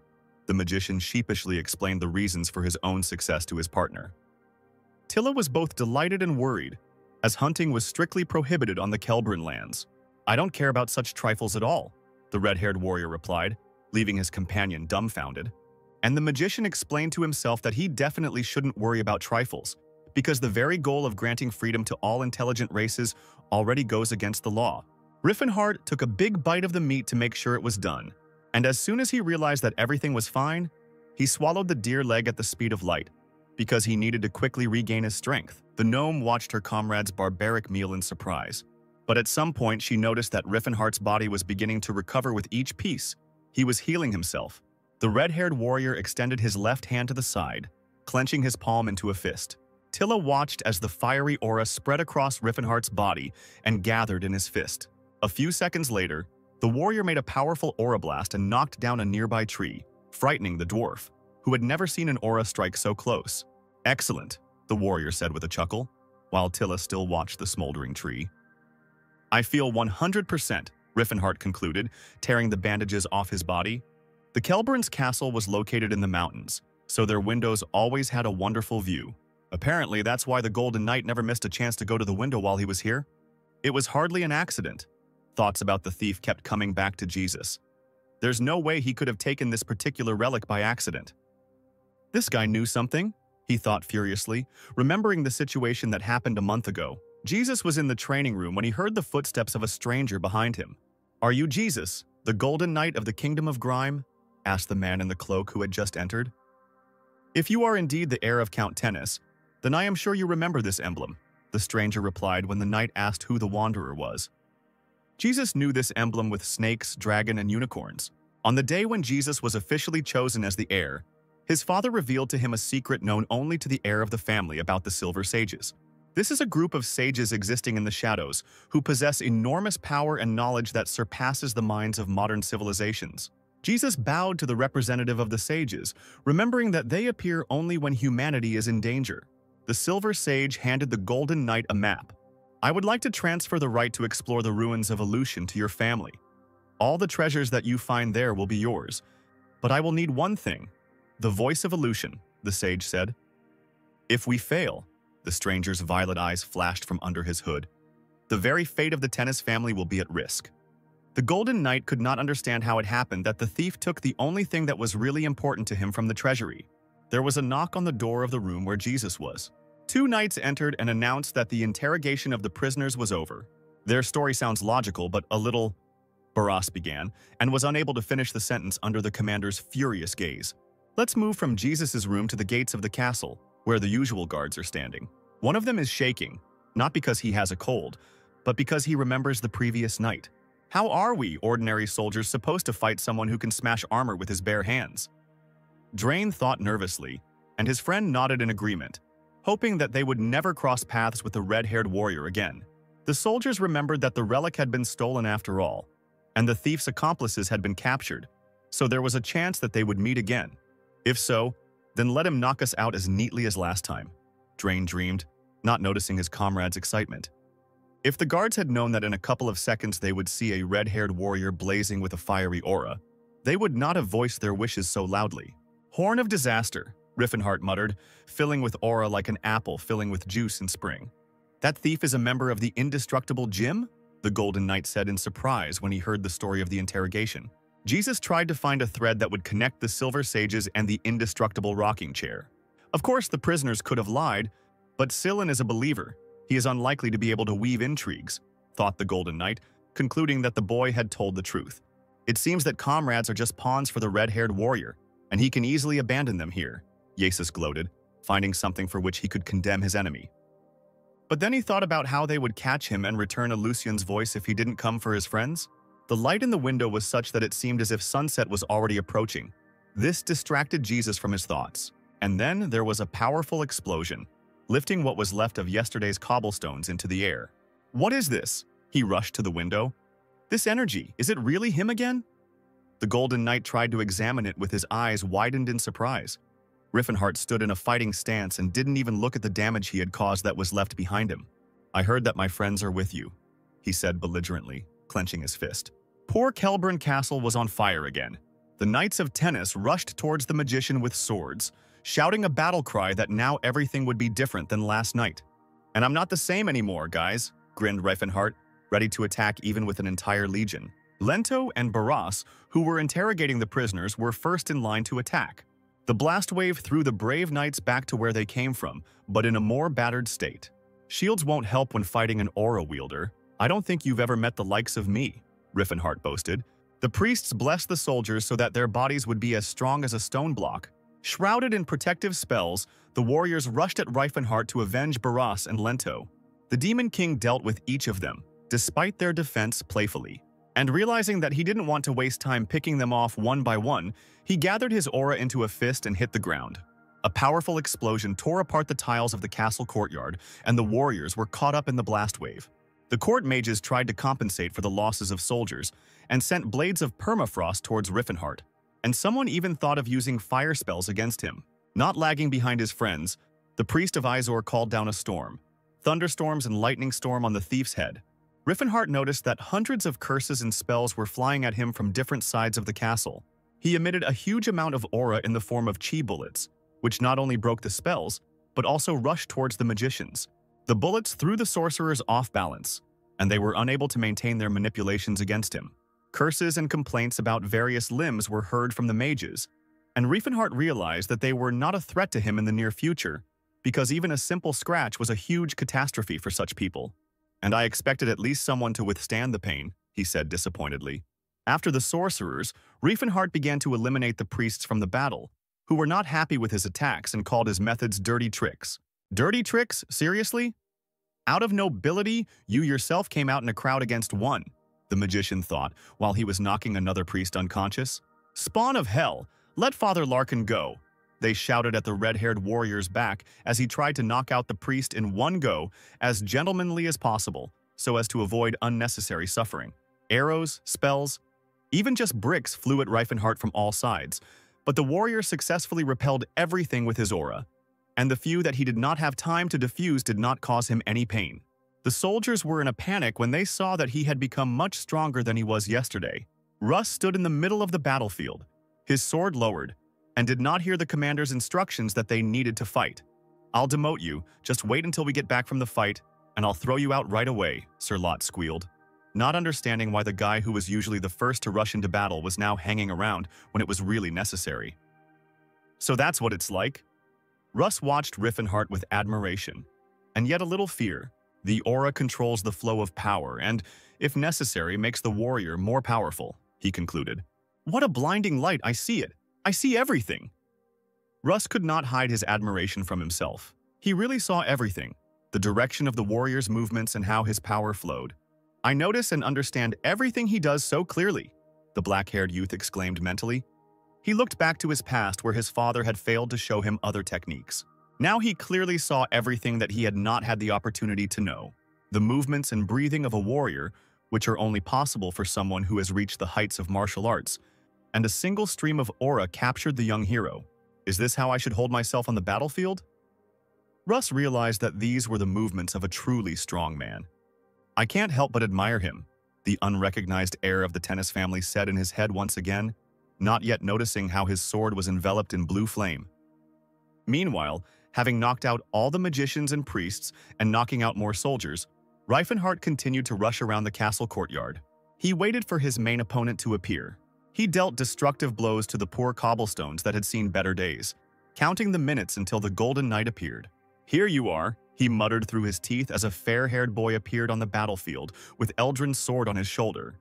In the name of Tennis, I will not forgive your crimes, said the Golden Knight of Grima, looking haughtily towards his opponent. I saw everything you did to my knights, he continued, walking slowly towards Riffenhart. So you're pretending to be someone who just showed up, even though you've been hanging around in the rear all this time? The magician teased his opponent. Did you really think I didn't notice you? You hid behind the wall and kept an eye out. Riefenhart continued to mock the knight while he tried to find a worthy answer. I'm sure you wanted to assess me before you butted in, but isn't it too cruel to let me beat up your men like training dummies? The mage continued to morally pressure the enemy, noting that the magic armor only gives the knight strength, comparable to the power of the owner of the aura. But he is still very sensitive. And the rumors said that you were an honest and fair knight, but I would not say so. Riefenhart did not calm down when he heard that the soldiers were doubting their commander. So what were you doing there? Even if you were taking a shower and braiding your hair, you should have gotten here faster.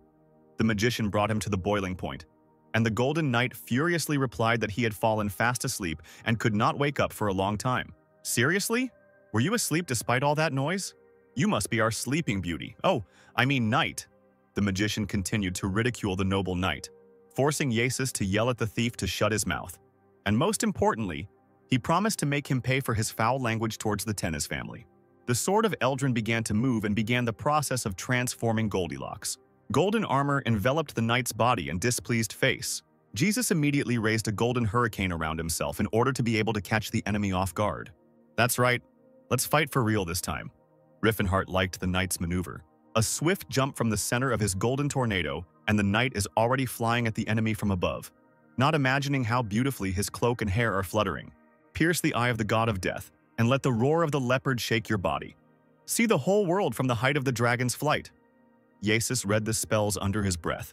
Purifying stream, fill my sword, he shouted and raised his sword, preparing to strike. A challenge just what I needed. Riefenhart rejoiced when he saw the new trick with the sword full of mana. The mage put up a shield using his aura, and was able to avoid the attack from above. But the knight did not give up trying to wound the thief with this spell. After several clashes, Yasis managed to slightly touch Riefenhart, and the mage noted to himself that his body was strong, but a sword of pure mana without an aura could not be stopped. Even the veins on the noble knight's nose bulged. He had never wanted to deal with his enemy more than he did now. Jesus pushed off the ground and in another jump rushed towards the enemy with a sword full of mana. Riefenhart managed to cover his face with his hands and put up a protective aura. A powerful blast wave sent the knight flying back to where he came from as the sword and aura collided. The red-haired warrior did not miss the opportunity to attack.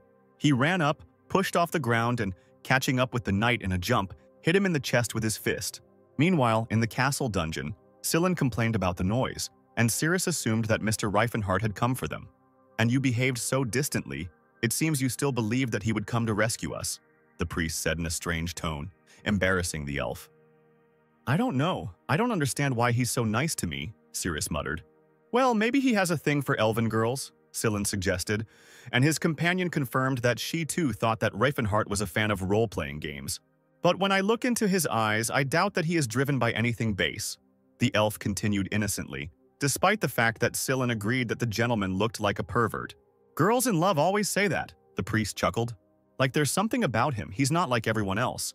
You do things like that when you like someone, but after you get married, it turns out he's fooled you. Or so the caretaker of the orphanage told Scylla. Leaving the elf's uncomfortable topic, Scylla began to whine about how it was possible that Riefen couldn't handle a simple theft and why they got into this mess because of him. But Cirrus noted that she didn't think the priest was seriously offended by the master. You think so maturely, the elf complimented Scylla when he admitted that living in harmony with the law is not always possible, even if you stand for what is right. Well, I'll be 20 next year. I'm only 3 years younger than Riefen, the priest said coquettishly. But when he heard Cirrus's exclamations that she thought Scylla was 20 years younger than the gentleman, all the coquetry seemed to wash away. Hello, are you Scylla and Cirrus? The girl asked, opening the door of the dungeon and interrupting the conversation about how Riefenhart would cry when he found out how old Cirrus thought he was. My name is Tilla. I came with Riefenhart, the dwarf said with a smile on her face, jingling her keys. We'll talk a little later, we need to get you out of here first, Tilla asked when Scylla and Cirrus started asking who she was. As Tilla opened the priest's handcuffs, he couldn't help but comment on how she looked human, except for the elf ears. The only difference you noticed was the ears? Cirrus stared at her partner in confusion, accusing him of naivety, even though she had called him mature a couple of minutes ago. Stop! Who goes there? That thief's comrades have come out. came the rumble of soldiers from the corridor as the prisoners passed the stairs. Ceres didn't wait for the guards to call for backup and flew up the stairs, then knocked out the soldier with one knee to the face. The second one flew up to her from behind and was already preparing to attack. But then, out of nowhere, Tilla flew out and knocked away the soldier's weapon with her axe. Grabbing the base of his weapon, the dwarf lifted the soldier into the air as if he were a feather, and she threw him down so sharply that the poor thing plowed his nose through the stone floor. Scylla complimented his new battle friend on her strength, but she sheepishly replied that it was typical for dwarves. "Hurry up," Tilla asked, running to the window with a loaded saber. The next second, the gnome's projectile pierced the glass and flew beyond the castle walls. A bright pink flash lit up the sky above the Kelberan castle. It seems that Tilla has successfully completed the task. The magician received the signal. "Don't tell me you were just distracting me?" Jesus was indignant, having calculated that the dungeon was located on the side where the flash had lit up. "Now I'll let off all the steam," Riefenhart laughed, asking why else he would fight at less than full strength. "Do you mean to say that you fought half-heartedly? How arrogant." The knight became angry. He took a running start and struck, but missed and struck the life-worn cobblestone instead of the magician. Riefenhart realized that this was a perfect moment to attack and aimed his fist straight at Jesus' face. And then he finished off the knight, who was already flying away, with key bullets. "I need to turn the tide of battle," the noble knight of grime encouraged himself as he defended himself with his sword from the attack of bullets made of aura. But the red-haired warrior had no intention of giving the enemy a break, and began to strike the sword with his fists after the flow of key bullets was interrupted. Rage clouded Riefenhart's mind and filled his fists with an unprecedented amount of aura. The Demon King struck the spot where the Golden Knight had stood a second ago, causing further damage to the courtyard of the Kelberan castle. "Cry out, Eldrin," Jesus begged, still in the air and moving to attack again. The wave of magic passed the thief, but it told him where the enemy was. Riefenhart turned, looked up, and punched the Golden Knight in the chest. "I don't feel any effect," the magician thought irritably. He struck the Golden Knight a few more times and could now tell exactly what was wrong. Riefenhart took a short break to take a look around and figure out what kind of material it was. Behind his back, the magician felt a Golden Knight approaching him. However, he already knew that it was only a copy, and there were several such copies on the battlefield. He felt the presence of each clone. The magician sincerely admired his opponent's skills. Jesus showed that he was capable of more than was expected of him. "Awaken, Eldrin. Illuminate all with the light of destruction." The clones of the Golden Knight cried in unison, gracefully holding the sword above their heads. "Found it!" Riefenhart ran up to the true knight, smiling in the face of his opponent. He didn't wait for the clone's destruction magic to work, so he eliminated the problem in the face of the real knight by giving him a juicy blow to the stomach. How did he figure out so quickly which of us was the real one? Jesus wondered. "I'm just a mage, dumbass. I can clearly see that your mana flow is different," thought Riefenhart. But he didn't reveal his cards to his opponent. "I don't know what kind of trick you used, but the Sword of Tennis knows no defeat," said the Golden Knight, preparing to cast the spell. "Fires, gather together and strike the enemy," Jesus commanded Eldrin's sword, and tongues of flame moved towards the thief. Riefenhart used the Vortex Guardian technique and repelled the attack. "Snow mist, envelop the earth!" Jesus screamed, releasing ice spells from his sword. The magician, without thinking twice, also repelled the attack with a Vortex Guard. "Wind, become arrows!" the Golden Knight shouted in rage, directing air arrows towards the thief. The Whirlwind Guardian has come to the aid of its master again. "Lord of Winter, descend to earth." Jesus tried again to reach the red-haired warrior with ice, but he again repelled the attack with a Whirlwind Guard. When the Golden Knight directed a poisonous breath technique at the mage, the Vortex Guard did not fail either. The knight was already beginning to feel as if the thief was making fun of him. What kind of skill is this that allows you to dispel all types of magical attacks, regardless of the attribute? Jesus was indignant, and if he had listened more closely, he would have realized that it was a Vortex Guard. But the main knight did not know that not all owners of the aura are able to use the Vortex Guard. And it is not because of its complexity, but rather the opposite, because it is absurdly easy to use. Most aura masters cover their entire body with it to strengthen it. But when the aura covers you completely, it cannot circulate, because if you try to resume circulation, the body will simply burst. Only the followers of the indestructible rocking chair with their steel bodies are able to withstand such a situation. But for the effect, it is necessary to release a huge amount of aura. "Who is the villain behind you?" the knight asked, giving up on his attempts to attack with spells. "Your subordinate," Riffenhart pointed to the soldier standing behind him. "Stop making faces and answer for who's behind this," Jesus growled furiously. "Open your eyes, Eldrad. Awaken Eldrin," he begged the sword for the greatest favor. And at that moment, even his armor seemed to change. The helmet became more like a skull with a menacing grin. "Give me the power to destroy everything in my path. Light of Eldril!" The heir of Tennis called out to the forces of his kind and rushed straight at the thief. "Now this won't be easy. I should use my best skill," thought Riffenhart, and got into a fighting stance. The light enveloped both opponents, but behind Jesus it blazed as if the sun was setting right in the courtyard of this castle. The red-haired warrior was gathering mana for the Horn of Disaster technique. The Golden Knight was not going to admit defeat under any circumstances, and his passion had already turned into a crazy obsession. Riefenhart, in turn, like his mentor, did not find the word surrender in his dictionary. The four-stage Horn of Disaster against the light of the Eldril is truly a stunning sight for spectators. If they could see anything in that one huge flash. The cobblestones flew away from this castle, free from the constant and incessant explosions. The owner of the indestructible rocking technique struck the opponent's holy sword. The armor left the knight for a couple of seconds, flying into pieces and leaving his back completely defenseless. What kind of skill is this? Jesus stared at the thief in confusion, not noticing that his helmet was also falling apart. Riffenhart struck his sword again. The aura seemed to be a tornado, and it swirled around the participants of the battle. "Damn, he broke through my defense," the knight remarked, as his helmet flew off completely and the gold fell off the rest of his body in pieces. "It seems like he's layering aura on his fist to cause repeated explosions," the no longer so golden knight reasoned. "These explosions are like a boulder falling into the water," Jesus imagined. "But what's worse is that it creates a whirlpool that sucks in everything around it." The knight was horrified, realizing that this was how the thief had broken through his defense. "He only has one explosion left. I can't lose like this."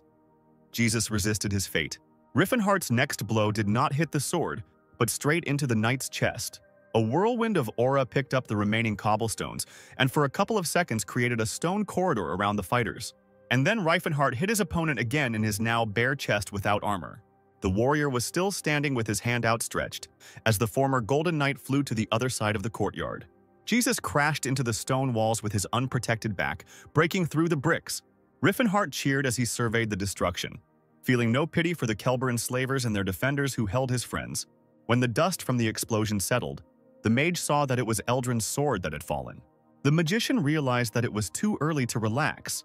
If the sword was in order, the battle could continue. The soldiers were in complete shock.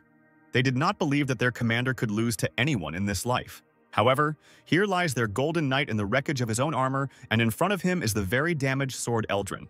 The magic that maintains Eldrad's armor is in the sword, and since the sword is in good condition, even though it's scratched, I suppose the armor will soon be restored, Riefenhart reasoned, heading towards the sword. "He's trying to steal Eldrin," one of the soldiers shouted as the mage pulled the sword from the rubble. "I'm sorry, the artifact I stole was very important to me, so I caused trouble." Riefenhart apologized to Sir Lot and handed him Eldrin. "What? So he didn't do it out of greed?" The knight was surprised. The magician wanted to steal Eldrin and give it to Cirrus, but decided that it would be better to give her the divine sword of the light of the Messiah, so he was about to leave. "Don't move," someone said behind Riffenhart. "It's not over yet. Tennis's sword still stands before you," Russ commanded furiously. "What are you doing, boy?" the commander yelled, while Russ tried to explain that he was also an heir to the Tennis family and wanted to fight. "I will definitely renounce you. I will renounce you at any cost," Sir Lot muttered through his teeth. But Ras could not be stopped. He raised his sword above his head and was already rushing towards the retreating Riefenhart. He's only trained in a downward strike, so there's no point in even paying attention to him. The magician mentally assessed the newly minted heir of Tennis. Blue flashes cut through the air, echoing the movements of the sword. Russ's eyes seemed to have turned blue as well, or they were simply reflecting the aura that enveloped the sword. Riffenhart's eyes widened in surprise. He had not expected this turn of events. Tennis's heir sent a wave of aura towards the red-haired warrior, who was so surprised that he didn't have time to put up his shield. Riffenhart heard a dripping sound and realized it was his blood. He was able to wound a body that can withstand most blades. The magician looked at the cut on his abs in surprise. While the knights were wondering what had happened to Russ, Riffenhart had already realized that the boy had charged his sword with aura. The color of the aura looked painfully familiar to the magician. A pure blue aura reminiscent of the heavens enveloped Russ's weapon. The image of the hero who tried to kill him in the past involuntarily appeared in the Demon King's mind. "The holy sword Cyrus?" the magician exclaimed in surprise, and the boy immediately asked how the thief knew his real name.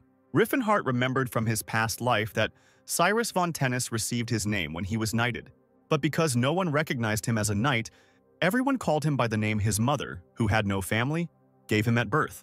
How could I not recognize him right away? I knew he was Tennis, the magician reproached himself. Now the Tennis family is known only for the Golden Knight, but in 30 years everything will be different. Russ will become a marquis and cleanse the family of swordsmen from shame, whose techniques were forgotten because of the magic armor. In the original time of the magician, the Golden Knight has long been forgotten. "How do you know my real name, and what kind of holy sword is this?" the boy asked, embarrassed, but still continued asking questions. "Oh, I mistook you for someone else," Riffenhart waved him off. The emotions on Russ's face were instantly visible, and the magician realized that the guy was now upset. "The Cyrus from my past life was a heartless and indifferent person," the magician remembered and smiled, whispering to himself that perhaps people were capable of changing. The boy did not share his smile and was already rushing towards the thief in an attempt to attack, a sword above his head, his expression as furious as that of his golden-haired brother. Riefenhart managed to put up a defensive aura so as not to cause any more damage to his body.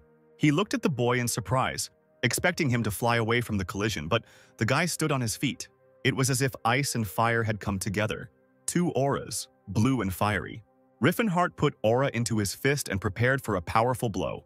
Blood flew out of Russ's mouth as the mage's fist slammed into his stomach. But instead of passing out, the boy roared menacingly. An aura enveloped the entire area around the black-haired boy, shielding him from Riefenhart. The mage realized that Russ had used his aura to reduce the impact of the blow and praised him for handling his aura well, despite only awakening it. While Tennis's air was destroying everything around him in an attempt to reach the enemy, his former comrades decided to retreat, realizing that in this battle they were only getting in the way. A wave of panic began to slowly wash over Riefenhart. The magician could not predict his opponent's chaotic attacks. All fighting techniques come from some established theoretical base. Countless people work on creating fighting methods. Even Gerard passed on the training of indestructible fighting, using at least some system. Russ always fought like a wild animal. His movements had no specific pattern. Logically, he should be damn easy to fight, but he executes all his moves with the proper force, and Riefenhart simply can't find the right moment to counterattack. The guy only swings his sword left and right, but his defense remains impenetrable. It's not for nothing that they apparently called him the Saint of the Sword. Such geniuses are born once in 100 years, the magician reasoned. It was at his hands that my faithful comrade and friend fell, Riefenhart recalled. These filthy orcs are no match for my sword. He hears the holy sword of Cyrus answer the question of whether they have defeated the four heavenly kings. Do you mean to tell me that the great and brave orc warrior Tashid is dead? The Demon King recalls his rage and promises his friend revenge. With one blow, Riefenhart knocks the aura out of the boy's sword. The mage absorbs all available mana, preparing for the decisive blow. I am the sword of Tennis, Russ screams furiously. The Demon King notices that Tennis's heir is preparing to use a downward strike. The determination is commendable, but Riefenhart already knows that this man is destined to become his sworn enemy once again. I'll kill him right here and now. The magician turns on the destruction mode. He delivers a crushing blow, knocking the spirit out of his opponent, hoping to reverse the most terrible fate right here and now. I am glad that we had the chance to meet so soon. Farewell, is the funeral eulogy for the holy sword Cyrus from his sworn enemy Riefenhart. The guy flies a good couple of meters away, accompanied by a broken brick of his native castle. Riefenhart is practically blinded by the blinding light of his own aura. The whirlwind of the blow gradually dissipates, and he sees the guy lying on the cobblestones. Fiery tongues of aura lick the owner and emphasize the fury of the moment. But a second later, Riefenhart hears wheezing and the sounds of moving armor. Russ tries to stand up, leaning on his sword, saying that Tennis's sword never gives up. Cyrus, the Demon King whispers through his teeth, dissatisfied with this outcome. This attack was supposed to kill the boy, because unlike the fight with Jesus and the others, for the first time, Riefenhart really wanted to kill. But the guy still managed to survive, and he even got back on his feet, although he should have been lying there as a lifeless corpse. Finish him off? Riefenhart asks himself. He definitely wants to. But some voice inside tells him that he shouldn't do this, perhaps because he has not yet committed any atrocities. But there is always the possibility that he will kill someone close to the magician. On the other hand, the orc warrior Tashid is still alive in this time period, the mage thought. And my friend would be very angry if I dared to take such a revenge away from him. Riefenhart understood the roots of his doubt. He certainly wouldn't like that, Riefenhart said through gritted teeth. I will spare you, he said to Russ without turning around. Live and become much stronger, the magician continued, despite his opponent's confusion. For the sake of my friend Tashid, Riefenhart finally dared to look at the future holy sword of Cyrus, and thought that all that was required of him was to create an arena for the fight between these two. In the magician's past life, Tashid and Cyrus fought countless times, and it made each of them stronger. Perhaps it was thanks to Ras that Tashid was able to gain the power of a great warrior, and if Riefenhart killed him now, he could destroy Tashid's future. That's right, it's Tashid who should kill this man, thought the magician, and headed towards the exit of the castle, without turning around to look at the surprised people. The knights' faces were filled with amazement and relief, because no one except Ras wanted to fight the red-haired warrior. The future holy sword couldn't hide his disappointment. His lip began to tremble as if he was going to cry in a second. But he did not cry, but screamed furiously, frightening Sir Lot and several other knights standing near him. Russ swung his sword and struck with all his might at the miraculously intact paving stones in the middle of the square. A wave of aura raised dust and scattered stones around, protecting the owner from prying eyes and giving him the opportunity to let his tears out. Let's leave the unfortunate Kelberin court and move to the snowy forest, where you can hear the unfrozen river playing with the shore. Riefenhart, you're back, exclaimed the dwarf Tilla, seeing the red-haired giant in the middle of the forest. First of all, the magician had to apologize to his comrades, especially to Sillin, who kept whining that he didn't want to get involved with things that would lead to imprisonment. Everything is fine, but Cirrus is an elf. Did you really not even think that something bad could happen to her? The priest poured kerosene on the fire of Riefenhart's shame. Cirrus, are you okay? They didn't do anything to you, did they? The magician immediately became alarmed, but the elf convinced him that they were treated even better than she could have imagined. Did you find what you were looking for? Cirrus asked. Riefenhart answered affirmatively and took out the voice of Aleutian to show his comrades, though he immediately regretted it later, because Sillin began to bombard him with questions about how the device worked. The magician decided to get away from the topic, muttering that he himself didn't know, because the master of the fighting clan simply asked to bring this box, and besides, it was time to move away from the Kelberins' castle. What our travelers did not know was that the knights, who had stood aside during the fight with the mighty red-haired warrior, were forced to repair the castle walls and restore the inner courtyard, where most of the fighting took place. I saw it all with my own eyes, were the words heard from the knights exchanging gossip. The Order of the Knights of Tennis finally has an aura owner. The whisper of these words echoed off the ruined walls. Everyone's talking about Russ, Jesus muttered, confused. Did he really become the owner of an aura? The Golden Knight tried to put together the pieces of gossip. How did some filthy bitch's bastard get such power? He quickly turned into anger. Yesus's father always loved Russ and expressed it quite openly, and the elders always praised the Golden Knight in his presence. But behind his back, they complained about the lack of an aura owner in the family. The very presence of the owner of the aura in the family can dramatically increase its status. But what about me? Jesus seemed to realize that he was afraid for his future in the shadow of his brother, the owner of the aura, albeit a bastard. The sword of Tennis, the knight mockingly mimicked Ras, and his gaze fell on the golden armor that glowed in the rays of the setting sun. The golden armor and sword looked very bad, but an aura was moving around them, helping the weapons to recover. I am the sword of Tennis, Jesus said solemnly, taking the golden sword Eldrin in his hands. Russ, meanwhile, was enjoying the sunset, standing on a mountain with a stunning view. It seemed like he had only awakened his aura, but the whole world seemed to have changed, although Russ understood that he was not yet strong enough and that he would have to put in a lot of effort to reach the level of a red-haired warrior. This is just the beginning. Soon I will become the real sword of Tennis. Russ could not hide his excitement and smiled to himself. You're too cheerful for a loser, Jesus chuckled, surprising the owner of the aura with his appearance. I heard you awakened your aura. Maybe you could demonstrate it? The fair-haired knight egged his brother on. Russ didn't catch the mockery in Yesus's words and happily showed him how the aura worked. For a few seconds, they both froze, admiring the blue flames that were emitted by Ras's sword. How beautiful, was all Jesus could say. Russ was glad that his brother finally acknowledged him. I have been recognized by the sword of Tennis itself, the voice in the head of the black-haired boy exclaimed when his body felt that something was wrong. Eldrin's golden sword pierced Rass's armor, aiming for his heart. "Why?" the owner of the aura asked his brother as he looked straight into Russ's face without regret in his eyes. "My sword must shudder and ring from the blood of enemies," Jesus screamed passionately. It only dawned on Cyrus's holy sword that his brother was indeed trying to kill him. A cloud of dust and rock flew up as the black-haired knight released an aura for his own safety. "I cannot recognize the sword of Tennis as a bastard," the Golden Knight said arrogantly, swinging for another blow. Russ held Eldrin back with his own sword, preventing his brother from making another strike. Jesus thought that something exploded in the castle and he was distracted, thinking that the red-haired warrior had carried out another attack. At that moment, Russ took a step back and flew down the mountain with his sword. Jesus' face was frozen in fear, and a dirty curse escaped his lips. He saw his bastard brother fall into the water. There are thousands of legends in which a man who has been betrayed falls into a river, survives, and returns to seek revenge, so Jesus decided to prepare for such an outcome in advance. "Sir Jesus, what is happening?" the soldiers cried out as they saw their golden knight sitting at the edge of the mountain with Eldrin, covered in blood. It was Russ. "He ambushed me, trying to get the place of the patriarch," the heir of the Tennis family accused the bastard. Naturally, it didn't take long for the knights to start complaining that nothing else could be expected from a mudblood. When the knights asked where the offender had gone, the Golden Knight explained that he had wounded him in the stomach, but he had managed to fall into the river. "Now I shouldn't have any problems even if he manages to survive," Jesus rejoiced inwardly.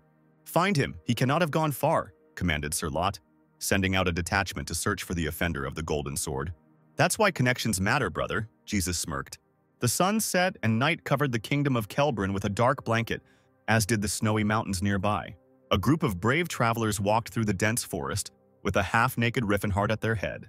The elf asked the magician how he met Tilla, and was very surprised when she learned that the gnomes saved the man. "Their priest said that I was destined to save the dwarf race," Rifen boasted sheepishly. "It's true, Riefenhart is a savior who was sent to us by the deity itself. That's why I'm helping." Tilla, who had overheard the conversation from the very beginning, responded to Cyrus's doubts. Scylla was surprised that the dwarves had gods and priests, to which Tilla muttered something disappointedly about how people found it hard to believe that a race for slavery could have its own interests, and even a religion. "Isn't Alpat an evil deity?" the priest playfully asked Riffenhart when he learned who exactly the dwarves worshipped. The magician knew that among the 12 gods there were 2 little-known deities, Eldia, the goddess of the elves, and Alpat, the god of the dwarves. Alpat was known as an evil deity, but no one can tell why he is called that. Not even Scylla, although he tries to act like a know-it-all. "Mr. Riffenhart, look there," the elf shouted, pointing to the river. "I may be wrong, but it looks like a person." Cyrus stopped and looked at the water more closely. In the middle of the icy waters, there really was a body lying there, wearing a green knight's uniform and with dark hair. The company of travelers did not leave the poor fellow in the water, and while Scylla treated the boy, Riefenhart tried to understand what Cyrus was doing here and why he had a sword wound. When the priest asked whether the red-haired warrior knew the boy, Rifen answered evasively. "Could it be that this is a continuation of the priest's prophecy?" the magician asked himself. The wheels of the cart stumbled over the snow-covered rocks, giving the passenger inside a healing jolt. After another rock in the road, Russ finally opened his eyes. The owner of the aura sat down and looked around, realizing that he was in a carriage. A couple of minutes later, Russ remembered his brother's treacherous blow. Jesus is too strong, and the black-haired knight is unable to resist him, although he did everything possible not to disgrace his brother. How naive Russ was to think that if he gained enough experience, the Golden Knight would recognize him. Cyrus laughed nervously, realizing that his expectations had been dashed to ashes. "Are you awake?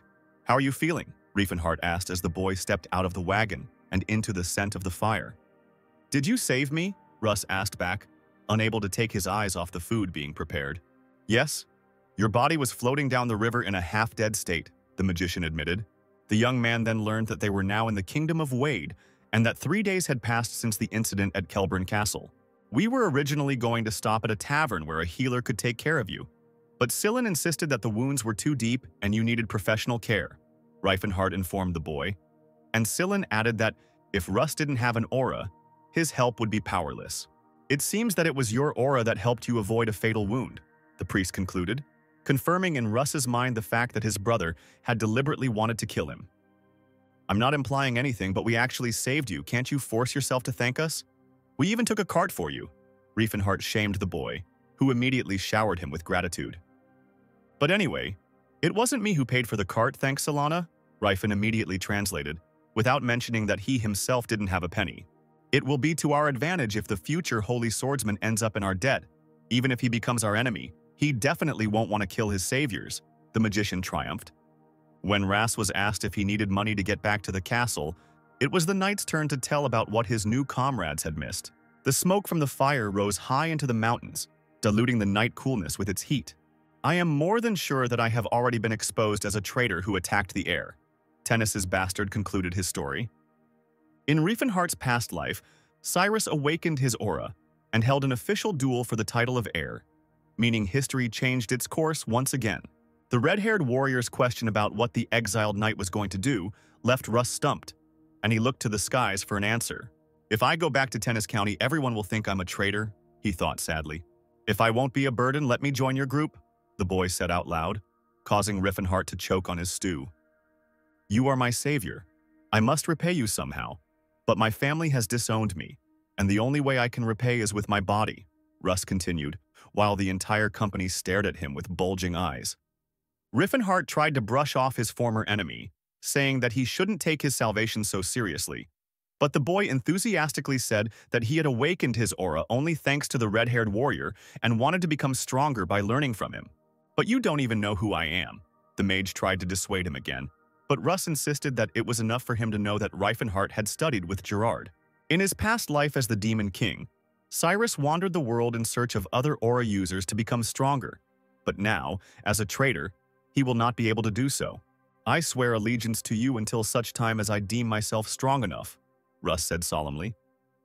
Two personalities were fighting inside Riefenhardt, the old him, who could not forgive Cyrus for killing Tashid, and the new mage, who had the opportunity to take under his wing one of the most talented swordsmen on Earth. An enemy who became an ally is not bad at all. The magician would not mind doing such a trick with the rest of the heroes. The hero Alex and the priestess Elin most likely haven't been born yet. We're leaving Tezron out of the equation, so that leaves only the light mage Jade, the Demon King reasoned. But this bastard is too cunning. I wouldn't take him even if he crawled on his knees, the magician flared up with rage, remembering that it was Jade who killed Cyrus and claimed that she was not his equal. No need to swear allegiance, but I wouldn't mind if you joined, the red-haired warrior encouraged Ras. Can I call you Big Brother? How old are you? Russ asked happily. I'm 27, Riefenhardt answered, and learned that the black-haired boy was only 23. We'll leave the elf's surprised exclamations behind the scenes. The dark night covered not only the mountain peaks but also the Kelberin Castle. In one of the halls of the palace, a golden knight was kneeling and apologizing to the silver sage. I am disappointed because you had all the information you needed in your hands, said the sage. Nothing supernatural was required of you. Could my request really be so impossible to fulfill? He continued. Or is the golden knight of the kingdom of Grime incapable of anything? The silver sage pressed on the sore spot. Sorry, Jesus mumbled again, forced to listen to all these insults. I admit my guilt, but please spare my family. They have nothing to do with this. The Golden Knight of Grima understood that if a mage was powerful enough to send his image through space, then he might be capable of things that Jesus could not even imagine. With your actions, you have put the future of the Tennis family at risk, the Silver Sage continued to scold, ignoring the endless words of apology from Jesus. The image of the Silver Sage dissolved into the air as a purple haze, leaving the Golden Knight Grime to wonder about his future fate.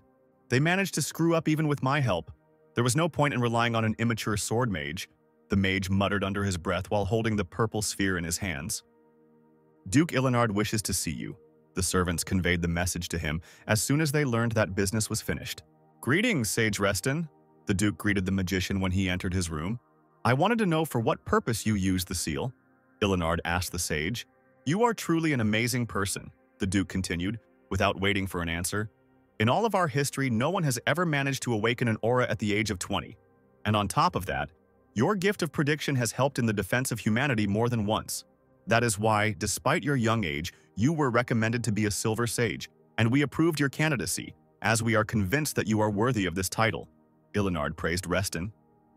I am well aware that the reason I was accepted as a sage is not because of my current abilities, but because of the value I will have in the future, and I apologize for that, the magician said.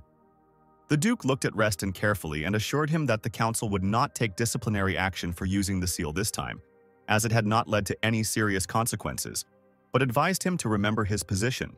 "You may go, Sage Reston," Ilinard concluded wearily. Doubt crossed the Duke's face for a moment. "Oh no, you're Tesron," Ilinard corrected himself. "Let's give you a minute to recover from this unexpected turn of events, and remind you who the Silver Sages are. They are the protectors of humanity, a secret order that rules the continent from the shadows. Their power is so great that they are able to influence the destinies of entire nations." The main problem for Tesron, the former king of martial arts, was that he was still at the very bottom of the hierarchy. The demon king who held the entire world in fear, comparable in intelligence to an archmage, he was reborn in the mortal world, having at his disposal a body of steel, who was able to restrain him, Tesrin thought.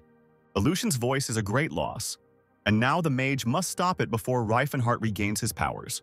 But we still have hope, because no matter how trained Reifenhart's body is, without my brains it will not be easy for him to regain the magic he had in his prime, Tesron concluded, realizing that he needed to be stronger in any case. Aleutian's voice and similar items are what Jade said helped the Demon King gain his power, so he needs to be stopped before he gets his hands on the artifacts. "Wait for me, Demon King Reifenhart," Tesron sent threats into the universe. Meanwhile, a cart was moving through the snowy forest. The elf and the dwarf chatted, not noticing Scyllin, who was sitting between them and making displeased faces. "What an interesting group," Russ marveled at the sight as he walked alongside the cart, sword at the ready. Our heroes immediately seemed strange to the Holy Sword, because the tasks that could be entrusted to the elven slave were distributed among themselves using a lottery, in which, by the way, Reifenhart lost. "Senior, why did you decide to do this yourself instead of giving the order to the slaves?" the knight asked, catching up with the red-haired warrior, who was heading with the plates to the river. "Some may consider them slaves, but not me." Reifenhart looked tenderly at the group remaining by the fire. "For me, they are dear comrades, and so it will be. I'll understand if after my words you want to leave the group." The mage made another attempt to drive the swordsman away, but Russ had already rolled up his sleeves and started helping his older comrade wash the dishes, thinking that no matter how strange Reifenhart was, he had sworn allegiance to him and would not leave until he achieved perfection with his sword.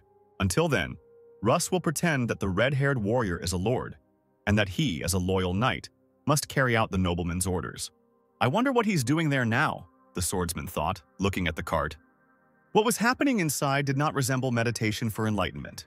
Reifenhart restored his mana and tried to turn on Aleutian's voice. Stage 1 test, Newbie, was announced by a glowing box that instantly became a Rubik's Cube. A second later, the red-haired warrior himself was standing inside a purple cube, which consisted either of aura or of magic itself. The magician didn't like this design of the box, so he decided to change the landscape a little. "That's better," Reifenhart said happily as he saw purple change to blue and busty girls appear around him. "The Silver Age is truly a blessed era," the magician rejoiced, allowing the girls to root for him in the upcoming test. "Welcome to the magical rhythm," said Aleutian's voice, and immediately, multicolored plates began to rain down on the magician. "Wind, become my bullets and strike down my enemies," Reifenhart recited the spell. The air bullets flew right on target, knocking down the tiles before they hit the ground. "Gather, blazing flame, fiery arrow," the magician prepared for a new spell. "Oh my god, what do I see? Is that all you can do? No way!" The girls insulted Reifenhart in the ancient language as the tiles became more numerous and he could barely knock them down. "I missed 3 whole ones. Is it really that hard?" A group of fans wailed, not paying attention to the hundreds of tiles that had been knocked down before. "Congratulations," Aleutian's voice announced, and the test was over, giving the girls cause to rejoice and say how they had always believed that Reifenhart could do it. It seems that all this happened only in the hero's head, because if we looked into the cart, we would see a red-haired warrior with a cube in his hands and his eyes closed. In fact, Aleutian's Voice is an educational magic game that was used in the Silver Age. In this game, you can choose different landscapes, whether it is a casino, a school, or a park. Rhythmic music and a cheering crowd of beautiful girls, coupled with a system that gives points for completing certain stages, gives a sense of achievement. In addition to increasing the user's morale, this artifact enhances his magical skills. Reifenhart looked at the box and wondered what tricks had to be used in the Silver Age to force people to increase their magical level. With this box, even with Tesron's intelligence, I can restore a significant part of my abilities. The magician admired the artifact, but he understood that it still couldn't compare to his intelligence. "Mr. Riffenhart, look," Sillin called to the red-haired warrior, and he looked out of the cart.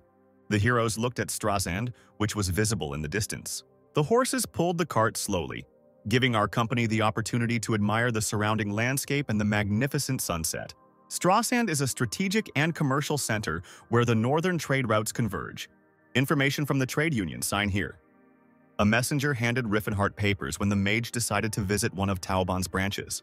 "Finally, I will be able to find out information about my body," the magician rejoiced. At 16, he went mad from an unknown mental illness. He claimed that he was Tesron, not Riefenhart. The joy faded after the first sentence was read. Now Riefenhart knew for sure that the first King Tesron had also been reborn in this era. "He took over my body, and I took over his," the magician thought, and lamented out loud that he had hoped that this would never happen.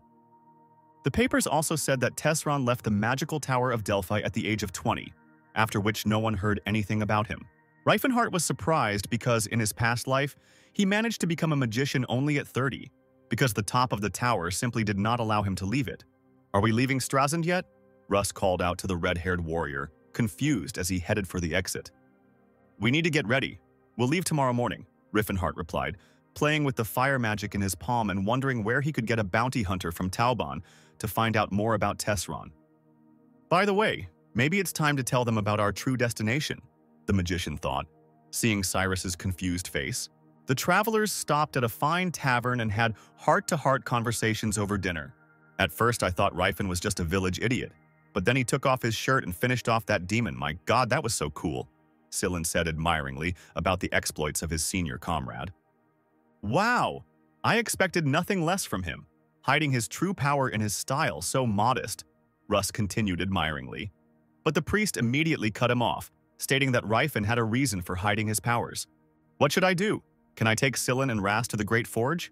Riefenhart wondered, ignoring the odes to his honor. "Guys, I need to talk to you."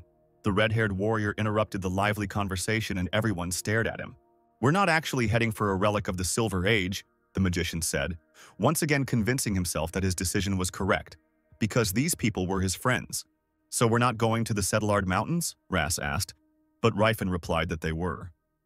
"Before I reveal our endpoint, I want to share with you my goal and dream," Riefenhart said. "I do not consider elves, dwarves, and orcs slaves," the magician stated.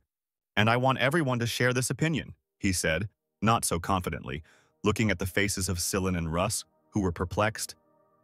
"My dream and life's goal is to create a world where all races will be free from slavery." Riefenhart gathered his strength and finished his speech powerfully. It seemed that all his friends were in a bit of shock, except for the gnome, who looked at him with obvious approval and adoration. "Master, I don't understand. That is, you are going to release the elves and dwarves to freedom?" Russ stammered. "They are no different from people. They have reason and feelings," the magician replied, asking not to speak of these races as animals. While the knight was in confusion, Sillin asked Riefenhart if he was really going to change the world. "And you won't limit yourself to freeing all the slaves, right?" the priest asked, having received an affirmative answer to the previous question. And again, the red-haired warrior assured him that they wouldn't stop there. "Being ready to make my dream come true, even if the whole world turns against me, I will ask you a question. Will you really continue this journey with me?" Riefenhart insistently concluded the discussion. "Of course!" He immediately received the answer from the red-haired priest. "It's not that I completely agree with his goal. As far as I'm concerned, it's hardly feasible, but as he said, I also don't understand why everyone treats you like slaves." Sillin responded to Cyrus's silent incomprehension. "Moreover, you don't often meet such talented guys," the priest flattered the team leader. "Besides, elves, dwarves, and orcs are divided into two sexes, just like humans, and I must instill the love of Philinense into the hearts of each of them," Sillin began in a fiery speech. "I will go down in history as the first person to convert another race to his faith," the priest dreamed.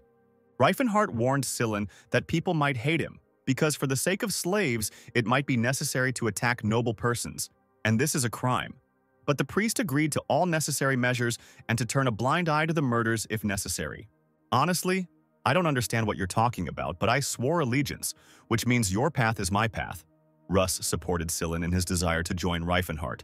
"The most important thing is to keep our plan a secret, for the subject of further discussion will be completely confidential," said the magician, accepting the words of a true knight.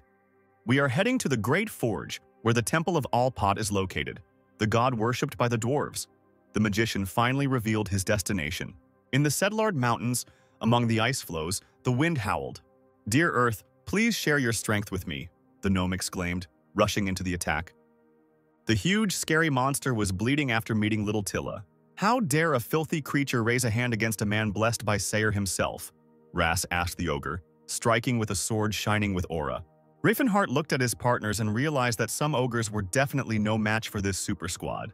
Fury's feathers flew in all directions from the attacks of our heroes. The three-headed Hydra died before it could harm any of the travelers. The bear, which had gone wild and had also attacked the heroes, was also neutralized. Rivenheart looked at his opponent in surprise, who had fallen with one blow. It turns out that werewolves aren't particularly useful against aura-based enemies either. The magician told his comrades that the temple was built here because the place was teeming with monsters, and therefore no outsiders would be able to get close to the shrine. Are gnomes really capable of surviving in such conditions? "I don't believe you." Russ was indignant, trying to catch his breath. "Just follow me and you'll see," Rivenheart replied, hitting the monster flying up behind him with a chi bullet without looking. But instead of dying, the griffin created a clone of himself. "These are not ordinary griffins, but phantoms. We need to find the original," the magician realized, and asked Ras to cover him while he worked magic. "Mirror of Truth, show your light." Rivenheart cast the illusion dispelling spell and created a vortex of green mist around himself. Glowing balls formed from the smoke and flew towards each of the griffins, destroying them one by one. "I can't get used to the fact that he's also a magician," Russ told Sillin, and he was surprised at how much his comrades' magical abilities had grown in recent times. "What are you standing there for?" "I'm running out of mana," Rivenheart shouted, confirming the priest's further words that no matter how great the power, it won't last long. "He's so cute sometimes," the elf remarked, and asked Tilla how much longer they had to go. When Russ overheard that the journey usually took 2 weeks, he began to panic. But Rivenheart calmed him down and said that he knew a shortcut. "We'll cut it a bit. The rest of the way will only take a day, so chin up," the magician encouraged the travelers, ignoring the dwarf's slack jaw. The next day, the detachment walked in the middle of mountains on which the snow had frozen, imitating a waterfall. "We're here," Rivenheart exclaimed, pointing to a small opening in the mountain opposite. "These are the ancient ruins of Daemon," the red-haired warrior told Russ when he tried to guess where they were. "How did you find out about the shortcut?" the elf asked the magician suspiciously, but he, as usual, replied that he had simply heard it somewhere out of the corner of his ear. Ceres tried to understand what Rivenheart was like and what he was thinking about in general, but it was all in vain. "What does he think of me?" the elf asked herself, trying to read the expression on the mage's face. But most of all, she was interested in what she thought of him. "I'll go ahead, someone cover my back," Russ announced, looking into the cave. "We're going the wrong way," Rivenheart said slyly, opening what looked like an archway at the side of the cave. "My master came across this entrance in his youth, and it was he who told me about it," the magician mumbled, under Ceres's suspicious gaze. "Damn, I use that excuse every time she gets suspicious," Rivenheart chided himself. "Yeah, I heard about it. And he knows the ruins inside and out, of course. It feels like he's been here personally," the attentive elf noted. "Well, shall we go?" The red-haired warrior turned to his team, standing at the open door where the gilded arch used to be. Travelers were amazed at what the Great Forge looked like from the inside. "The ancient language of Hokril, how I missed it." The magician touched the raised letters carved on the plates in the wall, and then he hit the aura right in the center of the plate, which he had so gently run his hand over before. A bright light was pouring out from the gap in the plate. For a moment, Rivenheart felt as if he had gone blind. Everything was so bright that other colors ceased to exist. The same fate befell his comrades. Tilla came to her senses faster than anyone else and made out a bright hall in the passage in the wall. After waiting for their vision to return, the entire gang walked through the opening in the wall and found themselves in the center of the Great Forge Hall. Statues of great warriors from the dwarven race decorated the hall. The travelers looked at the temple from the bottom up and from the top down, trying to comprehend the full magnificence of the moment.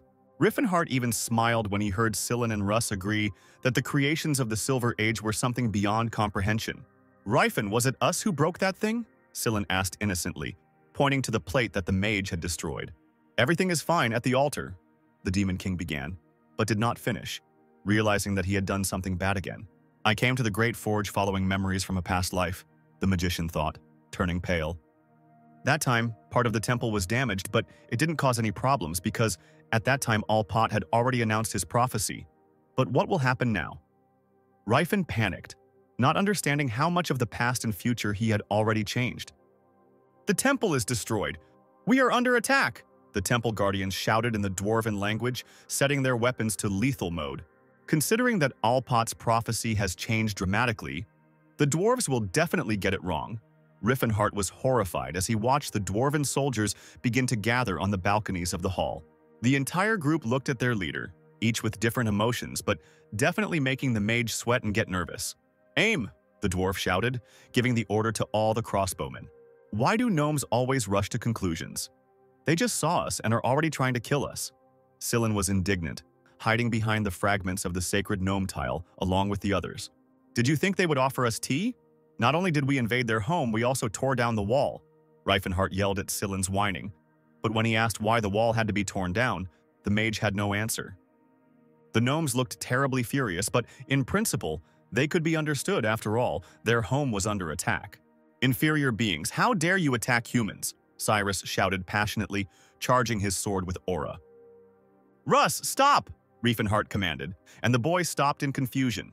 "Listen, we come in peace," the magician said in the dwarven language, leaving the shelter and raising his hands up as a sign of defenselessness. The next moment, a dozen arrows hit his chest, and a couple of seconds later, several dozen arrows and spears were trying to pierce Riefenhart's body. "O sons of the earth, capable of hearing the voice of truth, we are not your enemies." The magician tried once again to reach the dwarves while they were reloading their guns. Riefenhart knew that the gnomes were walking lie detectors, and they could immediately tell if he was telling the truth. "A man dares to say that he is not our enemy," one of the gnomes chuckled. "Well, if you're not an enemy, then who are you and what are you doing here?" he asked the red-haired warrior. "I am your savior, the man spoken of in the Alpat prophecy," Riefenhart shouted, knowing how humiliating his speech would sound. "How can you say such nonsense with such confidence? Even I feel a little ashamed," Sillin muttered, and the mage immediately snapped at him. "Following the instructions of the Steelhammer tribe, I have come here to meet with High Priest Mashelin," Riefenhart said, putting on as much confidence as possible. "Oh, savior, finally, we've been waiting for you." "Oh my god, why didn't you just come in through the main entrance?" the elves cried out in delight as they ran to meet their savior. Soon the dwarves surrounded Riefenhart, and he stood among them with his hands raised like a totem. The Great Forge is an entire city located 30 meters below the Settlard Mountains. The city is 2 kilometers long and 30 to 50 meters deep. This huge cave has its own hot spring, and the geothermal stones that litter the vault emit light and warmth. The dwarf who first took the initiative to listen to Riefenhart gave the travelers a tour of the dwarven city. Russ was outraged that with the number of gnomes they had to build such a magnificent city, they could have saved other gnomes from slavery. "If you have such thoughts, it means you question the idea of slavery," Sillin said to his partner, as if lecturing him. And with this statement, the priest made the young knight think seriously. "The Great Forge was originally a Silver Age ruin. We just did some interior work," the dwarf said. "But during the Silver Age, this city was also in the possession of the dwarves," protested Riefenhart. And when Russ asked where the master got such information from, the magician simply showed very low doors. In other words, during the Silver Age, the dwarves were so advanced that they had the strength to build a city like this. For those who were born to be slaves, such a thing is simply impossible, don't you think? The mage turned to Russ. The young man thought again. But this was normal, since he had been ideologically indoctrinated since childhood to a completely different position. "You can stay here for now. I'll bring you dinner." The dwarf cordially led the guests into the room. But Sillin found something to complain about here too, since he was the only one who walked through the door without bending over. "What kind of meat is this?" the priest asked when dinner was brought. And their now familiar dwarf replied that dwarves love basilisk liver. All the friends were wolfing down the basilisk, but Cirrus said that she was on a vegetarian diet, like all the elves, trying to shut up Sillin, who started squealing about how she had eaten more meat than anyone else yesterday. The taste may seem a little strange, but this product is extremely useful for men. How can I explain to you why exactly? The dwarf was embarrassed. Sillin and Russ immediately pounced on the basilisk's liver, without waiting for the host of the dinner to find the right wording, while the gnome and Cirrus only watched them with disdain. Interrupting dinner, the dwarf came in and asked the dwarf Pulvrat and the savior to go to the central tower. "This way." Pulvrat pointed to the corridor at the very top as he led Riefenhart to the huge staircase. Apparently, only authorized persons can go further. It's not surprising after all, the high priest sits there. The magician began to justify his guide, but Polvrat replied that he was simply too lazy. The stone statues of the dwarven heroes seemed to look at their descendant with disapproval. Let's skip over how easily Riffenhart managed to climb the steps. After all, his physical form exceeds that of the average person. When he climbed the last step, he saw his old friend surrounded by gold and a coat of arms with the sign of Alpot above his head. "Welcome, savior chosen by Alpot himself," Michelin greeted Riefenhart. You didn't have to be a saint or a psychic to notice that the red-haired warrior's face was frozen in an attempt to realize that this was not a dream, a kind of mixture of sadness and hope. At that moment, the scene of the final battle with the Demon King froze before Tesron's eyes. The first king himself did not understand when he managed to fall asleep, because he only wanted to rest a little. He felt that his efforts were still not enough, even though he had been damn busy for the past 6 years. Even with such a frail body, he managed to awaken his aura at the age of 20 and use this power to intimidate the elders of the Delphia Magic Tower so that they would grant him the formal rights of a magician. After that, Tesron contacted those who were destined to become powerful warriors in the future, and also became a member of the Silver Sages. But he still could not defeat the Demon King with only the aura and magic of the Fifth Circle. Most likely, Riefenhart is much stronger, and all thanks to the powerful body of the young Tesron. Also, the first king did not know how much of the original magic the Demon King had managed to restore. He's most likely also in search of his subordinates and the lost magic, Tesron mused. It wouldn't hurt for him to acquire some strong warriors who would help him defeat the enemy. Long time no see, High Priest Michelin. Riefenhart addressed his most devoted subordinate, loyal friend, and respected teacher, all rolled into one. I haven't left this place for 50 years. Have we really met before? The dwarf replied, noting that the man was not lying, although it seemed physically impossible. It's hard for me to explain, but we were destined to meet 10 years later. Riefenhart decided to be completely honest. Please listen to the end, he asked when he saw his friend's stunned face. A deep breath in and out, and now the magician is ready to reveal a secret that no one except Teacher Gerard had heard. But he did not take it seriously. I came here from another time, said Riefenhart, and told Michelin everything. The truth about his wanderings across the continent as a great mage, and how his search for a way to reach the 10th circle brought him into contact with other races, about how they fought together against people, about how he was nicknamed the Demon King of the state of Antares, and about the start of a war with an entire continent shortly before his death. I know this is hard to accept, but I am telling the truth. Whether you believe me or not is your choice, Riefenhart concluded his speech. If I were not the Oracle of Owlpot, I would say that you have gone mad, but I do not doubt the truth of your words, although it is difficult to believe them, said Michelin. Can I test you? Noy suggested, wanting to know if the magician had really come here from another time. If I really was one of your close associates, and we became so close, then I should have told you about it. The dwarf began from afar. What color is my beard? He then asked, touching his long, thick, light beard with braids woven into it. Riefenhart chuckled, thinking about the funny question his friend had chosen to test him with. You don't have a beard, he said confidently, looking at his friend with great tenderness. Michelin, even in 30 years you will still be wearing this false beard and will not have changed at all. The magician chuckled while the dwarf peeled the wig off his face. Then perhaps you also know the secret of this beard?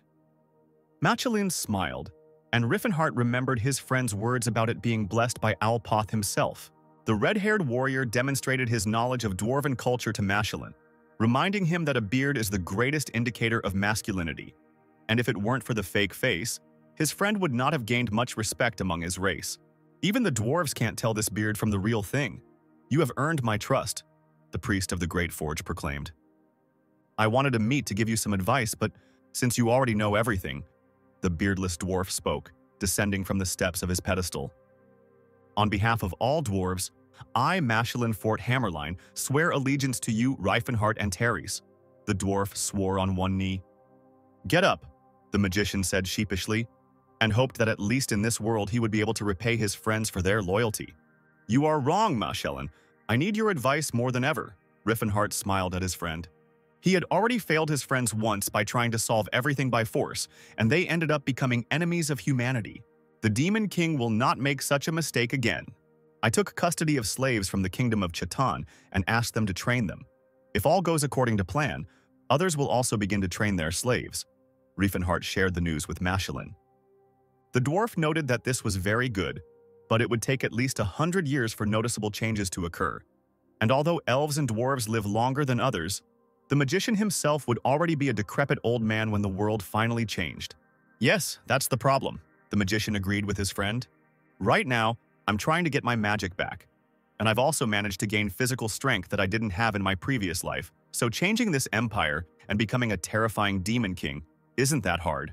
Reifenhart began his pompous speech. But in doing so, I would only repeat past mistakes and become a symbol of fear for all of humanity again. And I do not want to drown the continent in blood, he continued. This makes everything much clearer, the gnome summed up after listening to his comrade's concerns. You underestimate this world, Michelin said menacingly, looking Riffenhart straight in the eyes. The reason for your defeat was not in your strength, but in the fact that you used nothing but it, the dwarf wisely noted. The world is not as simple as you think. Do you hate people? Asked Michelin, to which Riffenhart answered negatively. And to the gnome's question whether he liked people, he also said that he didn't really. That's what I understood because in your past life you didn't have any friends among people, concluded Michelin. I suppose that you treated them badly precisely because of your respect for other races. The dwarf continued to shock his friend. Why was there not room for even one person in your army? Michelin concluded. Riffenhart tried to justify himself by saying that he couldn't trust the humans and that it wasn't their war. Michelin objected that then it would be possible to take people into the administration of the empire. But the Demon King had an ironclad argument to this, saying that elves and dwarves had never been noticed in corruption, unlike people. You didn't even give them a place in politics, although they were recognized as citizens of the empire. Did they have no rights at all? Michelin asked. But the less they decided, the better things went, so, Riffenhart muttered, turning from red to pale and back again, experiencing all the emotions at once. Now it makes sense why they called you the Demon King, because ordinary farmers may have had carefree lives, but that can't be said about those who held higher positions. Michelin expressed his guess that the Demon King didn't get his nickname because he left behind piles of corpses. When a powerful being does not listen to its surroundings, but only to the voices of its close ones, the dwarf taught. Directing the world in the direction he needed, it was then… Michelin kept the intrigue going. That's how he gets the nickname of the Demon King, the dwarf chuckled. Mr. Reifenhart, despite your good intentions, you were indeed a Demon King, concluded the priest of Allpot. Didn't I tell you something like that in my past life?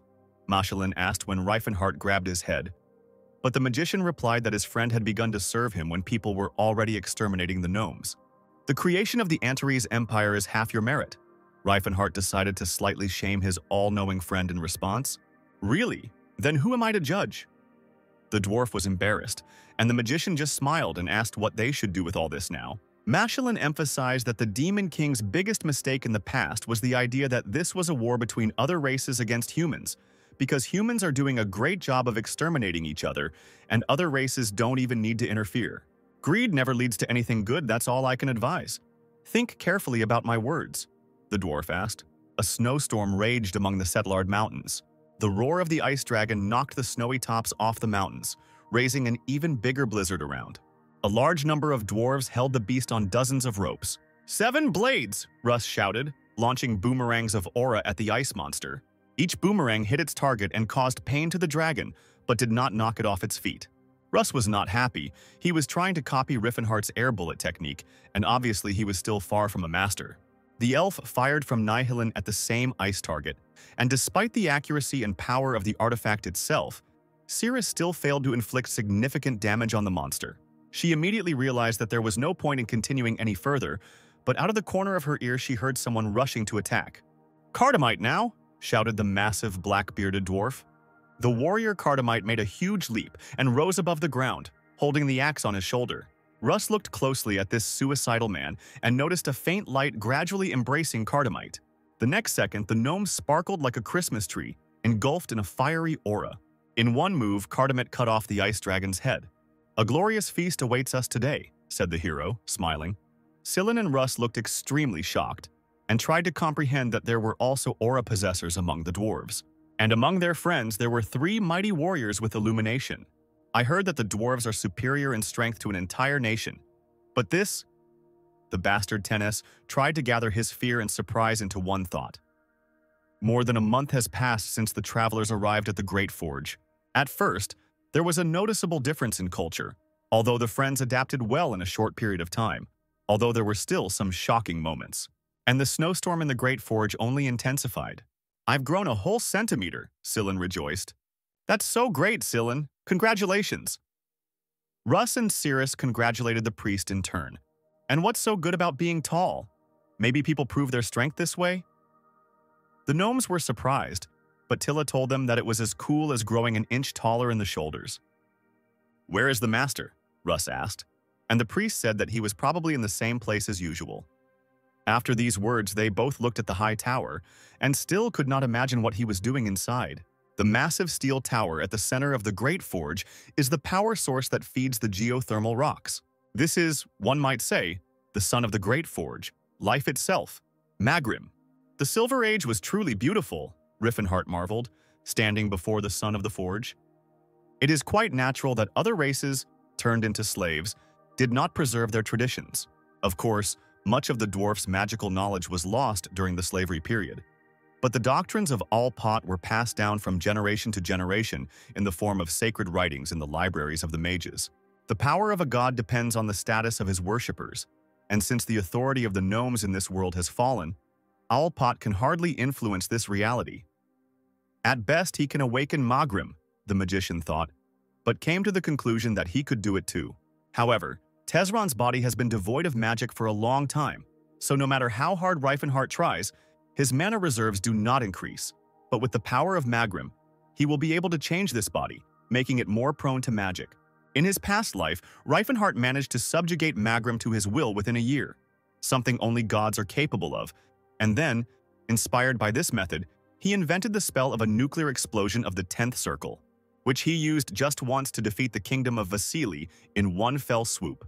In general, Magrim is a concentration of purest mana, and in order to change the characteristics of the body, you need to get rid of any obstacles, so our red-haired warrior even had to take off his underwear. "It's good that no one sees me, otherwise it would be a shame if someone came in," Riefenhart thought, absorbing the rays of the Magrim sun. If the magician had turned his head to the left and up, he would have seen a completely modern video camera. The monitors were watched by lustful gnomes, displaying an image of Riefenhart on the main screen and zooming in on all the intimate areas. They were wives with many years of experience, so it is not surprising that they thirsted for a young and such a pumped-up body, and they literally rejoiced when he turned his back or face to the sun. Without going into further detail about Riefenhart's not-so-personal solarium, let's just say that 40 days have passed since our friend's visit to the Great Forge. The wires in the control panel of Magrim's sun glowed bright orange. A second later, the color changed to purple, and this immediately made it clear that magic was affecting the artifact. "Son of the cold snows, essence of the north wind, I ask you to obey my will and reveal yourself," Riefenhart read the spell. "Frost Elemental!" The magician shouted the name of the technique, rejoicing at how high quality the magic had turned out. "I was able to create a 5th circle summoning spell. All that remains is to increase my mana." The magician summed up the success of the lesson. Riefenhart considered various ways to increase his mana and came to the conclusion that it would be better to follow Machelin's advice and first look into the kingdom of Croans. "Wow, Sillin, you've started to grow muscles." The magician praised his comrade's physical form when he came down from his solarium. "Really? So noticeable?" The frail, red-haired priest rejoiced. He immediately began to show off his not very large, but still already visible biceps in front of his partner. Having received not very sincere approval, the priest was satisfied and finished the training, putting on a caftan. Sillin wondered how soon they would be leaving the Great Forge after learning that Riefenhart had finished his business. "What? Have you managed to get used to this place?" The older comrade smiled, but the priest only complained that he had not managed to convert the gnomes to his faith. Russ said he felt something and decided to go into seclusion. "Throwing himself into training just like you? He took a week's supply of provisions with him," Sillin reported, and Riefenhart realized that Cyrus would not return to them anytime soon, for he had received enlightenment. The dwarf children ran around the yard with toy axes, shouting out the phrases of the spells with which their parents went into battle with monsters. Ceres watched them from her place on the steps. Her thoughts were not in the Great Forge, but far away in her childhood. She remembered the little elves who bragged among themselves not about their combat weapons, but about the new plants they had found and the lizard they had caught. The elf was confused, as most of her memory was closed to her, and she thought that she would never remember such things again. Riffenhart approached Cirrus to find out what she was doing. "The children are free here," the elf shared her observation. "But I'm sure a hard fate awaits them. Some won't live to maturity." The elf sank into a depressive mood. "Don't pay attention, I was just remembering my native places." She hastened to apologize when she saw the pain on Riffenhart's face.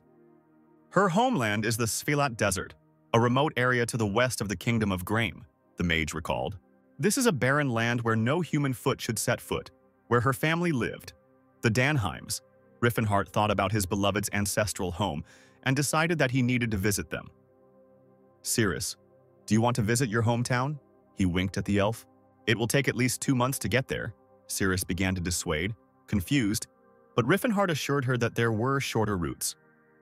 "Let's go, just the two of us," the red-haired warrior suggested, breaking into a wide smile. Two rocks in a distant and god-forsaken desert did not yet know what awaited them. A second later, a purple explosion exploded the space between them and raised so much sand into the air that, if you saw it from the outside, you would think it was a sandstorm. "I told you there were shorter ways. Using the diamond portal, you can get to the Svilat Desert in a couple of seconds," the red-haired warrior boasted when Cirrus confirmed that they were indeed in the Land of Tears. "I heard that only high-level mages can activate the relics of the Silver Age," the elf doubted, looking at the portal, but the mage replied that a sixth circle mage was quite enough. Cirrus immediately narrowed her eyes and looked suspiciously at Riffenhart, asking who had taught him this, and naturally heard that his mentor had a friend who was a mage.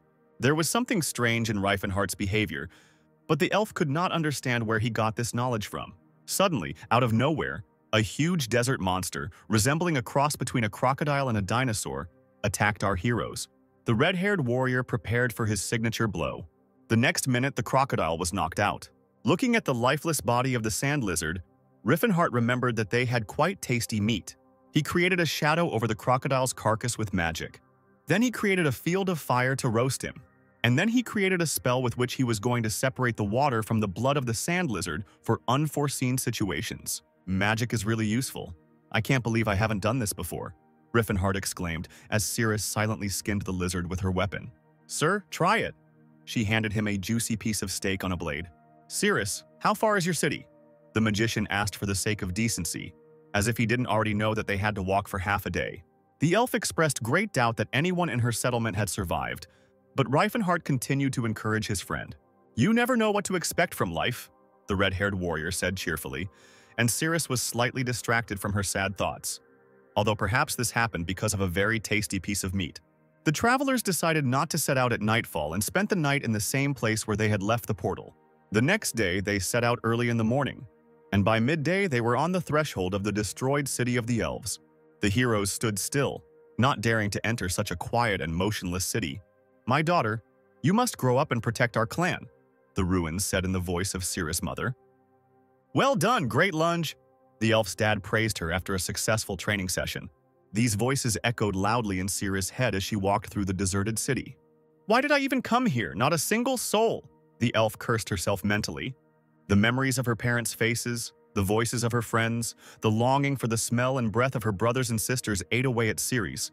But still she could not remember the name they called her. The elf wanted to cry, but the tears had dried up 50 years ago. Like this desert, Riffenhart looked even more lost than Cirrus. In his past life, the Dunheim clan was fine, but now there is no trace of it here. "But I didn't do anything so global," the magician muttered under his breath, assuming that the future had changed again. Riffenhart asked Cirrus if she thought the village looked very strange. "But you said that the Danheim clan was destroyed 50 years ago? Has no one really settled here during this time?" The magician stumped the elf with his question.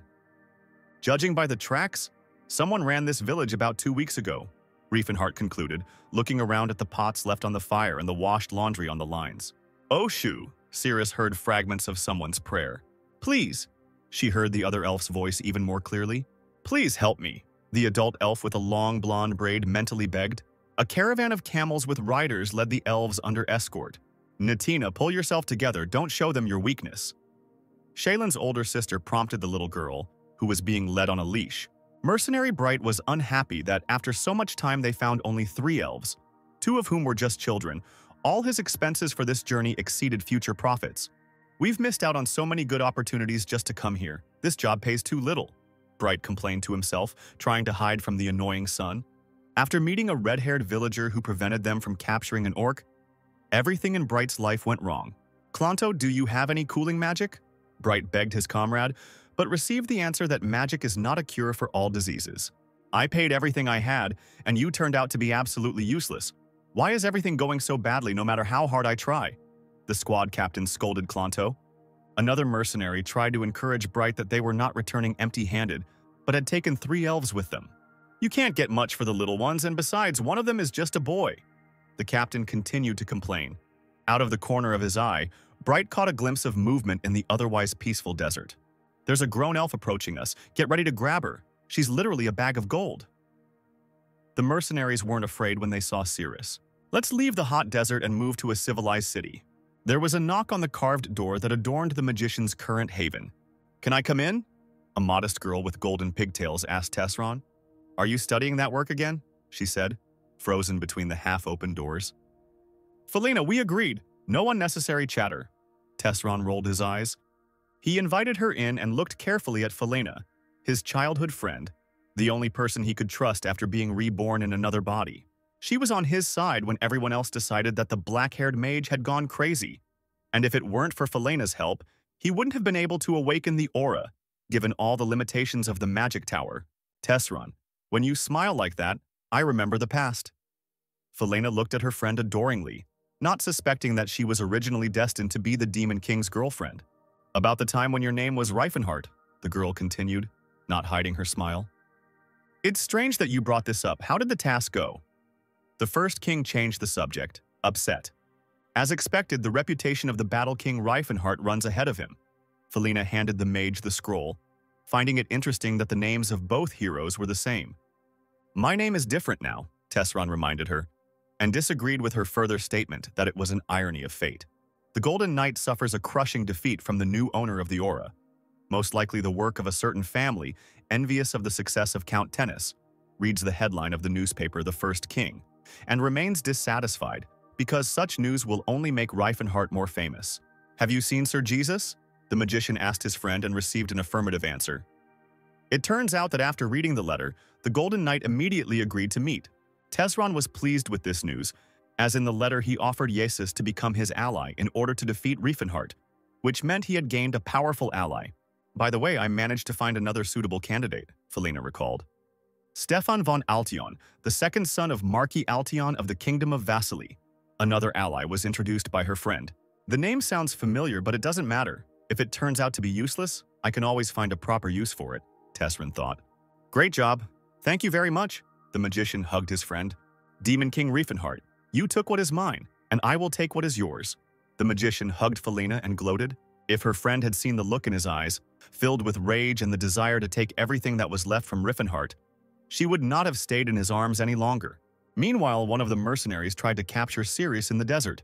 Before he could strike with his axe, his face was cut in two by a sword. Sirius had no intention of showing mercy to those who used and hurt her people. "This is just an ordinary elf, grab her!"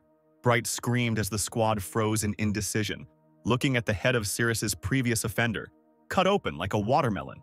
In the end, the bravest one decided to attack her from behind, but the elf did a graceful somersault in the air and dodged the attack. Her eyes burned with hatred and the thirst to kill. The elf was so fast that the mercenaries did not have time to follow her. Her victims were swirled around as if in a sandstorm after encountering her.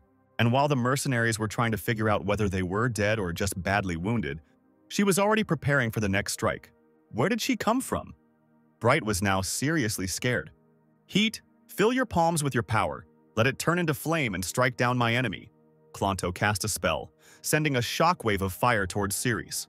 The fireballs he launched made the desert not just hot, but literally turned it into hell. At such a distance, the magician could not see how fatal his blow was for the elf. Finally caught up. "Don't run away alone anymore," Reifenhart said in an angry tone, who at the last moment managed to cover them both with a purple protective sphere that held back the fire. "Don't move! If you move, I'll kill you," the red-haired warrior ordered the mercenaries when the sand cleared. "Wow, we've met before. Are you a slave hunter?" Reifenhart was surprised at Bright. The realization of who was standing in front of him did not immediately reach the mercenary, but as soon as the puzzle in his head came together, a cold sweat appeared on his face. "Even years later, I can't forget the events of that day, but I didn't think he would remember me," Bright said indignantly. I hate to keep the memory of a piece of trash like you in my head, Riffenhart said, as if reading the mercenary's mind. I'm going to ask you a couple of questions, the mage said, moving threateningly towards the bounty hunters. Are these three the only elves you have? He pointed to the girl and children imprisoned in ropes. Your lives depend on your answers. Riefenhart intimidated the mercenary when he began to squeal that he would not answer the stupid questions of a redneck. Yes, no one else, Bright gave in after a second of thought. How many elves have you killed?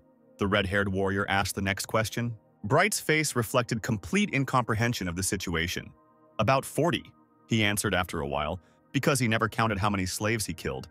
And then he saw how Riffenhart's eyes lit up with hatred. Well, I see, the red-haired warrior muttered, gathering an aura around himself. In that case, we will have to pay for the blood spilled, he demanded, sending a spell towards the mercenaries. Klonto managed to put up a protective barrier in front of the captain before he would have been blown to pieces. The hired mage then attempted to attack back, but Riffenhart put up an even more powerful purple shield than before, stunning Klonto's imagination. Is his mana power similar to mine at such a young age? Klonto compared the powers, confused. From earth to heaven, from heaven to earth, let the two forces collide and merge into one. Riffenhart cast a complex spell. Go forth, son of heaven, strike down your enemies, the red-haired warrior shouted, directing a chain lightning spell towards the mercenaries. Are you doing all this for the elves? Let them take what's yours. Klonto shouted at his rival as he saw half of his squad collapse under the spell. It's strange that you haven't turned to dust yet. I guess I don't have enough mana. Riefenhart ignored Klonto's suggestions. I'm telling you they're yours, the magician yelled right in the red-haired warrior's face, but he replied that it was too late. Wait, at least tell me why you're going to kill me. Klonto tried to stop Riffenhart. I already told you you must pay for the spilled blood of the elves. The red-haired warrior stared at him in confusion, his fist raised to strike. There was a human among the elves? The hired mage tried to understand Riefenhart's motives. The Demon King froze, not understanding whether this powerful mage was really that stupid. We didn't know that they had a master. We thought they were just wild elves. That's why we killed them. We didn't know that you owned them. Klonto continued to justify himself while kneeling. You're wrong. I told you that I would make you pay for their blood. The warrior explained his point once again. You took the lives of elves and you don't even feel guilty? They are no different from humans, but you equate their murder to the slaughter of animals. Riefenhart flew into a rage after another uncomprehending grimace from the mercenary. Are you crazy? Muttered Klonto. Since you are a magician, you should definitely know the answer to this question. What is the difference between a human and an animal? The red-haired warrior decided to conduct the last lesson for the mercenary. Klonto replied that people have intelligence, their actions are rational, they do not obey only instincts. Then why don't elves fit that description? Riefenhart said, boiling like a kettle. Even a person who does not meet the requirements can be considered a slave. How can you compare elves with people if they were already born slaves? The confused student Klonto repeated. Or do you deny the system of slavery as such? Do you imagine yourself to be the wisest man in the world? The magician finally realized. In Riefenhart's head, Machelin began to speak, repeating the phrase about him underestimating their world. I wouldn't want to live my life in the skin of a slave. The red-haired warrior shared his thoughts, looking at the clouds. If I have such thoughts, then others may think the same thing. What's wrong with that? Riefenhart asked the hired magician. Stop trying to force your way of thinking on others, Klonto called attempts to teach people kindness, arrogance. Arrogance indeed, said Riefenhart, grabbing the hired mage by the throat. If I am forced to adhere to the logic of today's society, even though it is wrong, then I will choose to be arrogant. The red-haired warrior read out the funeral speech. Klonto's body went limp in Riefenhart's arms, as dead as all his fellow mercenaries. The imprisoned elves looked at this scene with fear on their faces. Are you okay? Cirrus distracted them, cutting the ropes that bound their hands. Shaylin? Cirrus asked the adult elf, confused. It's you, isn't it?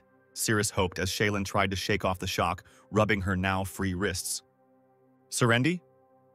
Recognition flashed in Shaylin's voice as she looked back into Cirrus's eyes. Riefenhart's lover's eyes widened as if she had been doused with cold water. Serendi, come with me. Let's catch a whole bunch of scorpions today. The voice of the little elf Shaylin was heard in Cirrus's head, evoking lost memories. I remembered my name, Serendi al-Arelfiana. Cirrus rejoiced with tears in her eyes. So all this time you were alive? Cirrus grabbed her friend's hands. Yes, just like you. Shaylin replied discontentedly, pulling her hand out of Serendi's clutches. Shaylin? Serendi whispered in shock, not understanding why her friend wasn't happy to see her. Don't talk to her, Ryder, Shaylin told the elf boy when he asked if his older sister knew the girl. You have become a slave to a dirty little man. You have no honor or dignity left in you. Shaylin spat insults in Sirius's face. Sirius tried to find words to prove that everything was completely wrong, but nothing came to mind. She is no slave but my comrade, Reifenhart defended her in Elvish. Even if you are a member of her family, I will not allow you to continue calling her a slave, the mage continued, not answering Shaylin's question about how a human knew Elven. Sirius, you should have told her about this from the very beginning. You are not a slave. Riffenhart addressed his friend. Is that really true? Serendi looked at her comrade defiantly. The elf herself did not fully understand what kind of reaction she wanted to see from the red-haired warrior. He looked at Sirius with a mixture of disappointment and pain. He often looked at her like that.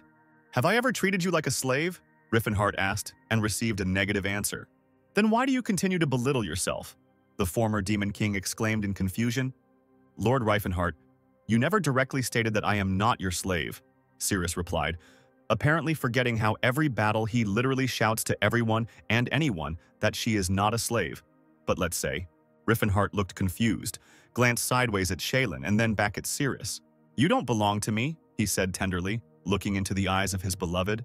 You and I are equal. You are a free elf, he said, stunning Serendi and Shaylin. Riffenhart stared at Sirius, waiting for some kind of answer. I know, and I understand perfectly well that you do not consider elves slaves, Serendi finally almost whispered. You sincerely treat other races as equals. I don't even doubt it, the elf continued. But I still can't comprehend it, because there is one thing that I am 100% sure of, she said, looking straight into the magician's eyes. When you look at me, you see someone else. Sirius quickly looked down. Riffenhart blushed to match Scyllin's hair. Before, these words would have meant nothing to me, because I considered myself a simple slave, Sirius continued her confession. You are certainly not trying to deceive me, but in that case, I would prefer that you treat me like a servant. Please don't say such things with such sincerity, Serendi begged, not knowing what confusion was going on in Riffenhart's head. He was proud that he had saved the elf from her fate. But if you think about it, he had acted like the average person who had bought her. To her, he was a stranger trying to win her favor with money and care. Their whole friendship was just an illusion to him.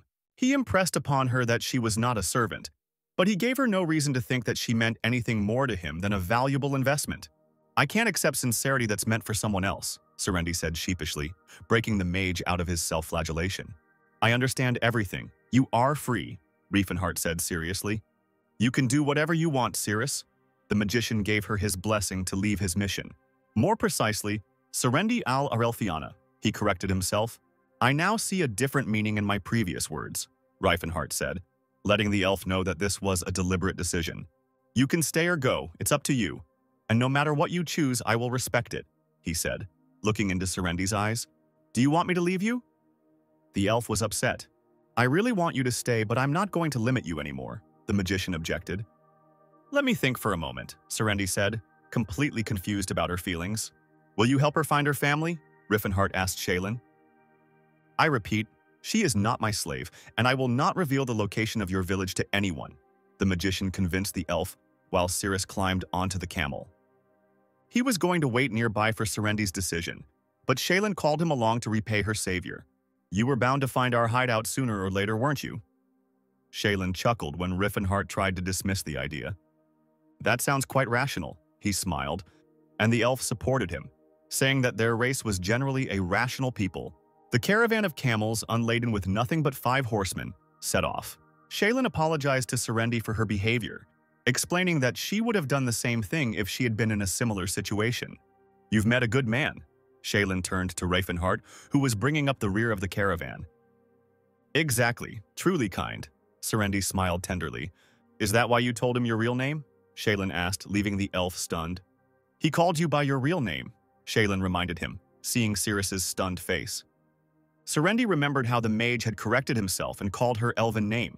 How does he know a name that even I couldn't remember? She thought in confusion. Let's move to the elven camp, which is located in the middle of the sandy mountains. One of the settlers informed Elder Relhard that there was only 1 day's worth of water left. Relhard decided to clarify about the scouts and the return of the bodies of the community's warriors, but it turned out that the scouts had stopped searching, and the bodies of his comrades were destined to remain buried in the desert sands. May Rhaegal rest their souls. The elder, who had seen too many deaths in his 343 years, cried out to the gods. "Elder, we can't stay here any longer. We need to return to the village while there's still water." The boy demanded a solution to the problem, and Relhard replied that they needed to get ready since they were leaving at sunset. "Eldia, please show us the way," the elder prayed, not understanding how his community could avoid the slavers' visits to their monastery. A minute after the prayer, strange sounds were heard from the street. "This is the caravan of camels arriving with our heroes. Shaylin, Natina, and Ryder," the familiar faces of the soldiers guarding the entrance to the camp spotted. "Don't let them pass," the commander ordered when he saw that there was a human among the elves. The elves loaded their slingshots and prepared to not let the man take another step. The slingshots landed right next to Cirrus and Reifenhardt's camels, but the mage reassured his friend that these were just warning shots. They made the slingshot projectiles out of molten glass, crude work, but they enhanced them with elemental magic. Riefenhardt examined the stone that had flown into them. The pebble was made of sand, and the mage explained to Cirrus that the elves had achieved the melting point of sand using elemental magic. Though without the world tree, they were unable to summon enough spirits to fight. "Your clan has lived here for hundreds of years, and all this time they continued to study the spirits of fire. You are no different from them, because the same blood flows in you. That is why you have not become paler, even though you have not been in this desert for 50 years. The magician lectured his friend. "You learned this from your master too?" Serendi asked sarcastically, no longer believing Riefenhardt's stories about her master's friends. "Well, it's time to show that we come in peace," thought Reifenhardt, and turned to the elves, raising his hands in a sign of defenselessness. Dozens of shells immediately flew at him. "What a monster! Our attacks don't work on him," the elves exclaimed. "Descendants of the great spirits, even though I am a man, I am not your enemy. As a man well-versed in elven history, I ask you for a token of friendship," Reifenhardt said loudly so that the elves in ambush could hear. Elder Relhard tried to understand how a person could know the elven language and their rules of etiquette. "Your words sound convincing, but it's still not enough," Relhard replied after a slight hesitation. "I expected nothing less," Riefenhardt rejoiced, calling on the mana. "What kind of energy is this?" The elder was frightened, seeing how the red-haired warrior was surrounded by a fiery aura. Riefenhardt fired a 4-stage disaster horn blast into the sky, and it looked extremely epic. People would consider such a prank a threat, but elves are rationalists, the magician thought and smiled. "You are truly strong. You should have shown yourself from the very beginning. Now I see that you really did come with good intentions," the elder confirmed Reifenhardt's thoughts. "Welcome to the real house," the magician winked at Serendi. The sun was setting over the elven camp, painting the sky in incredible colors. "This is Serendi, daughter of Errol and Piana. Remember her?" Cirrus introduced to Elder Shaylin. "A child lost in the days of nightmares. Today, our lost family member and our old relatives have returned to us." Relhard rejoiced. "You are truly our benefactor," the elves embarrassed Reifenhardt, but he replied that instead of compliments, they should prepare for their return. And so, after a short journey, the elves arrived at their village. Despite the late night, no one wanted to sleep. Everyone was happy, dancing around the fire, singing songs. They raised toasts in honor of their benefactor Riefenhardt and to their entire family. Ceres was surrounded by her ex-girlfriends, trying to figure out which one she remembered. Riefenhardt sat on the ground, leaning against the wall of one of the buildings, lost in thought. He saw how happy Serendi was surrounded by other elves, many of whom were boys her age, by the way. "Will she change her mind about coming with me?" the red-haired warrior worried. He leaned his hand on his knee and rose from the cold ground. "I have one request," he said, intercepting the elder on his way to his friends. "I want Serendi to experience the power of the elves," the magician asked for his friend.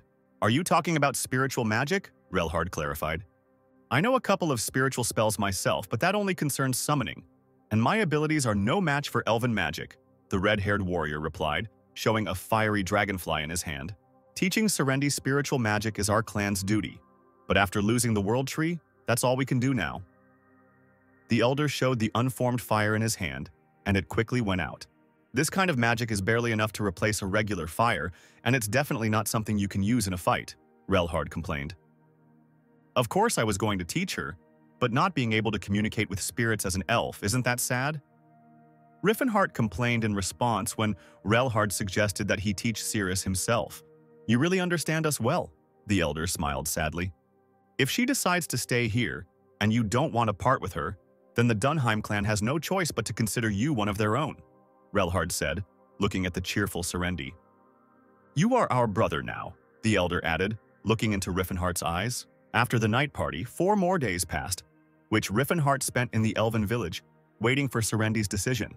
If you practice spiritual magic, sooner or later you will be able to communicate even with the spirits of wind and water. But first you need to learn to sense them and resonate with them, Shaylin taught her friend. Ceres was upset that she didn't feel anything, but her friend understood her, because her own resonation process took 3 whole years, and they only studied for a couple of days. And suddenly, Serendi felt something, seeing red lights dancing around her. Shaylin was amazed at Ceres' progress, as she seemed to have established a very strong connection with the spirits in such a short time. Few elves are able to master this magic in such a short time, but Ceres, since childhood, being a slave, underwent various training. Thus, this experience gave her a learning speed comparable to that of humans. "Do you like it?" Riefenhart asked the elf when he noticed that she had mastered the basics of spiritual magic and received an affirmative answer. "So, have you made a decision yet?" The magician did not delay with the question that tormented him. "Yes, I want to stay here and help them," Cirrus said, hiding her eyes from Riffenhart. "But even so, I won't be able to fundamentally change their lives." She turned to the community, not noticing how broken her comrade was. "But perhaps by following you, I can do it," Serendi added slyly, still not turning around to look at the red-haired warrior. "Of course, I swear on my life I will definitely help them," Riffenhart answered carefully, afraid to frighten her decision. "In that case, for the sake of my clan, I want to go with you." Cirrus finally turned to her interlocutor and smiled broadly. Riffenhart immediately smiled back at her, and then his smile grew even wider and a nervous and at the same time victorious laugh burst out of the magician. "I will change this world. I will do it for the girl who chose me." Riffenhart rejoiced inwardly, continuing to laugh furiously. And then he released another blast of the Horn of Disaster into the heavens, unable to contain his joy as he attacked the heavens. "Cirrus, right now I will show you the future of your clan." Riefenhart addressed his friend, having come to his senses. He called Serendi and the Elder and led them to a rift between the mountains. "You said you were using this place as a temporary shelter, right?" Riffenhart asked Relhard when he asked why he had been brought here. "This will now be the village of the Dunheim clan," the red-haired warrior declared, ignoring Relhard's cries that there wasn't even water here. "Cirrus, could you lend me your Nihilin?" the mage asked his friend. "You awakened the connection with the spirits in just 4 days. Isn't it interesting how that happened?" He convinced her to give up his magical bow. "It's because you are the rightful owner of Nihilin that he considered you his mistress and granted you the power to call upon his name and use his power," Riefenhart said. And after such a fiery speech, he abruptly thrust Nihilin into the stone where he had just stood. "Awaken, protector of our world, the seed that nourishes these lands." Riefenhart read the spell over the stick in the stone, and then a green sprout sprouted from Cirrus's weapon. A wave of green aura washed over the surrounding area, and the elves' eyes widened in surprise, unable to believe that this was happening in reality and not in a dream. The sprout was no longer alone. The onion was blossoming, sending out leaves and branches. "It can't be." The elder still couldn't believe his eyes. In front of the elves stood a contented red-haired warrior and a small tree next to him. From under the roots of the tree, where there was only stone and nothing else, water began to flow in thin streams. In a couple of minutes, it was already a mighty stream of water, what the elves had previously called springs. "Relhard, I think you already understood everything," the mage, pleased with himself, addressed the elder.